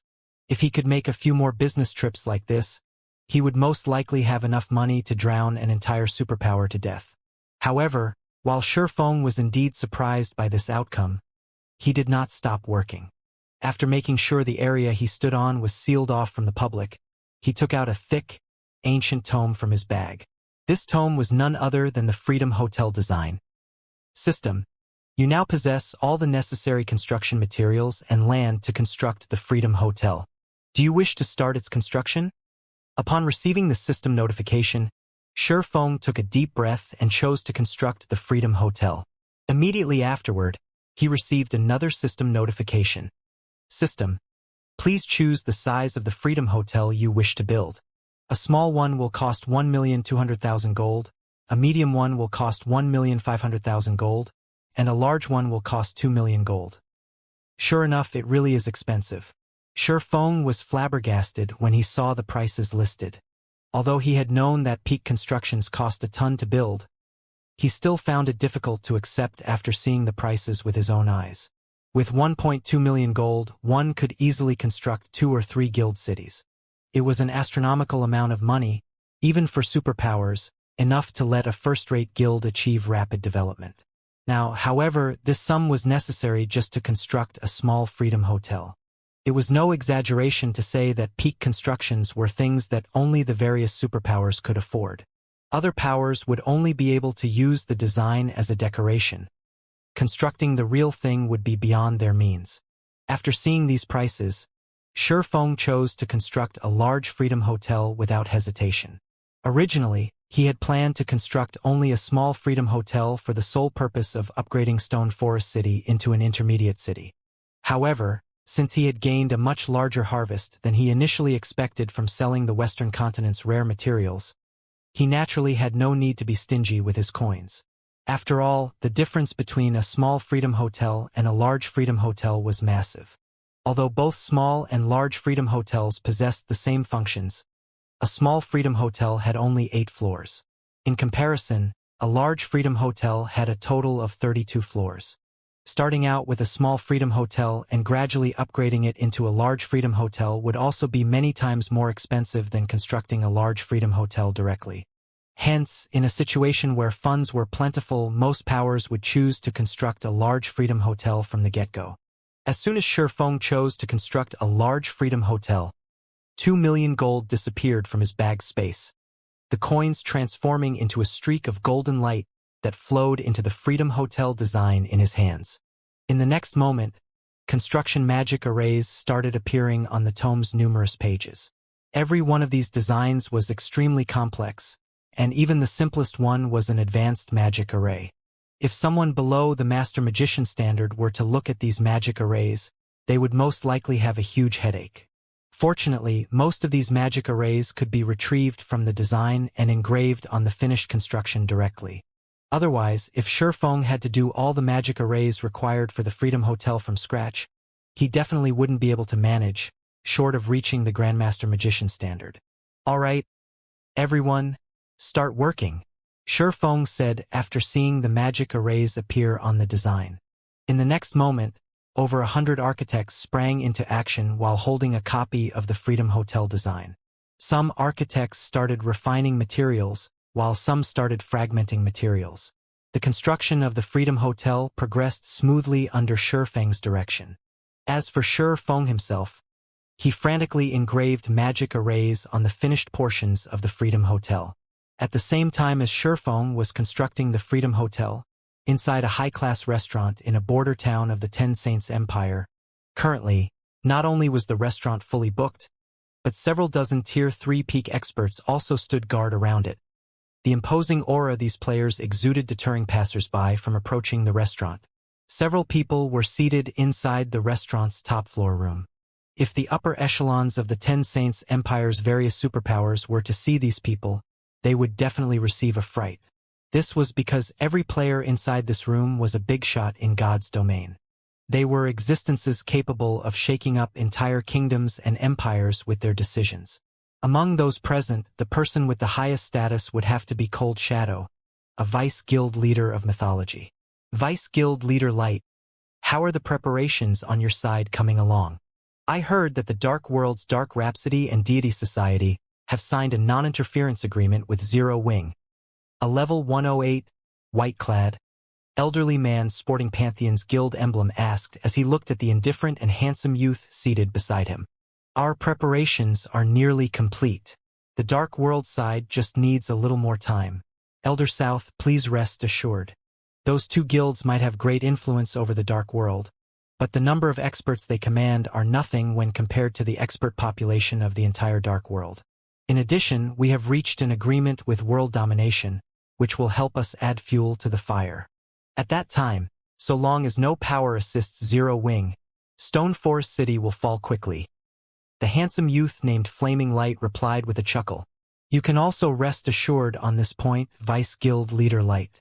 Starlink has already sent greetings to the various powers operating around Stone Forest City. They definitely will not assist Zero Wing in fending off the Dark World's experts, Lu Xinglua said, smiling.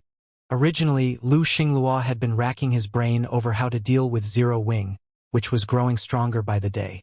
However, Shi Feng had actually dared offend a hot potato like Demon's Heart. Since that was the case, Lu Xinglua naturally wouldn't mind sending Zero Wing on its way. An entire world filled with dark players. Even Lu Xinglua himself did not have the confidence to go up against such a force, yet Shi Feng had actually taken the initiative to challenge this force.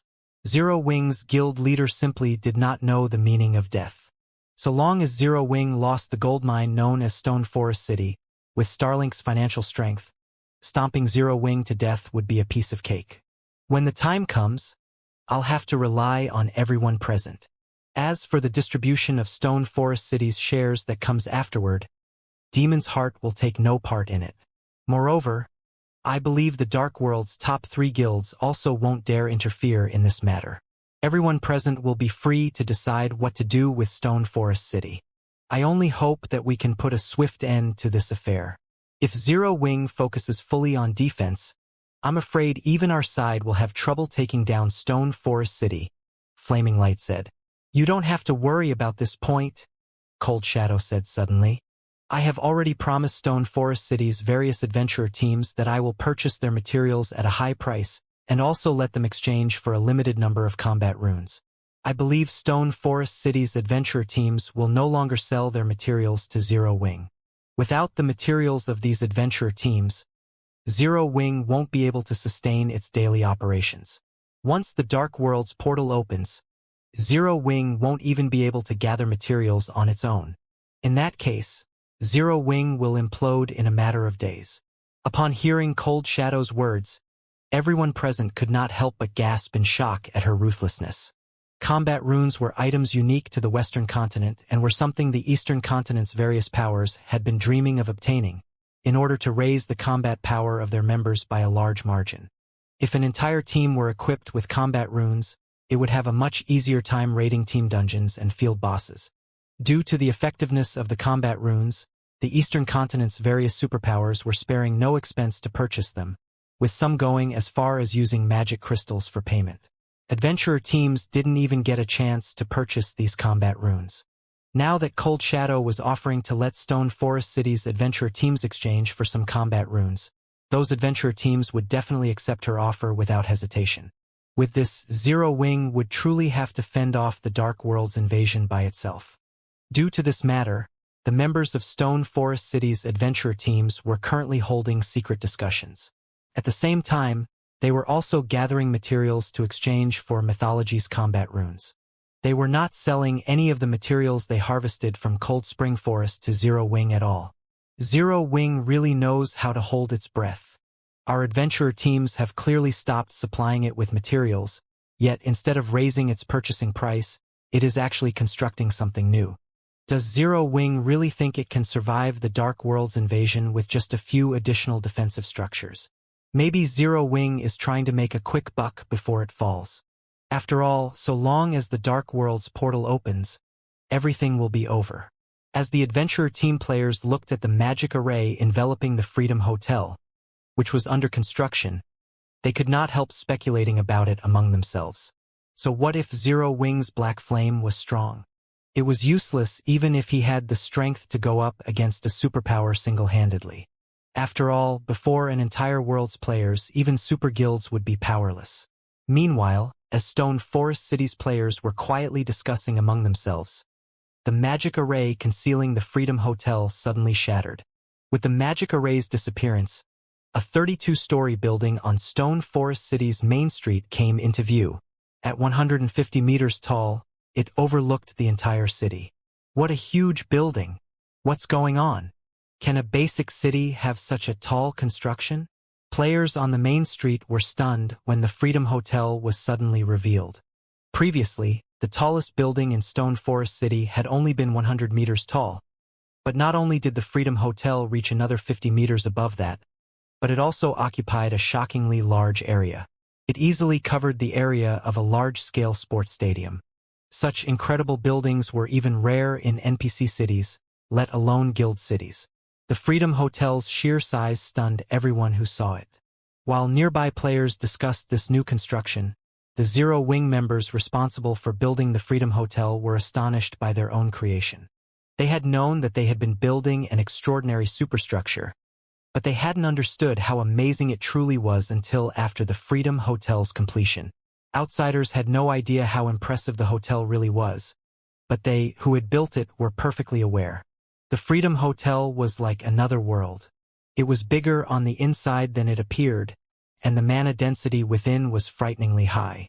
The Freedom Hotel's mana was around 2 or 3 times denser than in the outside world. Not even Candlelight's basic meditation rooms could compare. Moreover, that had been before the Freedom Hotel had been complete, There was a major difference between complete and incomplete structures in God's domain. A construction in the game functioned like one massive magic array. It wouldn't be complete until the final magic array had been engraved. Unable to function, the building would only exhibit its full potential once that task had been accomplished.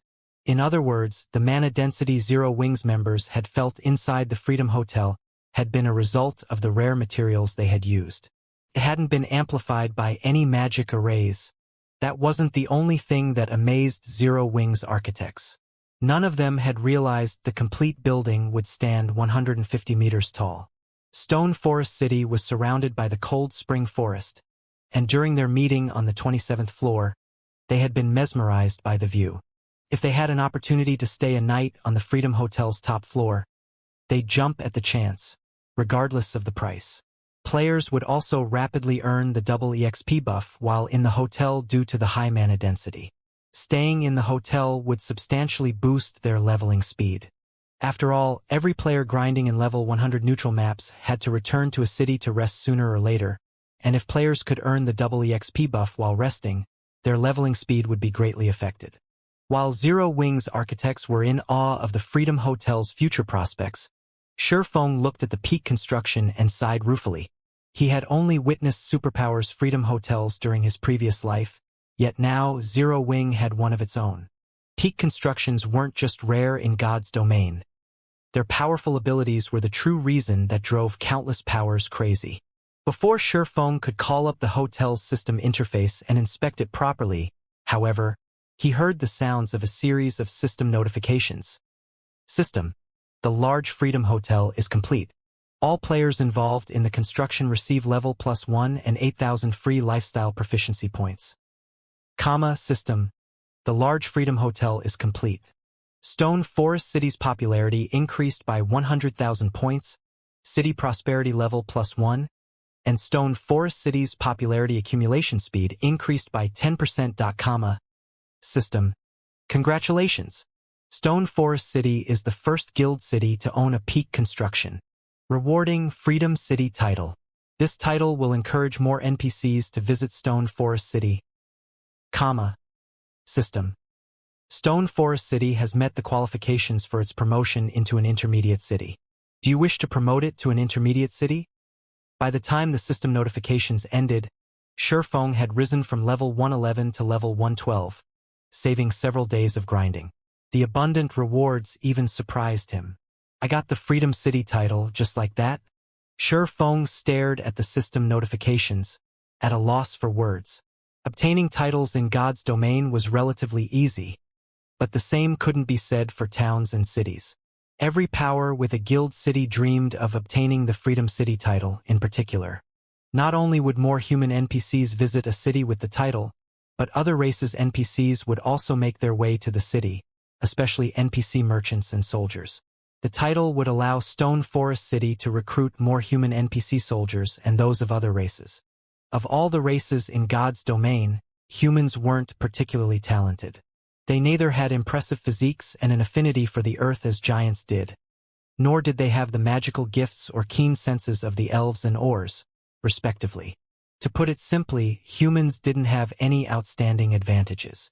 Their legacies and relentless research were the only reasons that humans were able to occupy a significant portion of the main continent. There was also the fact that there were more humans than other races. In terms of combat power, human NPCs were far inferior to giants, elves, and Ors. Shurfeng didn't give the matter much thought, however. The Freedom City title might be a major boon, but it wouldn't be immediately effective. More importantly, Stone Forest City was ready for its promotion. An intermediate city. Current powers might not yet realize how important an intermediate city was. They only saw it as a larger city, able to accommodate more players. At best, it could rival NPC cities. However, the various powers weren't aware that guild cities were not like their NPC counterparts. The two didn't even fall into the same category. Basic guild cities only had the shape of a city, but they'd become true cities once they reached intermediate rank. This was why Shurfeng had wanted to upgrade his city before transferring it to a level 100 neutral map.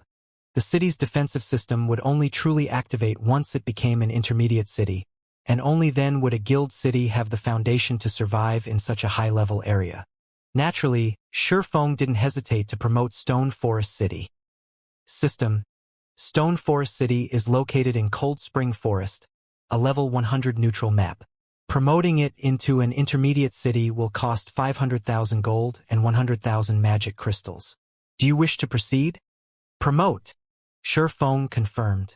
The gold and magic crystals instantly vanished from Shurfeng's bag, and a gigantic magic barrier enveloped Stone Forest City before all players were teleported outside of its walls. What's going on? Why was I suddenly teleported outside? What's happening to Stone Forest City? The players looked up at the magic barrier around the city in stunned confusion. They had no idea what was happening. After a moment, however, some guild players' expressions shifted to shock. Is Zero Wing relocating Stone Forest City again? No, I've seen some guild towns promotions before. This magic barrier looks similar. I think Zero Wing is promoting the city. What? Are you serious? Stone Forest City is being promoted? Stone Forest City's being promoted? When they heard someone mention Stone Forest City's promotion, the crowd, which had been forcefully teleported out of the city, fell silent as everyone stared at the magic barrier in astonishment. Guild Town's promotions had already become a common sight, but not a single guild had upgraded its city to intermediate rank. The promotion requirements were just too high, and fulfilling them required a long time. And yet, when the various superpowers only had a few basic guild cities under their control, and none were in level 100 neutral maps, Zero Wing was promoting Stone Forest City. Stone Forest City has actually met the promotion requirements? Zero Wing really lucked out. With an intermediate city's defenses, even the Dark Worlds players will have a hard time taking it down. You're not seeing the big picture. Stone Forest City has merely become an intermediate city. It isn't a main city. How much stronger could its defenses have possibly become? Not even an advanced NPC city is guaranteed to hold its ground against all the players in an otherworld, much less an intermediate guild city. That's right. As long as those players capture Stone Forest City, Zero Wing will regret promoting its city even more. Although everyone was surprised by Stone Forest City's promotion to intermediate rank, they didn't think it was good news for Zero Wing. The Dark World still posed a threat. The news quickly reached the various superpowers' upper echelons. They fell into heated discussions about the situation. Ten Saints Empire, Crimson Emperor's residence, upper echelons lounge. And here I thought Zero Wing would do something outstanding. So, its trump card turns out to be an intermediate city. A fierce man in the lounge disdainfully commented as he read the latest report on Stone Forest City. He had already reached level 108 and radiated a lethal aura. The man turned his gaze on the woman in white resting nearby and continued, "Illusory. It seems your gamble won't pay off. Does Zero Wing truly think an intermediate city can stop the Dark World's forces and various superpowers' joint assault? The Grand Elders aren't pleased with you after your strong objections to partnering with Demon's Heart. If Zero Wing can't even survive in Cold Spring Forest, not only will you lose your position as Vice Guild leader, but they might also stick you with the reserves forever. I merely offered a suggestion. Wasn't the guild leader responsible for the final decision?" Illusory words shot back, rolling her eyes. Earnestly, she continued, "I still can't shake the feeling that Zero Wing won't go down so easily. This is just like the shock I felt when Black Flame and his team actually broke into Demon City. Besides, even if Crimson Emperor doesn't participate in the assault, we have nothing to lose, right? We might not lose anything, but Dark players will rule God's domain in the future. Demon's Heart's development speed is astounding. Based on our reports, Demon's Heart has secretly allied with several powers that are just as strong as super guilds. If we form a beneficial relationship with Demon's Heart, developing in level 100 neutral maps will be much easier in the future." The fierce man prudently countered, "If we participate in Demon's Heart's plan, Crimson Emperor can befriend the Dark Guild and secure a share of Stone Forest City's benefits. The Grand Elders are likely cursing you for the suggestion right about now. This should have been a chance for Crimson Emperor to profit, but that chance is gone. They'll definitely make you pay for it. Don't blame me for this. There's no harm in being careful. The guild leader likely agreed to my suggestion, thinking the same. God's domain is too unstable right now, and the atmosphere among the various superpowers is growing tenser. Once the dark world connects to the main continent, we'll reach a tipping point. I wouldn't even be surprised if we see superpowers fall. Illusory Words said, smiling bitterly. Initially, she hadn't wanted to dissuade her guild from allying with Demon's Heart and attacking Zero Wing with the other superpowers. She actually agreed that Zero Wing was doomed this time. However, when she recalled Shurfeng's performance in Demon City and his mythical display in the Dark Den, she hadn't been able to keep silent against partnering with Demon's Heart. Others might think her suggestion had been ludicrous, but only those who had personally experienced the shock of watching Shurfeng single-handedly stop a Tier 5 Demon King's attack would understand how frighteningly powerful the swordsman was. You'll have to explain yourself to the Grand Elders. They just instructed me to visit Stone Forest City with our main force. If Zero Wing's position is lacking, we'll cooperate with the other superpowers. The fierce man said, shrugging helplessly. They're acting already? Illusory Words was a little surprised. Is Demon's Heart on the move? They had only received news of Stone Forest City's promotion a few minutes ago, yet the guild's Grand Elders had already decided to abandon Zero Wing if the situation turned south. Not even the guild leader had opposed the decision. The guild leader and Grand Elders must have received some shocking news about Demon's Heart to drive them to act.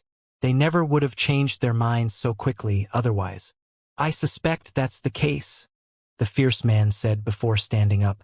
He then asked, do you want to come with us? Yes. Illusory Words nodded.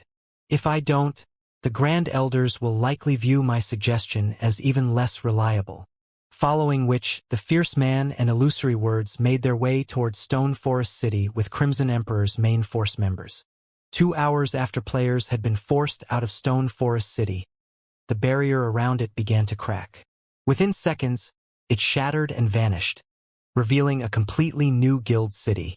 When the players resting in the nearby forest saw the new city, they were utterly dumbfounded. Stone Forest City's walls had undergone a heaven-defying transformation. Originally, the city walls had only been around a dozen meters tall, but now they were more than 30 meters. The walls had also been rebuilt with completely different materials. It looked like an iron beast had curled itself around the city. Moreover, magic runes covered the entire length of the walls, giving them a strangely heavy feeling. The city's buildings had also changed significantly.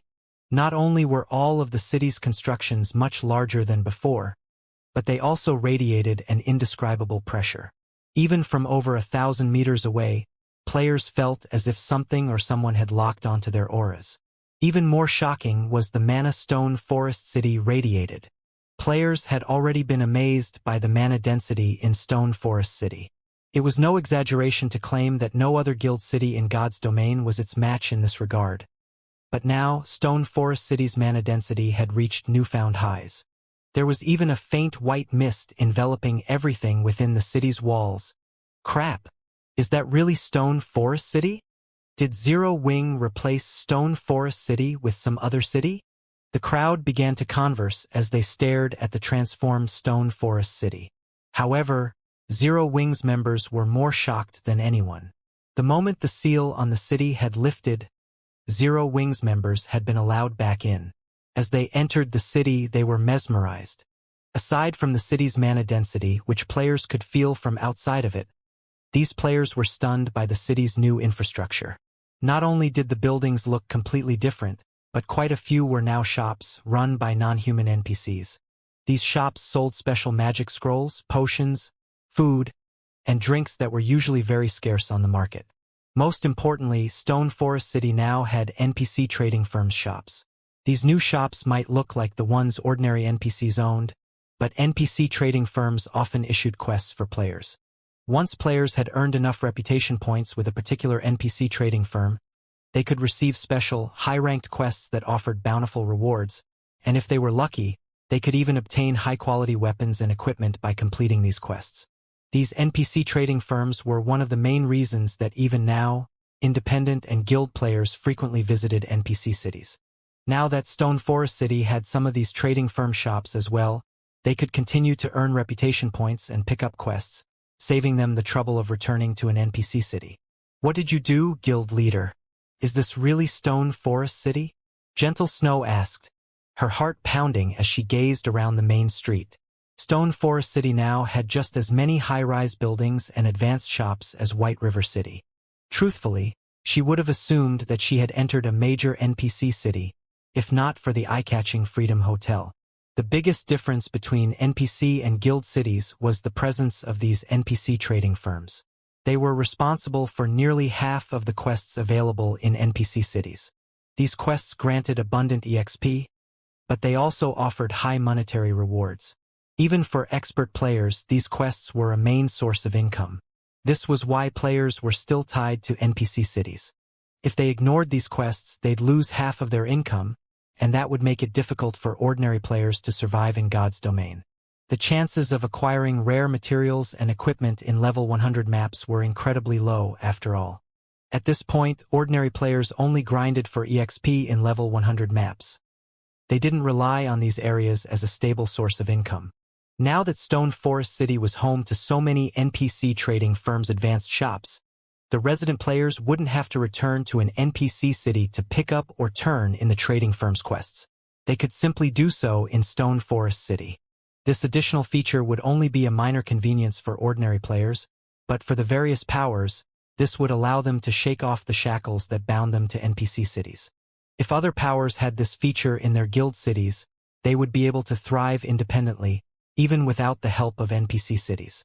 They could develop wherever they wished. Of course, this is Stone Forest City. Once a guild city reaches intermediate rank, it gains the ability to survive independently in the fields, Shurfeng said, smiling at Gentle Snow's ecstatic expression. There might only be one rank between a basic city and an intermediate city, but it was like the difference between heaven and earth. This was why he had been so eager to upgrade Stone Forest City to intermediate rank. As an intermediate city, Stone Forest City could thrive perfectly well, even if Zero Wing lost Starmoon Kingdom. At this stage of the game, the competition in NPC cities had grown intense, and they were no longer under player control. As a result, managing NPC cities had become incredibly troublesome, and there was a risk of other powers taking over. In contrast, players had full control over guild cities. If other powers wanted to take one over, they'd have to capture it. However, Shurfeng considered the Freedom Hotel's completion as far more important than Stone Forest City's promotion. The hotel would be the key that would lead a guild city to prosperity. Not only was the Freedom Hotel's mana incredibly dense, but players could also set up teleportation arrays within.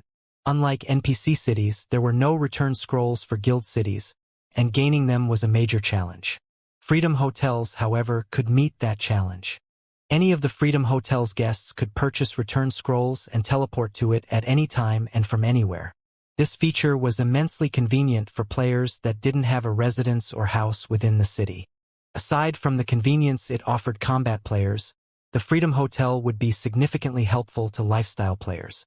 Not only would players accumulate the double EXP buff when resting in the hotel, but they would also earn the double lifestyle proficiency buff. Unfortunately, they couldn't accumulate the proficiency buff quite as fast as the double EXP, but it was a precious bonus to lifestyle players. Tools and potions that increased one's lifestyle proficiency acquisition rate were still insanely expensive on the market, far out of ordinary players' budgets. Guild leader, our members are in place. Should we open Stone Forest City now?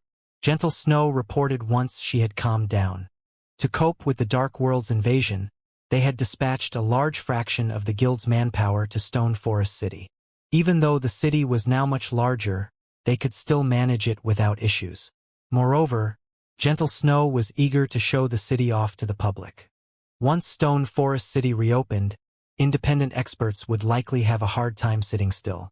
They might even decide to join Zero Wing after discovering the city's changes. Zero Wing was now the only guild to break free from NPC kingdoms and empires.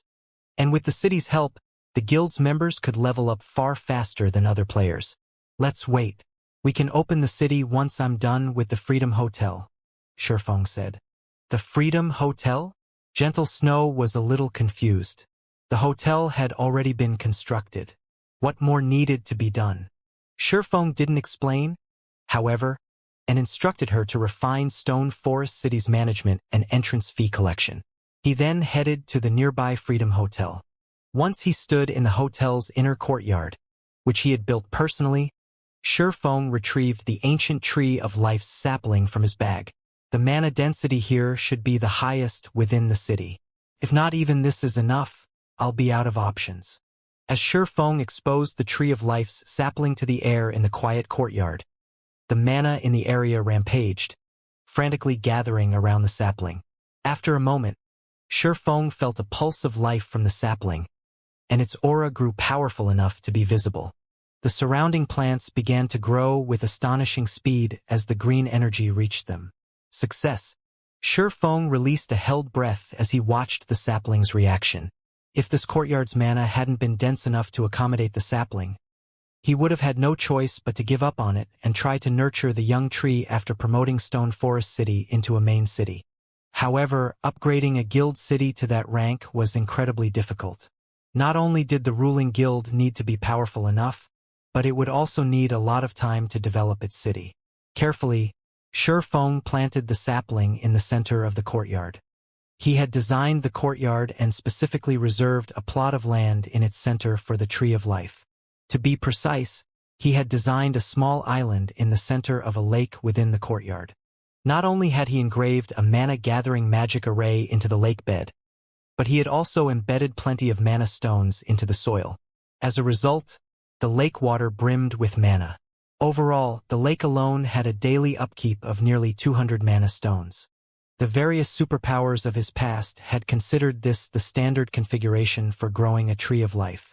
The necessary mana stones required to maintain the Tree of Life alone would have been more than enough to give current first-rate guilds a heart attack.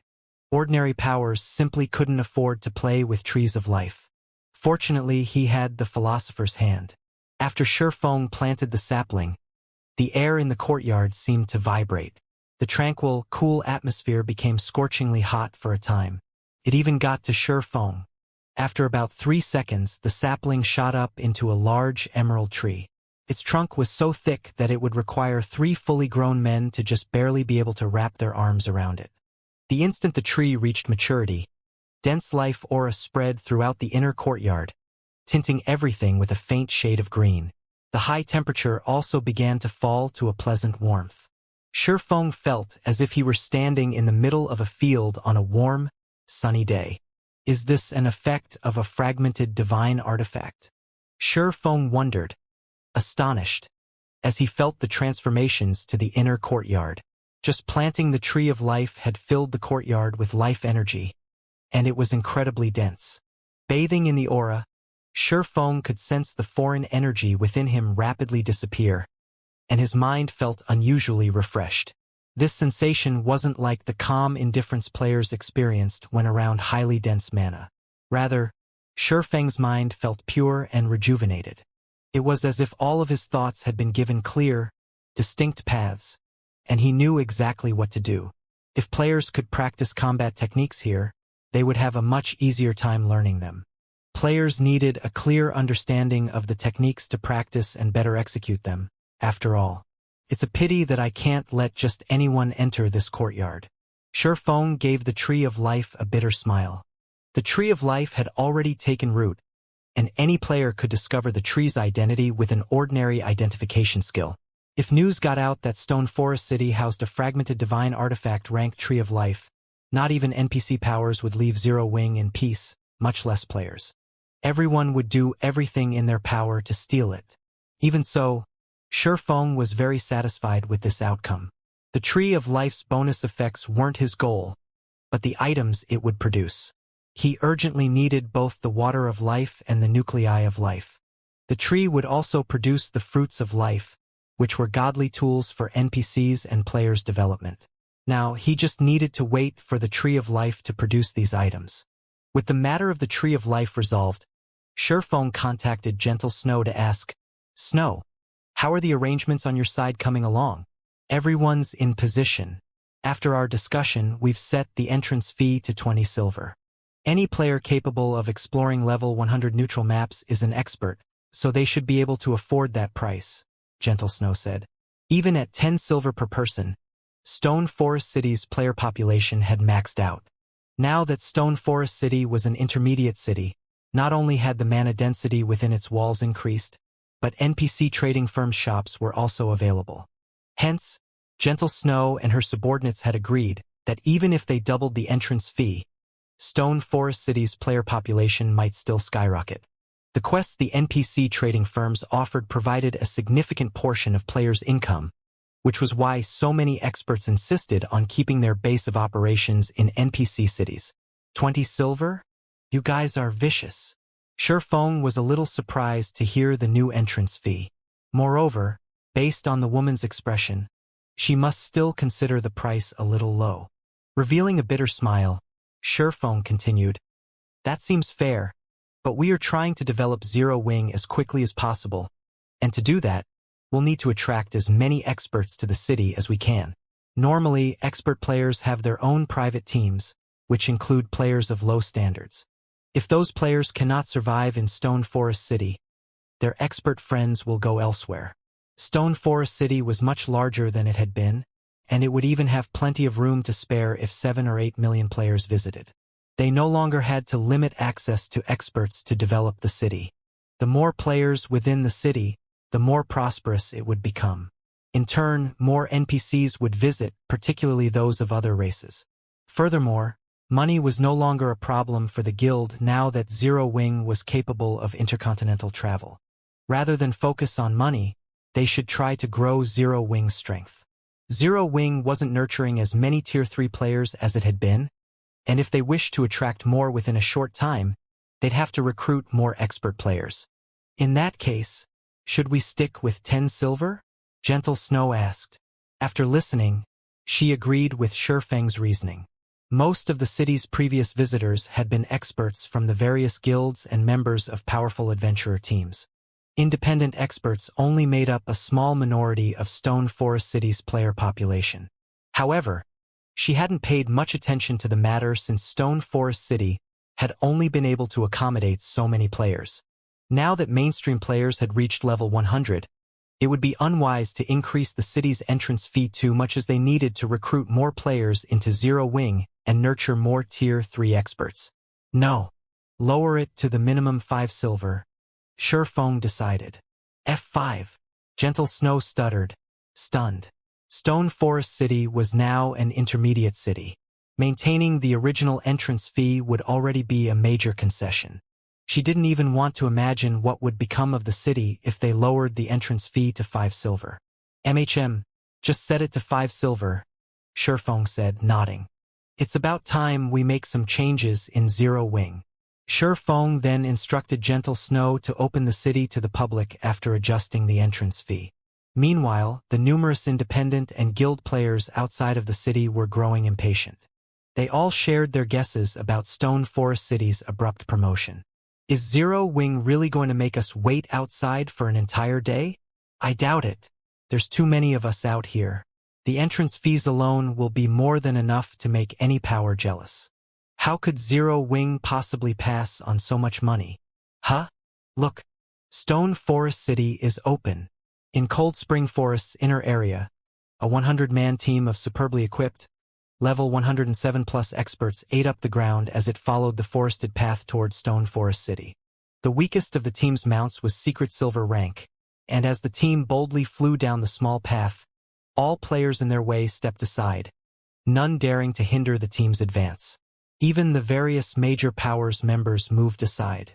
Players didn't just move out of the expert team's way because of their imposing auras, but because of the guild emblem these players wore. It was Crimson Emperor's emblem, and not even God's Domain's major powers could afford to offend the guild. Remember what the Grand Elders told you, Illusory. You are not to act unnecessarily once we're in Stone Forest City. The fierce man riding a 6-clawed warbear and leading Crimson Emperor's main force warned Illusory words, who had been silent during their entire journey. Although he didn't know what made her think Zero Wing could stop Demon's Heart's assault, the guild's word was law. If Illusory words leaked any information to Zero Wing, and the various powers or Demon's Heart discovered it, she would put their guild in a very awkward position. I at least have that much common sense. I'm only going to take a look, You don't need to worry, Illusory Words said, chuckling. Personally, she didn't think Zero Wing stood much of a chance against the various superpowers and Demon's Heart. She only thought the guild wouldn't go down so easily. She simply wanted to visit Stone Forest City to verify her assumption. When the two fell silent, a tall, beautiful female swordsman with short hair rode forward and matched paces with Illusory Words' mount. Unlike the other experts on the team, she wasn't wearing Crimson Emperor's guild emblem. Are you sure it's all right to take us with you, Vice Guild Leader Illusory? The short-haired woman asked. If Shurfeng were present, he'd be quite surprised. This short-haired swordsman was none other than Graceful Monarch from the Dark Den's Extreme Light Shelter. Relax. We're just going to take a look. We're not conducting some secret operation. Now that the Extreme Light Shelter and Crimson Emperor are allies, it's only a matter of time before you'll start developing on the main continent. It's best that you view the situation with your own eyes. Cold Spring Forest will likely become one of the main battlegrounds between regular players like us and dark players, and there are quite a few superpowers in Stone Forest City right now. Such a grand occasion doesn't happen every day, Illusory Words said, smiling. I can rest easy then, Graceful Monarch said, nodding and breathing a sigh of relief. By now, she understood how insignificant the Dark Den was in God's domain, and after witnessing Crimson Emperor's residence, she realized what it meant to be a true superpower. Purple Rakshas's description of superpowers had been an understatement. Before the various superpowers, the Extreme Light Shelter was nothing. It didn't even come close to rivaling first-rate powers. She was already quite fortunate that Crimson Emperor had wanted to ally with the Extreme Light Shelter. Monarch, I told you that Big Sis Illusory is a very nice person. It's all thanks to her that I improved so quickly.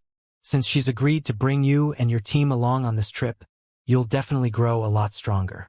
The other shelter's experts might not even be a problem for you once you return to the Dark Den, Purple Rakshasa whispered, smiling as Graceful Monarch nervously fidgeted even after Illusory Words' reassurance.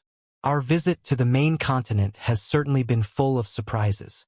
I had never thought the guild Blue Frost belongs to would be so powerful. Not only did Zero Wing slay troubled times, but it has also forced Demon's Heart to use its trump card, Graceful Monarch whispered back. She didn't know exactly how formidable Zero Wing was, but the fact that the guild had accomplished such feats meant that Shelter 1 wouldn't have to worry about its future. Zero Wing is indeed amazing, but it is only a pseudo-superpower right now. It still doesn't compare to Crimson Emperor. Since the Extreme Light Shelter and Crimson Emperor have entered a partnership, you won't have to worry about the shelter's development, Purple Rakshasa said. She knew what her companion was thinking. Chuckling, she continued, Zero Wing is about to face every player in a major otherworld. Even if it isn't annihilated, those players will at least partially cripple the guild. Shelter 1's development will likely become a problem. With the threat of destruction looming over Stone Forest City, Zero Wing wouldn't likely be able to help Shelter 1 in the future. In contrast, the Extreme Light Shelter had Crimson Emperor's help. Becoming one of the Dark Den's top 3 shelters should be entirely possible. While Graceful Monarch and Purple Rakshasa continued their conversation in whispered tones, the team left the forest that surrounded Stone Forest City. Stone Forest City lies ahead. Be careful once you enter the city. Many superpowers have hidden their forces within. If you accidentally offend one of them, we'll have trouble to deal with.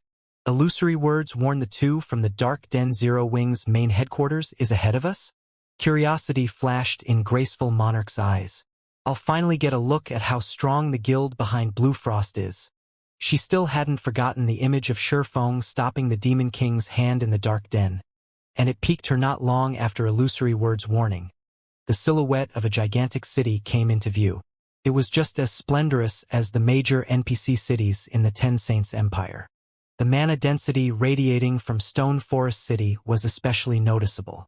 The team felt as if they were gazing at a mountain of magic crystals, rather than a simple guild city. So, this is Zero Wing's guild city? Graceful Monarch was momentarily stupefied when she saw the city that brimmed with mana ahead. She had seen plenty of major NPC cities in the Ten Saints Empire. Although these major NPC cities were spectacular and mighty, They paled in comparison to Stone Forest City, and the extreme light shelter was no more than a grass hut in comparison. Even Illusory Words gaped at the scene. This wasn't her first visit to Stone Forest City. She had actually traveled to the city multiple times before, but she had no explanation for the view before her. Not only had Stone Forest City become as large and grand as major NPC cities, but it also emitted waves of dense mana, which players could even feel from several thousand yards away. How was this the Stone Forest City she knew? This was practically a holy city hidden in Cold Spring Forest. Illusory Words also spotted a massive line of players waiting outside of Stone Forest City's main entrance. At a glance, there were easily several 100,000 players waiting to enter the city, and as time passed, the number grew. She even spotted quite a few players selling their spots in line. Moreover, Illusory Words noticed plenty of NPCs in line, even those from other races.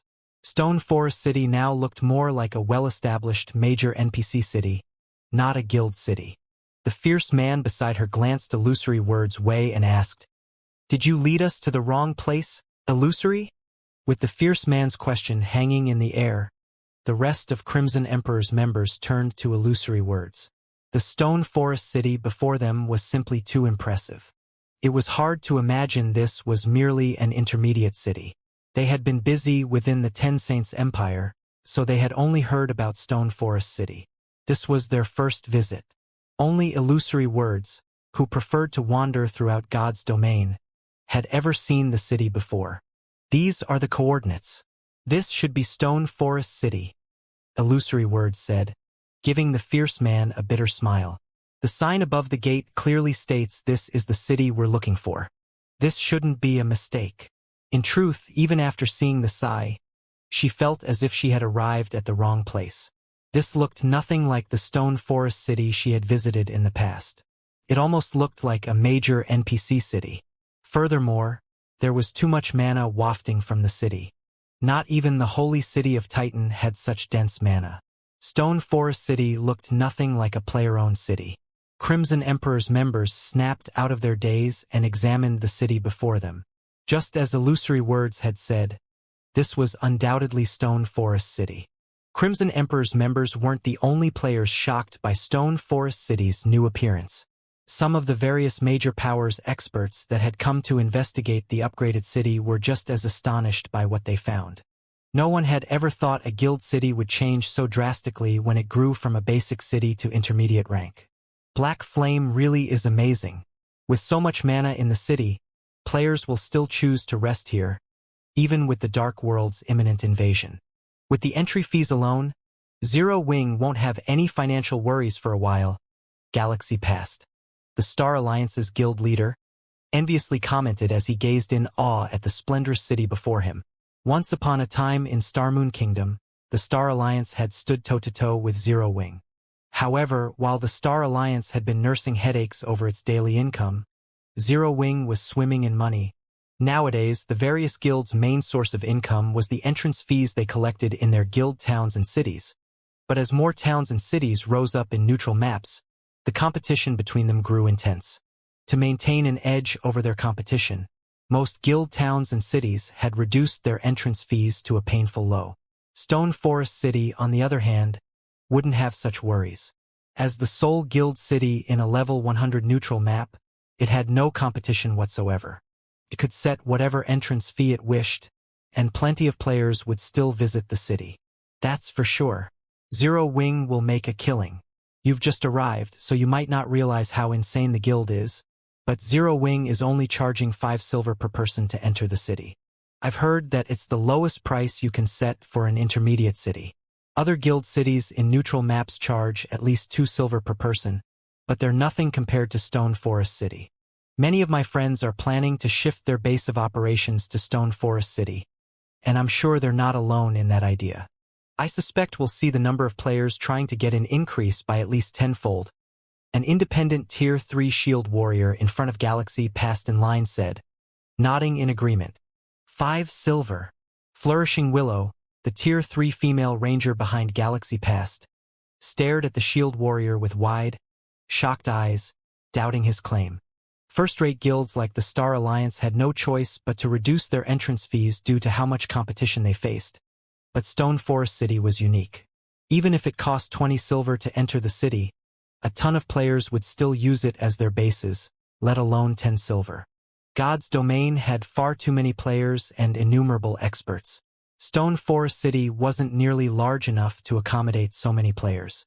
With a guild city's limited capacity and the fact that Zero Wing wouldn't have to worry about customers, increasing the entrance fee was the wisest decision. Yet Zero Wing had done the opposite. Flourishing Willow simply couldn't believe it. Even Crimson Emperor's members, who had just found a place in line, were astonished when they learned about the city's cheap entrance fee. Charging anything less than 20 silver would be an insult to such a sacred resting ground as Stone Forest City in their opinions. They had even been prepared to pay 30 silver per person to enter the city. Not only would the city's incredibly dense mana help players rapidly recover from exhaustion, but players would also see astounding results if they trained within the city. 30 silver was more than worth such benefits for experts like them. So, what was the point of lowering the entrance fee to 5 silver? So, this is Black Flame's trump card. It certainly is a wise move, the fierce man from Crimson Emperor muttered, overhearing the Star Alliance's conversations. Had Zero Wing set Stone Forest City's entrance fee at 20 or 30 silver per person, there wouldn't be as many players interested in living in the city. Although the city would eventually become overcrowded, it would take some time. Not all players could afford such a high price, after all. In contrast, even ordinary level 100-plus players could afford 5 silver, and they made up the majority of God's Domain's player base. With such a low entrance fee, the city's player population would reach its limit in 2 or 3 days. Even at 5 silver per person, the city would generate amazing profits. This is going to give Demon's Heart's Flaming Light a huge headache. Zero Wing can easily earn over 1 million gold in the next 2 or 3 days. Including the profits it earns from the businesses within the city, the guild will earn a minimum of 2 million gold before 3 days pass. With so much money, Zero Wing can easily survive the Dark World's assault for a very long time. Illusory Word said, smiling. Even after seeing the city's glorious transformation, she hadn't thought highly of Zero Wing's chances. But after this discovery, she recognized that the guild had exceeded her expectations. Now, Demon's Heart would have a much harder time threatening Zero Wing. Zero Wing has indeed made a smart move. Unfortunately, it is too late, the fierce man said, shaking his head. What do you mean? Illusory Words asked strangely. I didn't tell you this earlier, but the Grand Elders have secured detailed information regarding Demon's Heart's movements. The Dark World's portal will activate tomorrow at the latest, and the Dark World's various powers and independent experts will surge into Cold Spring Forest. The fierce man said in a whisper to Illusory Words. Zero Wing simply doesn't have enough time to collect the wealth it requires. Stone Forest City was quite attractive, especially to ordinary players, but it would take time for ordinary players to learn of the city's perks. Moreover, ordinary players didn't travel via teleportation like experts. They generally moved between countries by airship, which was much cheaper. To make matters worse, there weren't any air routes to Stone Forest City, so players would have to make the rest of the trip on their mounts. Unlike Crimson Emperor's experts, ordinary level 100 players generally had common mounts. Factoring in other aspects, such as the spread of information, the war between Zero Wing and the Dark World's forces would have begun long before ordinary players started to visit the city from the various kingdoms and empires. While the new Stone Forest City astonished the various powers, Shurfeng had secretly teleported back to White River City to upgrade his Knight Division. While expert players served as a guild's foundation in God's Domain, a guild needed a strong Knight Division if it wished to set roots down in level 100+ neutral maps. Since Shurfeng had previously lacked the necessary funds, he had refrained from upgrading his Knight Division. However, money was no longer a problem. With the profits from selling the Western Continent's materials and Stone Forest City's entrance fees, he now had a total of 5 million gold sitting in his bag. Holding on to all this money would be a huge waste, especially now that Stone Forest City was the first intermediate city in a level 100 neutral map. He could definitely recruit plenty of knights with high growth potential. For Dash, Starmoon Kingdom, White River City's Adventurers Association, News of Stone Forest City's upgrade had already reached the masses, and practically every player in the Adventurers Association was discussing the matter when Shifeng arrived. Many independent players expressed their eager intentions to develop near the city, particularly those with their own fixed parties or teams. Nodding in satisfaction, Shifeng climbed the stairs to the Adventurers Association's second floor and entered one of the VIP rooms. Lord Bronze Legatee, how may I be of service? Senior Administrator Lorraine asked, smiling as she walked up to him. I wish to see the current recruitment status and promotion list for my night division. Shifeng informed her with a grin. Lorraine nodded to Shifeng's request and promptly left to retrieve the relevant information. After a short moment, the senior administrator returned with a thick book, placing it on the table before him. There's so many? Shifeng asked, glancing down at the tome. Lorraine had only given him a sheet of paper during his last visit when he had requested to see his night division's recruitment status. Yet now, she had an entire book for him. Normally, if there were fewer than 30,000 applicants, players would only be given a sheet of paper. They'd receive another sheet for every 10,000 applicants beyond that, and would only receive a complete book once more than 100,000 NPCs applied for their night division. Shifeng had already recruited NPCs from many NPC cities, and could reasonably assume he had accepted or rejected most interested NPCs. Hence, he shouldn't see too many more new applications. Receiving another 50,000 would be a miracle, and yet more than 100,000 new NPCs had applied. Initially, Lord Bronze Legatee, you hadn't received many applicants. However, due to the large number of other races visiting Stone Forest City, the number of interested individuals has considerably increased, Lorraine explained. The Freedom City title's benefits have taken effect so soon. The explanation stunned Shifeng. He had thought he'd have to wait a few more days before the title took effect. He had just promoted Stone Forest City and assumed the system would make him wait. However, it seemed that he had somewhat underestimated the new title. A total of 112,672 people have applied to serve as your knights. Among them, 83,241 are human, 27,412 are Orcish, 1,836 are elven, and 183 are giants. This book has the records of all of these applicants' information. Lorraine continued, ignoring Shifeng's muttering. Nearly 30,000 NPCs from other races? If the superpowers of the past found out about this, wouldn't they go mad? Shifeng could not help his growing excitement. Recruiting NPCs from other races for their night divisions was incredibly difficult for players. The other races had smaller populations than humans. Normally, the various superpowers would be overjoyed if even several thousand non-human NPCs applied to serve as knights.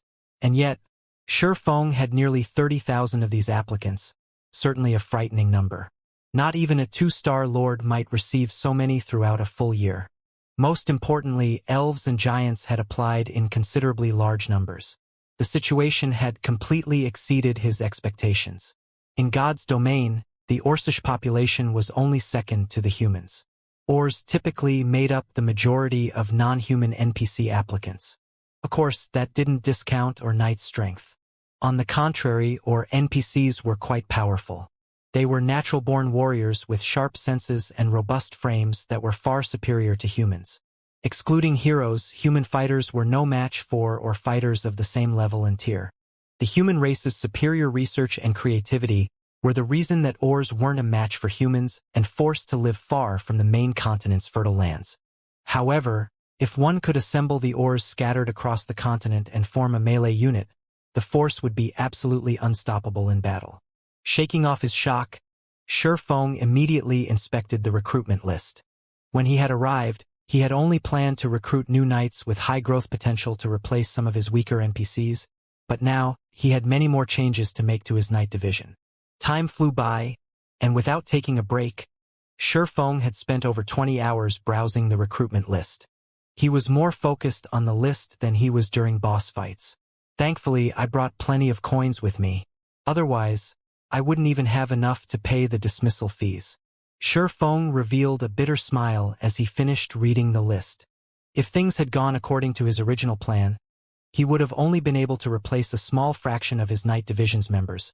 But now that he could recruit non-human NPCs, which would be bound to him for life, things had changed. Once he recruited non-human NPCs, he couldn't dismiss or replace them. Hence, he had to be extremely careful when choosing non-human knights. Fortunately, non-human NPCs were much cheaper to recruit and maintain than human NPCs. They were generally 30% cheaper. All things considered, it wasn't a bad transaction.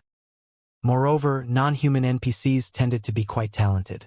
In fact, more than half of the non-human NPCs in God's domain were Bronze Knight standard or above, which was one of the reasons that the various powers of the past had preferred non-human NPCs. Of the 27,412 ores that had applied to join Shifeng's Knight Division, 15,123 were Tier 2 Bronze Knights. The ratio was unheard of among human NPCs. However, it was quite normal with ores. Many Tier 3 ores had also sent in applications, and they all had considerably high potential. Even the weakest among them was at the Mysterious Iron standard, while 45 were at the Secret Silver standard, and 1 Fine Gold standard or had applied. The Elven and Giant applicants were just as shocking. Elves were natural-born mages, with higher growth potential than most races. Even the weakest elf that applied was Bronze rank, while as many as 43 were Secret Silver rank, and 2 were Fine Gold rank. Moreover, every elf applicant was Tier 3, although Giants made up the majority of applicants, with only 183, 13 were Tier 3 Secret Silver Knights, and 1 was a Tier 3 Fine Gold Knight. More than 100 Secret Silver and Fine Gold ranked non-human NPCs had applied to Shifeng's Knight Division, many times more than those among the 80,000-plus human applicants. Lord Bronze Legatee, have you made your decision? Lorraine asked when Shifeng closed the book. MHM. I want all knights with Secret Silver potential and above. I also want these Mysterious Iron Knights with high growth potential and the remaining Tier 3 Knights. Shifeng replied, nodding. Normally, an NPC knight needed at least Mysterious Iron growth potential before they could be promoted to Tier 3. Even in the later stages of God's domain, Tier 3 NPCs would be considered a powerful force.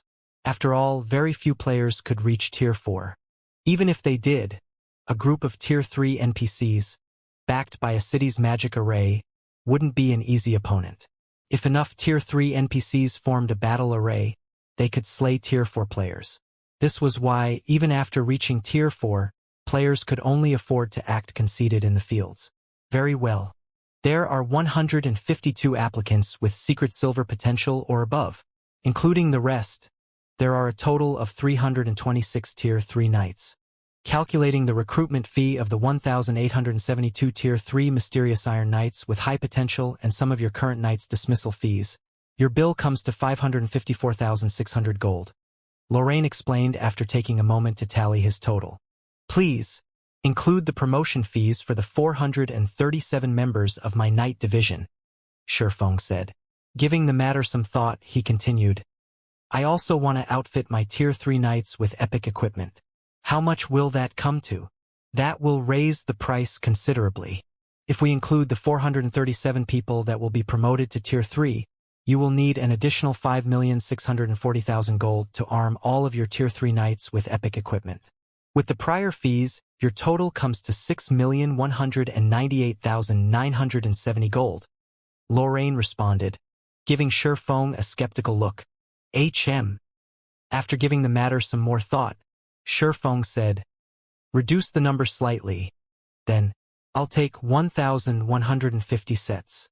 That won't be a problem. Your total will be 5,158,970 gold. Once we process the payment, the merchandise will be delivered within 3 hours.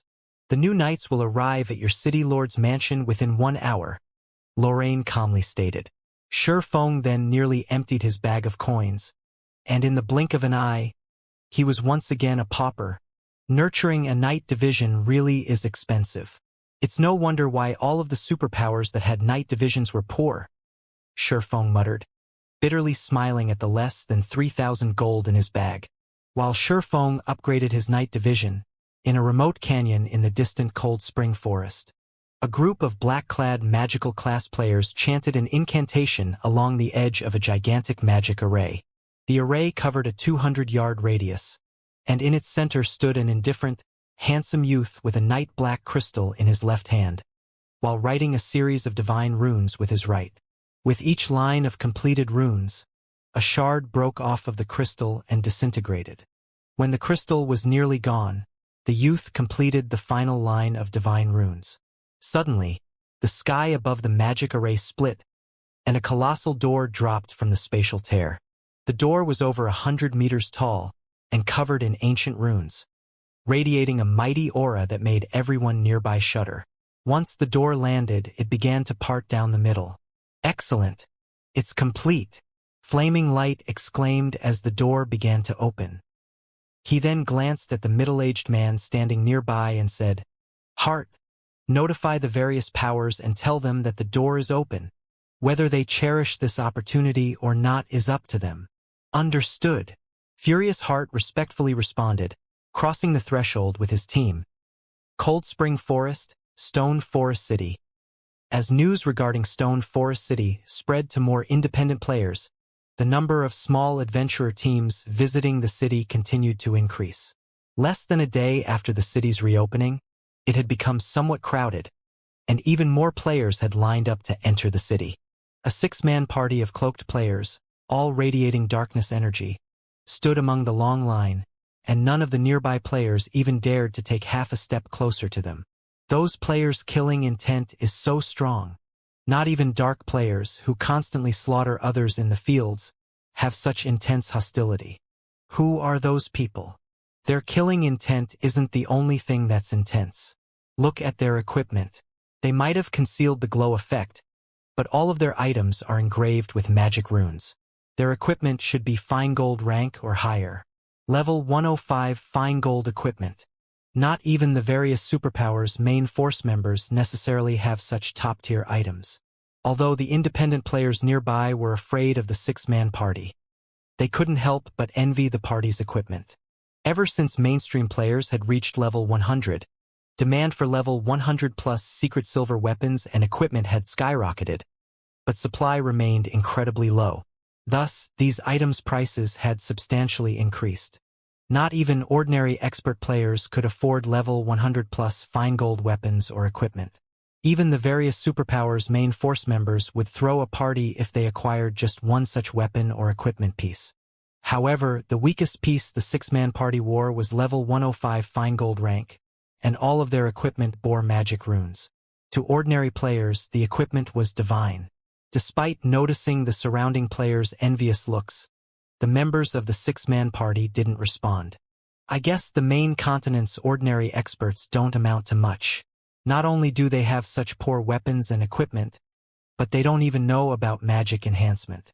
Once the army has gathered, the Dark World will likely claim this area as new territory in the blink of an eye. A gray-clad, Tier 3 Cursemancer with a military haircut disdainfully dismissed as he glanced at the independent experts around him. "You shouldn't say such things, Old Flash. After all, the environment in this area is no match for what we have in the Dark World. These players only have to worry about monsters in the fields, while we are always on the lookout for monster and player ambushes. It's only natural that our world's players have developed so much faster." A middle-aged, bearded man with simple features chided, chuckling. "Besides, ordinary experts are just that. The various major powers experts are much stronger. Otherwise, our two guilds wouldn't have signed a non-interference pact with Zero Wing. I guess, but I still don't get why our guilds wanted to partner with Zero Wing in the first place. You must have seen how powerful that army was on our way here. How could Zero Wing possibly stop that kind of force? We shouldn't have a reason to pay Zero Wing 500,000 darkness crystals." The Cursemancer named Magic Flash grumbled. 500,000 darkness crystals was no small price, even to their guilds. They certainly weren't worth a non-interference agreement from Zero Wing in their fight for resources in Cold Spring Forest. The only thing Zero Wing could do when facing the Dark World's countless players was hold inside the city. "I don't know, but the higher-ups have their own reasons. We just need to complete the task they've assigned us," the middle-aged man said, shaking his head. In all honesty, the situation confused him, too. The number of Dark World players preparing to invade Cold Spring Forest was no laughing matter. Several million players had already joined the invading army, and more were on their way. News of the open pathway had just begun to spread, and it would take time for the information to reach the far corners of the Dark World.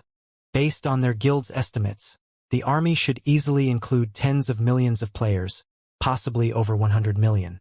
Not even the neighboring kingdoms and empires stood a chance against such a force, much less Zero Wing. The Dark World's army would definitely cause a massive commotion when it arrived on the main continent. While Dark Rhapsody and Deity Society's members conversed, they crossed Stone Forest City's gates. The mana here sure is dense. If Dark Rhapsody's guild cities had this much mana, we'd easily become the #1 guild in the Dark World. Magic Flash noticed, envious when he felt the mesmerizing mana in the air. It is certainly astonishing. It's no wonder why so many superpowers want this city, the bearded middle-aged man replied. What a pity. If Demon's Heart hadn't opened the Dark World's portal in Cold Spring Forest, Zero Wing might have become a massive threat to the various superpowers, Magic Flash said, glancing around at the crowd of players and NPC merchants. Seeing so many people, he, more or less, understood why his superiors had decided to ally with Zero Wing. Stone Forest City was no less prosperous than major NPC cities. With a guild city like this under its control, Zero Wing would have no worries about its development. Since Cold Spring Forest was a level 100 neutral map, every player here had a certain degree of strength. Including the conveniences the city offered, not only could Zero Wing continue to recruit and nurture more expert players, but its members' average levels would gradually surpass the various superpowers as well.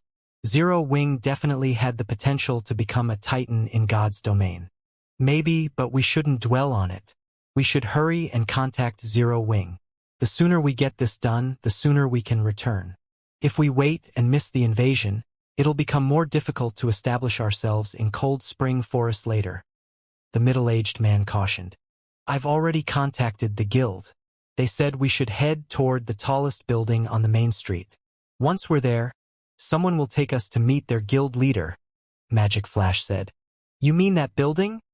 The middle-aged man asked, pointing to the Freedom Hotel in the center of the city. Astonished, he continued, I'm impressed that Zero Wing managed to erect such a tall building. The tallest building either of our guilds has constructed is only a little over 50 meters tall, but that thing is at least 150. So what if it's tall? Someone is still going to take it from them, Magic Flash growled, sneering. The middle-aged man didn't try to refute Magic Flash's assumption. Such a tall building would only be useful for visual impact. Zero Wing would have been far better off spending its money to strengthen its members. In his opinion, strength meant everything in God's domain. The cloaked players then made their way toward the hotel. They didn't take long to reach it, and when they did, they noticed a long line of players both inside and outside of the Freedom Hotel. Many of the players in line were Tier 3 experts, and some of their auras even made Magic Flash and his companions shudder with fear. There were dozens of those experts, too. Even more surprising, every one of those experts obediently stood in line before the Freedom Hotel's front desk. The scene stupefied Magic Flash and his party. Normally, such experts could act as vice-commanders, even commanders of their guild's legions. Players of their caliber warranted respect, regardless of where they were, yet they waited in line with a bunch of ordinary players. What was happening here? Moreover, Magic Flash's party was confused by the fact that every one of those experts, including the peak experts, seemed excited and grateful to receive one of the Freedom Hotel's room tokens from the front desk. Suddenly, Gentle Snow approached the cloaked party, asking, Are you representatives from Dark Rhapsody and Deity Society? That's right. We are, the middle-aged man confirmed, nodding as he spotted the Zero Wing emblem Gentle Snow wore. He was more than a little surprised when he sensed Gentle Snow's powerful aura. In that case, please follow me.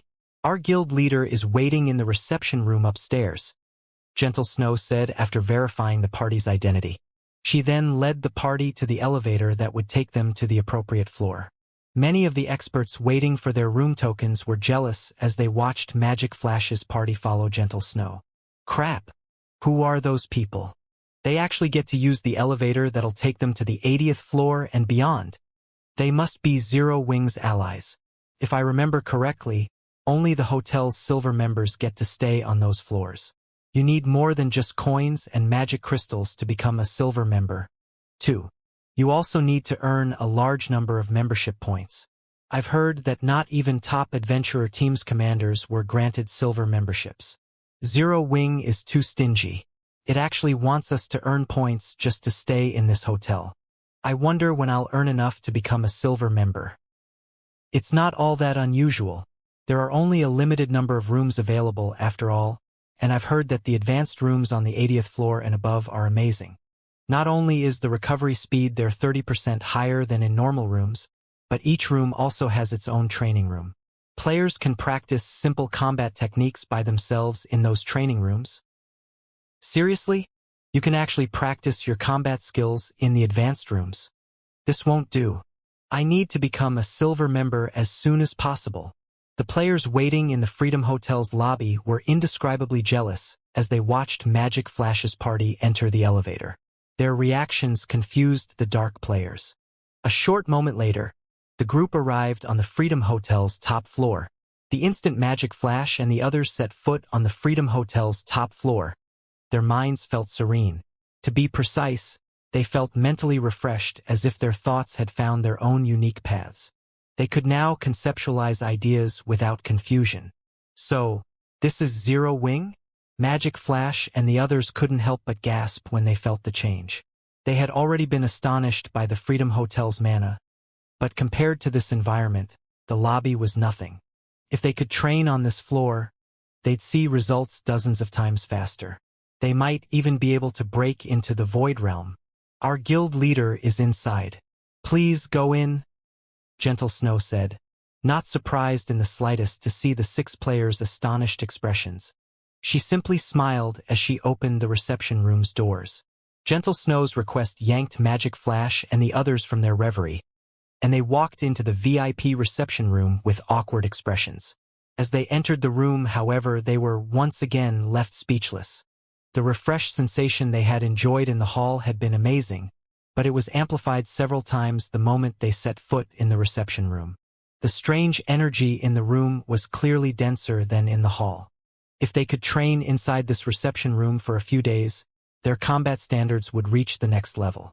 Even the various powers would treat a room like this like a sacred training ground, barring entry to anyone other than core members, and yet Zero Wing used it as a reception room. Extravagance. This was too extravagant.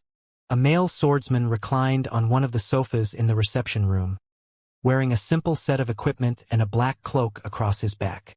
Opposite of the swordsman was a woman who had barely reached level 100. The woman radiated no aura whatsoever and looked even weaker than ordinary players. However, the advanced Master Forger's insignia the woman wore was extraordinarily eye-catching. The woman was none other than Melancholic Smile, who had been busy managing the candlelight trading firm. After long hours of crafting and frantic research, she had successfully become an advanced Master Forger as well. Guild leader, this is our current limit. The forging techniques involved are simply too delicate and complex. Crafting a successful product in a short time is impossible. I'm afraid. Melancholic Smile disappointedly insisted as she placed several pieces of equipment on the table between her and Sherfong. The moment she did, Magic Flash and the others' eyes widened in shock. Not only were the several equipment pieces part of the same set, but they also carried the glow of fine gold equipment. In other words, the equipment placed on the table was a fine gold set equipment. Moreover, it was a level 100 plus fine gold set equipment. Even Dark Rhapsody and Deity Society had only found a few sets, yet Zero Wing could craft it, and based on Melancholic Smile's comment, that was a failed product. Meanwhile, as Magic Flash's party entered the reception room, Sherfeng's gaze shifted to his guests. You must be Dark Rhapsody and Deity Society's representatives. Please have a seat, Sherfeng said. When he noticed that Magic Flash's group couldn't pull their eyes from the failed items on the table, he chuckled and said, It seems you are very interested in this dark demon set. After returning to Stone Forest City, he had immediately instructed Gentle Snow to pass the dark demon set forging design to Melancholic Smile for research and production. He had enough responsibilities at the moment and didn't have the time to forge the set equipment himself.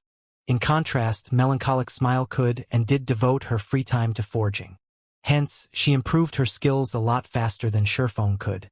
She had even become an advanced master forger before he had. The Candlelight trading firm also had Cream Cocoa, who focused all of her time on forging, since she didn't have any management duties as Melancholic Smile did. She improved even faster than Melancholic Smile and had become the first advanced master forger in Candlelight. Now, the trading firm had two. Unfortunately, the Dark Demon set proved far more difficult to produce than Sherfong had expected, and even after working together, Cream Cocoa and Melancholic Smile had barely managed to craft one fine gold set.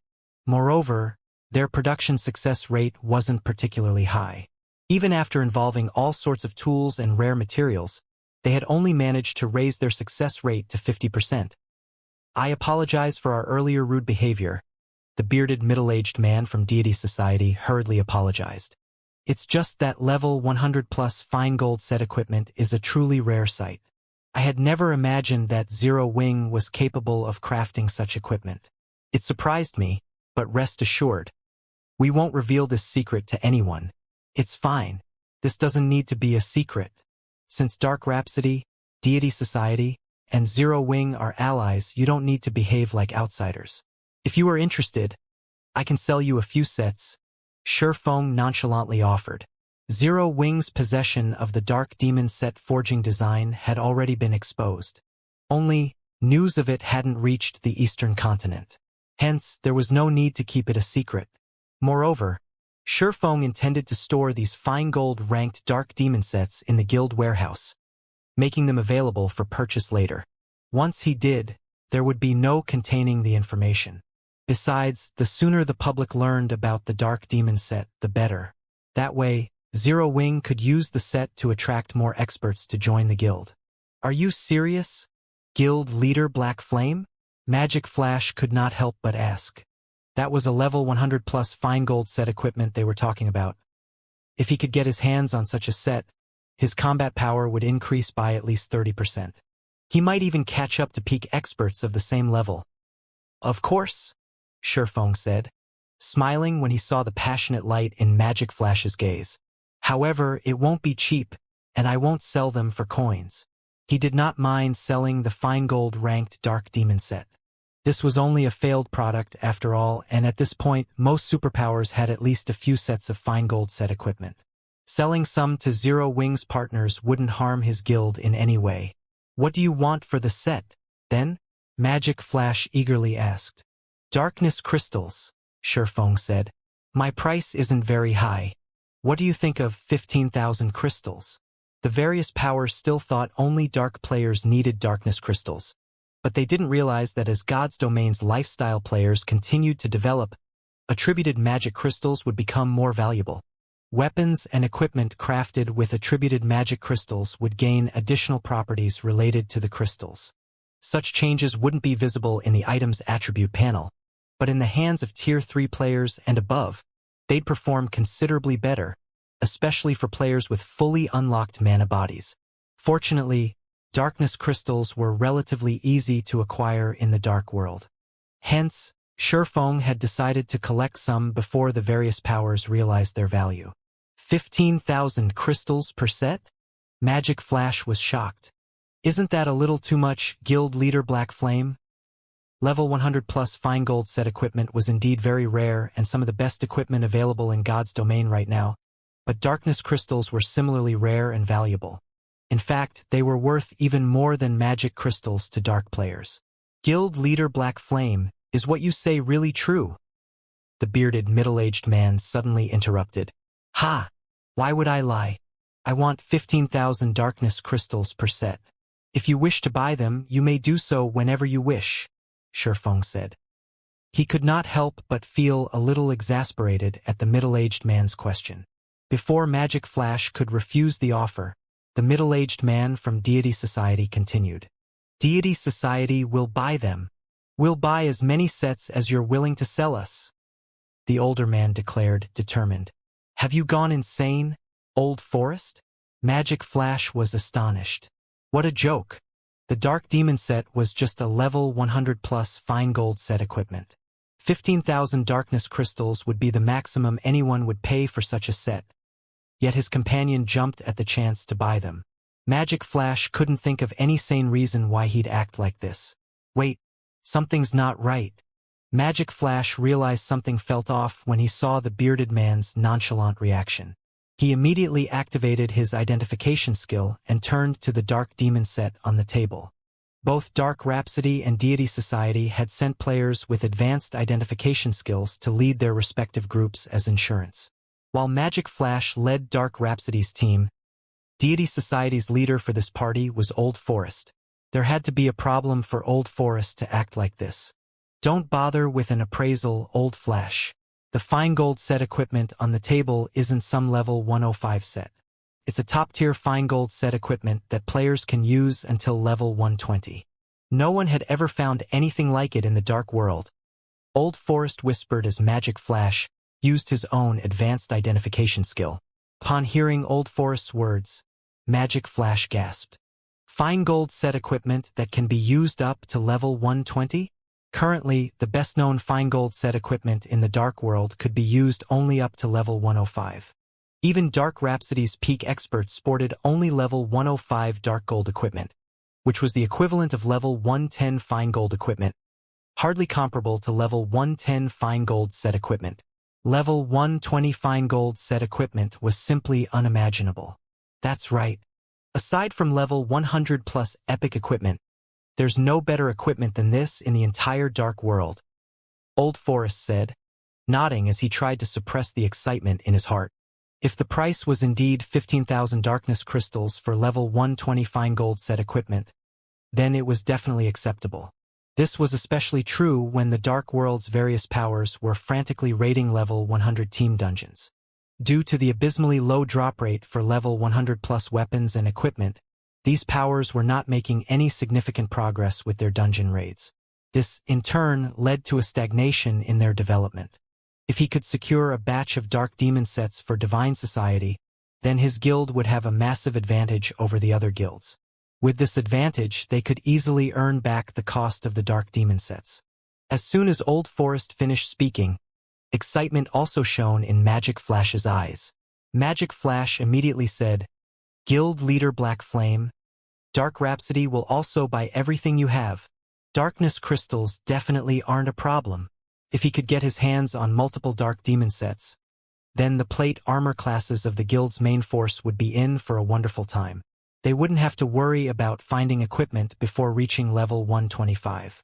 Moreover, the main force would also have a much easier time raiding level 100 team dungeons. In fact, Dark Rhapsody might even become the first guild in the dark world to clear a 100-man, level 100 team dungeon. The Dark Demon set's production is much more difficult than you think. I don't have many sets available. Even now, we have managed to produce only 4 sets, Shifeng said, chuckling at the longing expressions of the two people before him. Shifeng wished he could produce as many Dark Demon sets as he wanted. However, the Dark Demon set was actually level 110 to level 120 Dark Gold set equipment. The materials needed to produce it were extremely rare, which severely limited its production volume. Moreover, even when making the failed version of the Dark Demon set, the production success rate was only 50%. Only 4 sets? Magic Flash and Old Forest felt a little disappointed when they heard Shifeng's words. However, after giving the matter some thought, they found it reasonable. After all, this was level 120 fine gold set equipment they were talking about. If it were so easy to produce, Zero Wing would be invincible. Of course, it isn't exactly impossible if your two guilds wish to purchase them in large quantities, Shifeng said, smiling when he saw the disappointment on the two men's faces. Upon hearing Shifeng's words, Old Forest immediately understood what Shifeng was insinuating. Without hesitation, he replied, Guild Leader Black Flame, please state your conditions. So long as they are within my authority, I can definitely agree to them on behalf of Deity Society. Just being able to purchase a few dark demon sets at 15,000 darkness crystals per set could already be considered a miracle, all the more so for purchasing a large batch of the sets. With a sufficiently large number of the sets, a guild could raise the overall strength of its main force by a large margin. Zero Wing was naturally under no obligation to give away such a wonderful opportunity to their two guilds. "It is the same for my side as well," Magic Flash said. If he missed out on such a windfall, his guild leader and the elders of the guild would beat him to death when he returned. On the other hand, if he succeeded in this negotiation, then he would make a huge contribution to the guild. Although the production of the Dark Demon set is difficult, manufacturing several sets a day is still feasible. Zero Wing is willing to supply these sets to your two guilds long-term, Shifeng said. However, I hope that your two guilds can help Zero Wing's candlelight trading firm establish itself in the Dark World's major NPC cities and guarantee the safety of its operation. Silence momentarily fell over the entire room after Shifeng finished speaking, as both Magic Flash and Old Forest looked at him in astonishment. They never thought that Zero Wing's guild leader had such enormous ambitions.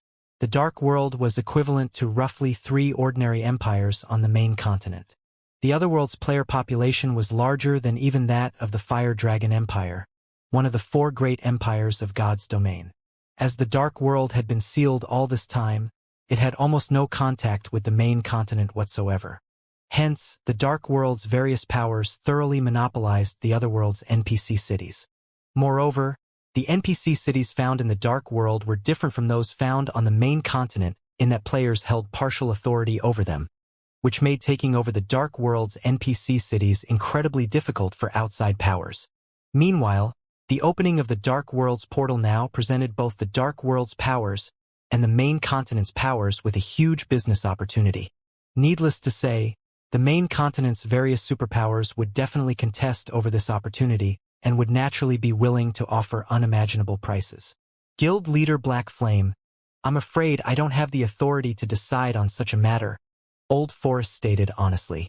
Moreover, this matter involves a lot of interests. Even if Zero Wing is offering up the Dark Demon set, I do not believe my superiors will agree to your condition. As for Magic Flash, he inwardly rolled his eyes at Shifeng's demand. The Dark Demon set might be capable of further elevating the strength of their guild's main forces, but its value was nothing compared to the wealth of 3 empires' worth of players. This was also one of the reasons why the various superpowers were avoiding hostilities with dark guilds, as doing so would mean losing a massive business opportunity. At this moment, let alone team leaders like Magic Flash and Old Forest, even the other 4 members of the party disdained Shifeng. Shifeng was actually trying to secure such a huge business opportunity by offering just a few sets of fine gold set equipment. Did he take them for fools? Moreover, Zero Wing was already having problems keeping its position in Cold Spring Forest, yet Shifeng actually wanted to enter the Dark World's various NPC cities. This was a complete and utter joke. Don't be in such a rush to reject my offer. I understand that this involves a lot of benefits. I know even the Dark Demon set is insufficient to persuade your 2 guilds, Shifeng said, chuckling at the duo's reactions. However, what if I can make it so that the people of your 2 guilds can freely move between the Dark World and Cold Spring Forest, while everyone else from the Dark World cannot? Guild leader Black Flame, what do you mean? Old Forest asked, unable to grasp Shifeng's meaning. Guild leader Black Flame, you should know that the portal connecting the Dark World and the main continent has already been opened. The Dark World's players can come and go as they wish. This is something even Flaming Light, the holder of the portal's key, cannot stop. What can Zero Wing possibly do? Magic Light said, laughing. I don't know whether Flaming Light can stop those players or not, but from now onward, Zero Wing is taking ownership of the Dark World's portal in Cold Spring Forest, Shifeng said, smiling. He paid no attention to the ridicule Magic Flash and the others were displaying. Magic Flash and his companions stared at Shifeng in stunned silence. How arrogant! This swordsman was wildly arrogant. Not even the main continent's super guilds would dare spout such nonsense. They were talking about all of the players in an entire otherworld, and not just any ordinary otherworld, but one subjected to cruel competition. Residents of the Dark World had to be extremely careful. Not only could a single mistake cost them their lives, but someone else could also benefit from their hard work. Hence, the Dark World had almost no ordinary players. Most would delete their accounts and try to start over in another world after spending just a few days in the other world. The players that chose to remain were either experts or particularly skilled at survival. When tens of millions of these players swarmed Cold Spring Forest, not even 5 superpowers working together could stop them all, much less a single superpower. Even if the various superpowers on the main continent banded together, they'd pay an unimaginable price to defeat the Dark World's denizens. Their losses might be severe enough to cause their eventual collapse. Shifeng, however, had just declared that Zero Wing could take control of the Dark World's portal. For a moment, Magic Flash and his party wondered if this swordsman had lost his mind. Did the man assume that he owned God's domain? Guild leader Black Flame, I don't mean to doubt you, but this matter does involve too many interests. I do not have the authority to agree to such a deal, Old Forest insisted. After taking in a deep breath, he continued, Only my guild leader can preside over this matter. The most I can do is inform him of your offer. I cannot say whether or not he'll agree. That's right. Why don't we return and discuss this with our guild leaders for now? Later, we'll return with the results of those discussions. Magic Flash suggested, nodding in agreement. Inwardly, however, he had already decided that Shifeng was a lunatic. While the Dark Demon set might be valuable, obtaining fine gold set equipment wouldn't be an issue once their guilds began to negotiate alliances with the various superpowers. The only downside was that the various superpowers couldn't provide fine gold set equipment that players could use until level 120. However, it would be more than enough to raid team dungeons and grind for levels. Even as a lifestyle player, Melancholic Smile could tell that Magic Flash and Old Forest were making perfunctory promises, let alone Shifeng, whose 5 senses had already reached their limits. I understand. With so many interests involved, reaching a swift decision will be very difficult for your 2 guilds. Zero Wing isn't in a rush, so I have no problems waiting for you to relay the situation to your guild leaders. Shifeng calmly agreed. Please, rest assured, Guild Leader Black Flame. We'll inform our guild leaders upon our return, Old Forest said, nodding. Following which, Magic Frost and Old Forest each handed Shifeng their promised 250,000 darkness crystals before leaving the Freedom Hotel and making their way back to the Dark World. Once they left, Gentle Snow frowned. Guild Leader, now that the Dark World's portal has opened, should we restrict our guild members' range of activity? Gentle Snow asked. She hadn't expected the portal to open so quickly. Fortunately, Zero Wing had reached an agreement with Dark Rhapsody and Deity Society regarding the Darkness Crystal's delivery as soon as it did. Otherwise, Zero Wing wouldn't have known when the portal opened and would have lost its opportunity to prepare for battle. That won't be necessary. Since the Dark World's portal is open, we should visit this other world. Contact Fire's team and the Hell Legion and inform them to gather, Shifeng said, chuckling. Are we really going there? Shifeng's decision surprised her. When Shifeng had declared his intentions to Dark Rhapsody and Deity Society's representatives, she hadn't thought it was nonsense in the least. As long as Zero Wing had enough time, it was entirely possible. Not only did the guild now have the Freedom Hotel, but the guild as a whole also earned a daily net profit of more than 100,000 gold. Moreover, Zero Wing's coin and magic crystal income would continue to increase as Stone Forest City's player population did. With the Freedom Hotel to attract players, more expert players would flood into the city as well. With so many advantages, growing until it ruled Cold Spring Forest with an iron fist was entirely possible. Now, however, including the Hell Legion, Zero Wing only had a little over 500 Tier 3 experts under its command. Even if they included the 600 or so Tier 3 knights, they weren't powerful enough to challenge the Dark World in its entirety. We're heading there now. If we don't hurry, it'll be too late, Shifeng stated, determination lacing his tone. All right, I'll notify Fire and the others, Gentle Snow answered. Although she didn't understand what Shifeng intended, they shouldn't have any problems surviving. Melancholic, How is the construction of the Crimson Dragon flying ships coming along? Shi Feng asked, turning to the Candlelight's manager. Excluding the one in your possession, we have a total of 5 Crimson Dragon flying ships ready, Melancholic Smile proudly informed him. Although more players now had flying mounts of their own, 5 flying ships were more than enough for Zero Wing to rule the skies. Not one of God's domain's other powers could threaten the guild in the air. Good. Get them ready, Shi Feng said, nodding. While Gentle Snow and Melancholic Smile saw to their preparations, Magic Flash and his team flew back to the Dark World's portal atop their darkness bats. Upon their return to their home Otherworld, they noticed the swarm of dark players and tents filling the gravel plain 1,000 yards ahead. There were easily millions of dark players in the camp. Every one of these dark players practically vibrated with darkness energy and bloodlust, and even the lowest leveled among them was level 105. Quite a few were also Tier 3 experts. We haven't been gone that long, yet so many more have already gathered? Magic Flash exclaimed, watching the massive crowd below. From what he could tell, at least 4 or 5 million players had set up in the camp. In comparison, the several tens of thousands of players Dark Rhapsody had dispatched were nothing. When Magic Flash thought back to Shi Feng's arrogant claim, he couldn't help but view the man as even more of a fool. However, Magic Flash and Old Forest continued to carry out their duties and inform their higher-ups of Shi Feng's proposal. Within a conference tent containing hundreds of players, Black Flame is insane. Now that the Dark World's portal has opened, he'll have a hard time just protecting himself. Yet he has designs on our Otherworld. When Blue Rainbow, the female Dark Knight from Dark Rhapsody, heard Magic Flash and Old Forest's report, she could not help but laugh. It's probably because he hasn't seen the gathered army yet. Once he does, like the various superpowers from earlier, he'll likely abandon the naive thought. Deity Society's Elder Gold replied, similarly smiling. A few superpowers, who had been informed of the portal's opening, had sent representatives to the Dark World not long ago.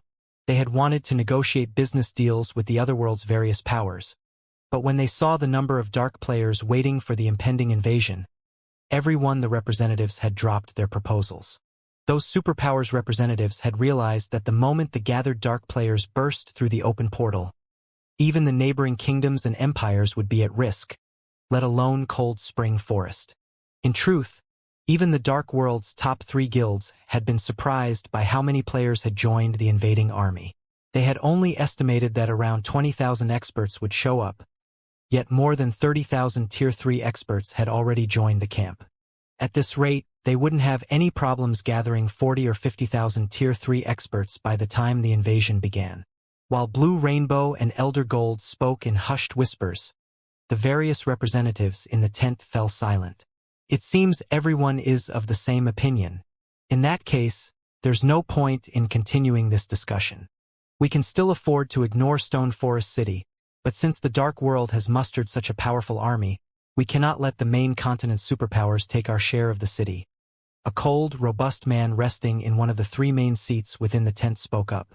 Standing, he continued, let us officially advance into Cold Spring Forest. It's time we show the main continent's powers the strength of our Dark World. As the robust man finished speaking, the various representatives ordered their subordinates to march on Cold Spring Forest. The several million players in the plain began to stomp toward the gigantic door before them, shocking the scouts the main continent's superpowers had sent. These scouts immediately contacted their superiors to inform them of the shocking scene. Meanwhile, in an advanced room on the Freedom Hotel's 29th floor, so, in the end, they're still invading? Yuan Tiexin shook his head and sighed when he read his subordinate's message. Shortly after Yuan Tiexin read his subordinate's message, the door to the quiet room opened. A group of players walked in behind a male half-elf covered in azure sparks. As the half-elf entered the room, all of the fire-type mana began to gather around him as if summoned. As a result, the room's temperature steadily rose. Shine? What are you doing here? Yuan Tiexin was surprised to see the male half-elf, Scorching Shire. There weren't many people in the secret pavilion that knew the name Scorching Shine, and those who did were generally members of the guild's older generations. While Scorching Shine's current appearance made him look as if he were in his 30s, he was actually over 50. The man had withdrawn from the secret pavilion's front lines many years ago and was only active behind the scenes. Before Scorching Shine had withdrawn, he had been considered one of the pavilion's absolute monsters. He could even contend with the commander of mythology's strongest trump card legion. He no longer busied himself with guild affairs, however, preferring to focus on his own improvement. Not even Yuan Tiexin, who had a close relationship with Scorching Shrine, could begin to imagine how powerful the man had become. However, Scorching Shrine's individual strength wasn't the reason he was so well known in the secret pavilion. Rather, it was the Scorched Legion under his command. The Scorched Legion was one of the secret pavilion's trump card legions, and Scorching Shrine had personally nurtured every one of its experts. Although the legion only had 200 members, they were all geniuses Scorching Shrine had handpicked from the pavilion's new recruits. Initially, the man had set his sights on Purple Jade as well. Unfortunately, she preferred one-handed swords, and Scorching Shrine's knowledge of the combat style was limited. In the end, she hadn't joined his Scorched Legion. The Scorched Legion was still considered a hidden force, secretly fighting on God's domain's front lines. It existed solely for exploring new maps and almost never meddled in guild affairs. Now, however, Scorching Shine and his legion had come to Stone Forest City, which left Yuan Tiexin a little confused. We received the command from Vice Guild Leader Dawn. Now that the Dark World's portal has opened, she specifically sent me to negotiate with the various superpowers targeting the city, Scorching Shine softly explained. Vice Guild Leader Dawn sent you to take charge of the situation? Hearing the news, Yuan Tiexin breathed a sigh of relief. This is good. With you here, I'm sure those superpowers will show restraint. In that case, Zero Wing might have a chance of fending off their combined assault. Yuan Tiexin had been worried that Dawn Jade had given up on Stone Forest City, but now that the Scorched Legion had arrived, the city had gained an additional layer of defense. The Scorched Legion was no weaker than Netherworld Empire's Hell Legion. In fact, in large-scale combat, the Scorched Legion would easily outperform the Hell Legion since none of its members were human. Aside from half-elves, which were particularly skilled with magic, the Legion had half-orc members, who were formidable melee fighters. Their combat power was leagues greater than human players of the same level and tier. Of course, the secret pavilion had paid a huge price to ensure that the Scorched Legion's members reached Tier 3 as quickly as possible. Don't get excited just yet. Stone Forest City's recent promotion has made the various superpowers even more desperate to obtain it. Even with my legion here, we can't guarantee that Zero Wing will keep the right to rule Stone Forest City. However, if Zero Wing is willing to hand over some of the city's shares, I'm sure keeping the city under its control won't be a problem, Scorching Shine calmly stated. Let's not waste any more time. The Dark World's players are already marching on Cold Spring Forest. We need to prepare quickly.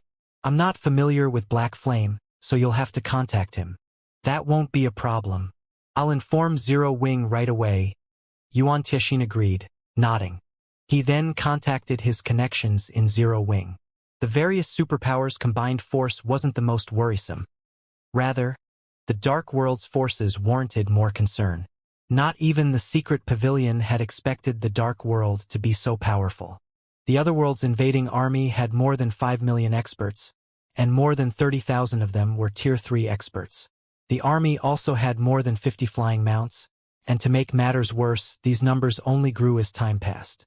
If this army were allowed to flood into Cold Spring Forest, the consequences would be dire. Shortly after Yuan Tiexin contacted Zero Wing, however, he froze in shock. Old Yuan, has something happened with Zero Wing?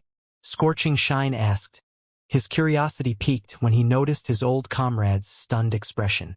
Not long ago, Black Flame led a team to the Dark World's portal. He plans to negotiate with the Dark World's players, Yuan Tiexin grimly explained.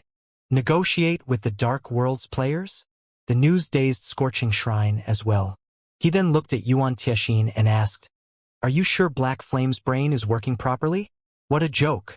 With the portal to the Dark World open, the Otherworld's players were like a pack of starving wolves that had just spotted fresh meat. They'd pounce on anyone they encountered, not wait for negotiations. This was precisely the reason that the various superpowers had ordered their members to stay at least 10,000 yards away from the portal, afraid that they'd lose their subordinates to these ravenous wolves. Shi Feng, however, was doing the exact opposite. Instead of strengthening Stone Forest City's defenses, he had taken the initiative to contact the Dark Worlds players personally. He was heading straight for the portal, basically offering himself up, gift-wrapped, to the Dark Worlds army. Even the various superpowers were stunned when they learned of Shi Feng's plan from their spies in Zero Wing. What was going on? Was Zero Wing about to surrender? Inside another advanced room within the Freedom Hotel. Illusory, it seems Zero Wing will fall, even without the various superpowers' interference.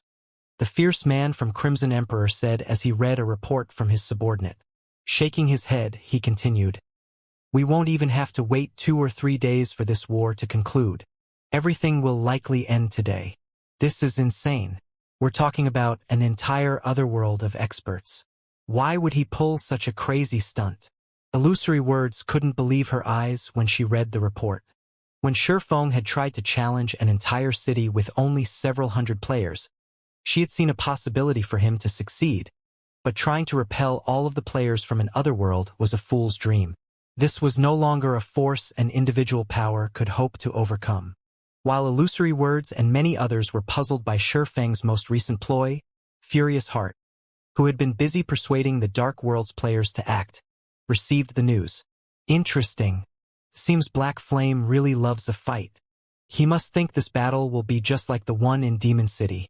Furious Heart laughed as he read the report. Hopefully, he doesn't turn and flee after witnessing the Dark World's army. I wouldn't want this to be too boring. Elated, Furious Heart shifted his gaze to the invading army that marched through the portal into Cold Spring Forest. In the face of this army of several million dark players, even a kingdom would fall, much less Zero Wing. Following which, Furious Heart tossed aside the report and led his team through the portal. When the Dark Worlds players arrived in Cold Spring Forest, a commotion broke out among the army. So, this is the main continent? Crap. There are so many rare ores and herbs nearby. This place is ours for the taking. The dark players couldn't help their growing excitement as they drank in the beautiful scenery in Cold Spring Forest. They wanted nothing more than to claim the surrounding resource areas right away. Even the upper echelons from the otherworld's various powers looked around them with a passionate flame burning in their eyes. They had to admit that Cold Spring Forest was a much higher quality than the Dark World's level 100 maps. As long as they could collect these resources, neither their individual development nor their guilds would be a problem. Before the Dark World's residents could celebrate, however, they heard a loud roaring from the distance, a deep rumble that echoed throughout the valley the portal occupied. Everyone turned toward the origin of the sound. The dark players then spotted 5 colossal figures flying toward them. As the roaring grew louder, they could begin to distinguish the flying giants' details. Are those flying ships? With a closer look and realizing what the monstrosities were, everyone was stunned. Those 5 flying ships were too massive. The largest flying mounts they had seen would be insignificant beside the steel giants. As the 5 flew in formation, they practically blotted out the sky.